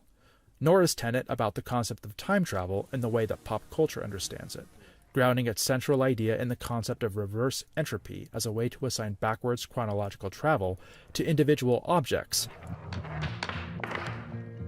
The end result is as intellectually elusive as it is viscerally engaging, a 2.5-hour embodiment of an expositional character's exhortation to Tenet's hero. Don't try to understand it, feel it. Don't touch them. What the hell happened here? It hasn't happened yet. Like a true spy film, Tenet zips around the world in its chronicle of the protagonist, a rather cheeky moniker given to John David Washington's elite field operative who is tasked with preventing a future war his handlers only know about because its detritus is peppering our present. Washington, son of the great Denzel, plays down his celebrity lineage to deliver a star-making turn all his own as the unflappably cool, enigmatic hero. He's emotionless, but not cold, the embodiment of the word spook. He seemingly has no personal life to speak of, having devoted the entirety of his existence to the shadows. When a counter-terrorist operation at a Ukrainian opera house results in his capture, The protagonist attempts suicide by cyanide capsule to avoid giving up crucial information to his captors. The afterlife that awaits him on the other side is a bit unexpected, to say the least. After waking up in a tanker in the middle of the ocean, the mysterious stranger at his bedside, Insomnia's Martin Donovan, recruits him for a top-secret mission with an enigmatic code word, Tenet. The word is also the name of an equally secret organization that has been collecting various objects evidencing a state of reverse entropy. That is, they move backwards. The organization believes these objects to be the detritus of a devastating war in the future, and the only way to avert it is for the protagonist to track down a Russian oligarch named Sator. Played with an icy intelligence by fellow director and Dunkirk performer Kenneth Branagh, Sator is a nasty piece of work, a cruel, abusive nihilist with the financial means to satisfy any earthly desire. There's two things his fortune can't buy him, however. One is time, as he's slowly being consumed from within by terminal cancer. The other is love. Unable to earn the affection of his wife, Kat, he's opted for her fear instead. As the film's chief feminine presence, the 6'3" actress Elizabeth Debicki quite literally towers over her co-stars as Sator's kept companion. She's a professional art appraiser who effortlessly glides through high society circles, none of whom have any idea about the bitter abuse she endures for the sake of her son. She proves a valuable partner in the protagonist's mission, granting him access to Sator's inner circle at great risk to her own life. Robert Pattinson's Neil is another valuable asset to the protagonist. Cavalier, laid back, and rakishly disheveled, Neil is an elite agent for Tenet who seems a little too well equipped to follow along with the mind-blowing revelations of the mission at hand. His laid-back attitude balances rather nicely with the protagonist's buttoned-up focus, leading to the warmth of unexpected friendship that counters the ascetic coldness frequently levied against Nolan by his critics. As the gargantuan scope of the protagonist's mission becomes clear, Nolan's supporting cast responds in kind, giving the audience a handful of additional characters who each contribute another piece of the central puzzle. Aaron Tyler Johnson goes full commando as Ives, a brusque, hipster-bearded special ops officer who helps the protagonist acclimate to the unworldly working conditions of a reverse entropic state. Dimple Kapadia, a prominent Hindi actress making a rare appearance in an American studio picture, plays Priya, a wealthy Mumbai-based arms dealer who counters the moral bankruptcy of her profession with a warm elegance and a matronly demeanor. Nolan mainstay Michael Caine makes a brief cameo as the bespectacled Crosby, a British intelligence officer who conveys early intel about Sator. Jeremy Theobald, the protagonist of Nolan's lo-fi debut Following, also makes a brief cameo in the same sequence, playing a buttoned-up concierge at Crosby's dining club. Tenet reunites Nolan with his Interstellar and Dunkirk cinematographer Hoyte van Hoytema, with those prior works becoming a platform upon which to further experiment with large-format filmmaking. The pair switch confidently between 65mm and IMAX film, the latter deployed primarily for action sequences and awe-inducing establishing shots. Also like all of Nolan's prior films since The Dark Knight, the mixing of formats would require a constant switching of aspect ratios, 2 39:1 CinemaScope for the 65mm and 1 43:1 for IMAX, further matted to 1 78:1 for home video. Beyond setting a personal record for the most amount of IMAX footage shot at 1.6 million feet, Tenet doesn't attempt to expand Nolan's stately technical aesthetic beyond the reverse conceits required by the narrative, choosing instead to deliver the weighty big-screen experience that we've come to expect and demand from him. Whether mounted to a crane, a helicopter, or atop the operator's shoulders, the camera maintains its dogged focus on spectacle and scope as the characters push the story forward. The familiar stone and steel color palette of Nolan's previous films gives Tenet a washed-out, earthy feel, while pops of red and blue are used as visual signifiers of the flow of time, a reference to the Doppler shift, which points out how light moving away from the observer takes on a reddish quality, due to longer wavelengths, whereas the shorter wavelengths of incoming light read as blue. There's a case to be made for Tenet as Nolan's ugliest film, which isn't necessarily a criticism. Though the desaturated color palette certainly doesn't offer much in the way of vibrant color, the deliberate choice to shoot primarily in the Eastern European city of Tallinn, Estonia, imbues the film with a gray, brutalist quality reminiscent of the utilitarian edifices of the Soviet era. Supplementary locales like Mumbai further add to this feeling, with a sweaty, overcrowded populace laboring underneath the shadow of Priya's looming residence, a needle-like high-rise built for a single family that serves as a physical embodiment of globalism's treacherous side effect, runaway income equality, which has paved the way for a handful of billionaires like Sator to bend society to their exploitative whims. Nolan's longtime production designer Nathan Crowley uses these unfamiliar locations to his advantage, subsequently fashioning a kind of abstract urbanity that anonymizes their surroundings, akin to Inception's monolithic cityscapes. This aspect finds particular resonance in Tenet's climax, which finds the protagonist and his colleagues undertaking a massive operation in both conventional and reverse chronology amidst the towering ruins of a decimated ghost city that was once Sator's home. Though Tenet benefits from the expected pedigree of longtime collaborators like Crowley, Hoytima, and Emma Thomas, Nolan's partner in production as well as life, two other key figures, editor Lee Smith and composer Hans Zimmer, abstained from the proceedings. The former already committed to Sam Mendes' 1917, and the latter turning Nolan down so as to score Denis Villeneuve's Dune. Rather than lament the temporary loss of valued colleagues, Nolan would take this opportunity to inject some young blood into the film, replacing Smith with Jennifer Lame and Zimmer with Ludwig Göransson. Known previously for her work on Kenneth Lonergan's Manchester by the Sea and Ari Aster's Hereditary, Jennifer Lame proves her editing chops are just as capable in the action arena as they are in drama or horror. She deftly handles Tenet's display of reverse entropy in action, helping us make sense of where and when we are in sequences that could just as easily be a cumbersome and confusing succession of images. Göransson further cements his reputation as arguably the fastest rising star in film composing, creating a rather stunning original score that favors percussion and experimental electronic textures over conventional orchestration. Composed of crashing synth waves, aggressive drums, sirens, and dubstep-adjacent rhythms, the overall effect is not unlike having a bad trip at a warehouse rave, but in a good way. Indeed, the score's most conventional element is a guitar accent that evokes James Bond without emulating John Barry's iconic theme. The massive character of Göransson's sound is even more impressive considering that its orchestral elements were recorded separately by individual musicians, working around strict lockdown measures. For the character of Sator specifically, Göransson employs an inspired leitmotif that sounds like someone gasping for breath, musically reinforcing his terminal condition, as well as the story's conceit that one must rely on an oxygen mask while in an inverted state. The effect was reportedly achieved through heavy electronic distortion of the original recording, which, funnily enough, featured Nolan himself breathing heavily into a microphone. To cap things off, Göransson repurposes the score's unique sound as the backing track to a collaboration with rapper Travis Scott, though it's tempting to imagine what Zimmer might have contributed to Nolan's latest opus. Göransson's Herculean efforts keep us from dwelling too much on the elder maestro's absence. Beyond his demonstrable mastery of filmmaking's technical conceits and the visual grammar of epic spectacle, the aura of timeliness that envelops Nolan's storytelling seems to be rooted in his ability to harness our modern anxieties and transpose them onto a gigantic apocalyptic canvas. Unlike the shock and awe, landmark destruction porn engineered by disaster movie contemporaries like Roland Emmerich, Nolan's apocalypses are rather intimate. The sharp end of their spears angle directly at the individual, even as the rest of the world hangs in the balance.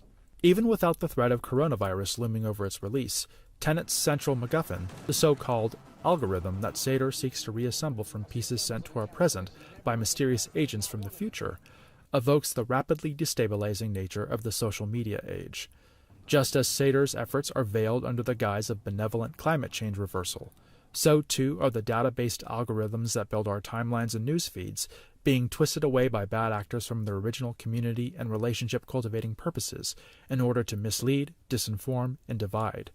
Instead of connection, these algorithms are ultimately fostering isolation, siloing us off into our respective echo chambers and alternative realities. The COVID-19 pandemic has only compounded the problem, subsequently imbuing Tenet with an eerie prescience that seems to predict the age of sickness to come. Images of the protagonist wearing an oxygen mask that serves to sustain him in the face of an inhospitable reverse entropic state unwittingly transcend Nolan's personal artistic fascinations to coincide with our new masked reality. Likewise, the aforementioned gasping leitmotif that Göransson builds into the score loses its impressionistic storytelling quality as it transforms into a breathless dispatch from hospitals overwhelmed by respiratory failure on an imaginable scale. Furthermore, the isolating effects of a year in lockdown serve to obliterate our collective perception of time, robbing it of meaning while entombing us in a suspended state of waiting for case numbers to decline, for vaccines to arrive, for our lives to resume. It was almost as if we had been incepted into one of Nolan's films, with the strings that constitute our sense of temporal continuity and progression being manipulated by some unseen puppet master for reasons beyond our comprehension. Tenet's exploration of reverse entropy, the latest snaking tendril in Nolan's career-long fascination with the manipulation of time, also finds an oblique relevance in the broader cultural obsession with nostalgia. It seems in recent years the comfort of looking back on supposed better times has become a kind of drug, and media conglomerates its dealer. Popular shows like Stranger Things, or reboots/remakes/reimaginings of beloved properties from our youth consume the media landscape, delivering continual hits of pleasure and dopamine. In recognizing and profiting off our collective desire to travel back in time, they have effectively weaponized our nostalgia against us, lulling us into willing complacency as the world burns. They keep us jonesing for the next entry, the next installment, the next hit. Tenet recognizes this danger, building its backwards-moving story progression around the idea of reverse radiation as a byproduct of nuclear fission. In short, what's promised to be the next great technological leap forward in civilization as a double-edged sword that threatens to destroy our past and present, even as it promises to save our future. The film repeatedly makes clear the perils of moving backward in time. It could be argued that our desire to do so is rooted in wanting to return to a simpler state than our complicated present allows. What Tenet tells us, then, is that the past contains the seeds of said present. Nostalgia is a false illusion that, while admittedly pleasurable, ultimately inhibits growth. And as the protagonists of our own stories, forward movement is the only way we will achieve our various objectives. In the context of Nolan's own growth, Tenet is another prime example of the unique artistic traits that distinguish him as an undeniably compelling voice. The use of entropy as a means of manipulating time speaks to his reputation as a kind of emotional mathematician. He roots the fantastical in the practical, turning to physics, science, and data as storytelling tools in their own right. At times, Tenet is a touch too dense for its own good. The climactic temporal pincher movement, in which one team moves forward in conventional time using intel derived from a second team simultaneously moving backward, requires the closest of attention be paid to fully understand its narrative intricacies. To his credit, Nolan understands the intellectual unwieldeliness of his setup, and the aforementioned scene in which the protagonist is urged to feel the reverse entropic state instead of understanding it serves as an urging of his audience to do the same. It's an acknowledgement that Tenet is far more enjoyable as a visceral experience than an intellectual exercise, and the film is all the better for it. This loosened, near-self-aware approach extends to other signature aspects of Nolan's artistry, such as the functional style of his characters. Though the protagonist is well-dressed to the extent that anyone wouldn't hesitate to call him stylish, his sartorial sensibilities are nevertheless muted and utilitarian. They favor shape and structural integrity over color or flash. His clothes speak to his singular focus on his profession and strategic advantage. A key plot point sees him need to wear an expensive designer suit to even gain an audience with Sator. At the same time, it likely wouldn't have mattered whether or not Tenet was too convoluted or conceptually dense. It was the latest Nolan film, after all, and it would be the biggest hit of the year outside of Marvel. But this wasn't a normal year. This was the pandemic year, the year of global crisis that affected all of humanity and yet seemed perfectly engineered to imperil the most personal aspects of our individual lives. To Nolan, champion and defender of the theatrical experience, the forced closure of cinemas across the world was a direct attack against the core of his artistic being. You either die a hero or you live long enough to become the villain, Harvey Dent famously intones in 2008's The Dark Knight. And a figure who insists on audiences seeing his work in his preferred viewing experience, while putting them at risk of exposure to a deadly out-of-control virus, could certainly be described as something of a villain. As other studios and filmmakers shifted gears, embracing a gradual shift towards streaming that had only intensified in lockdown, Nolan insisted that the cinema was the only place his new film could be seen. As such, the release was delayed no less than 3 times, while case numbers ebbed and surged in relentless waves. In the end, Tenet was indeed released theatrically, but only to the handful of theaters that were still open, most of them in international markets that had done a much better job controlling case numbers than the US.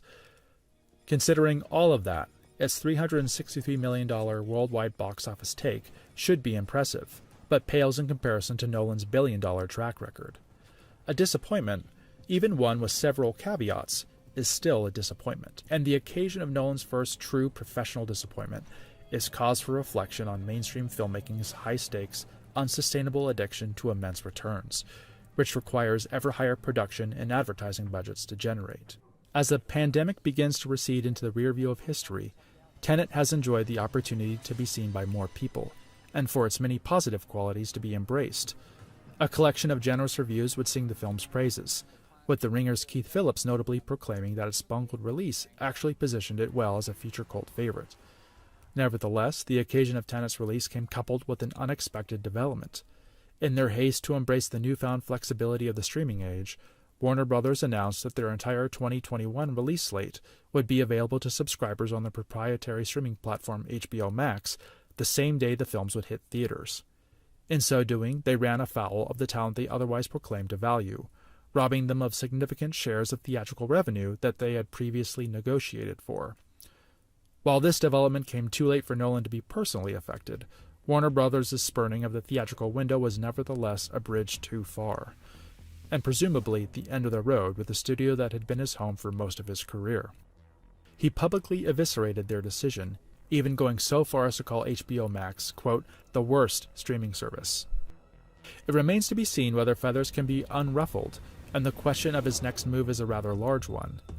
Whatever his next project may be, it will undoubtedly emerge into a profoundly changed exhibition landscape. His lifelong quest to save the movies will face its biggest challenge yet.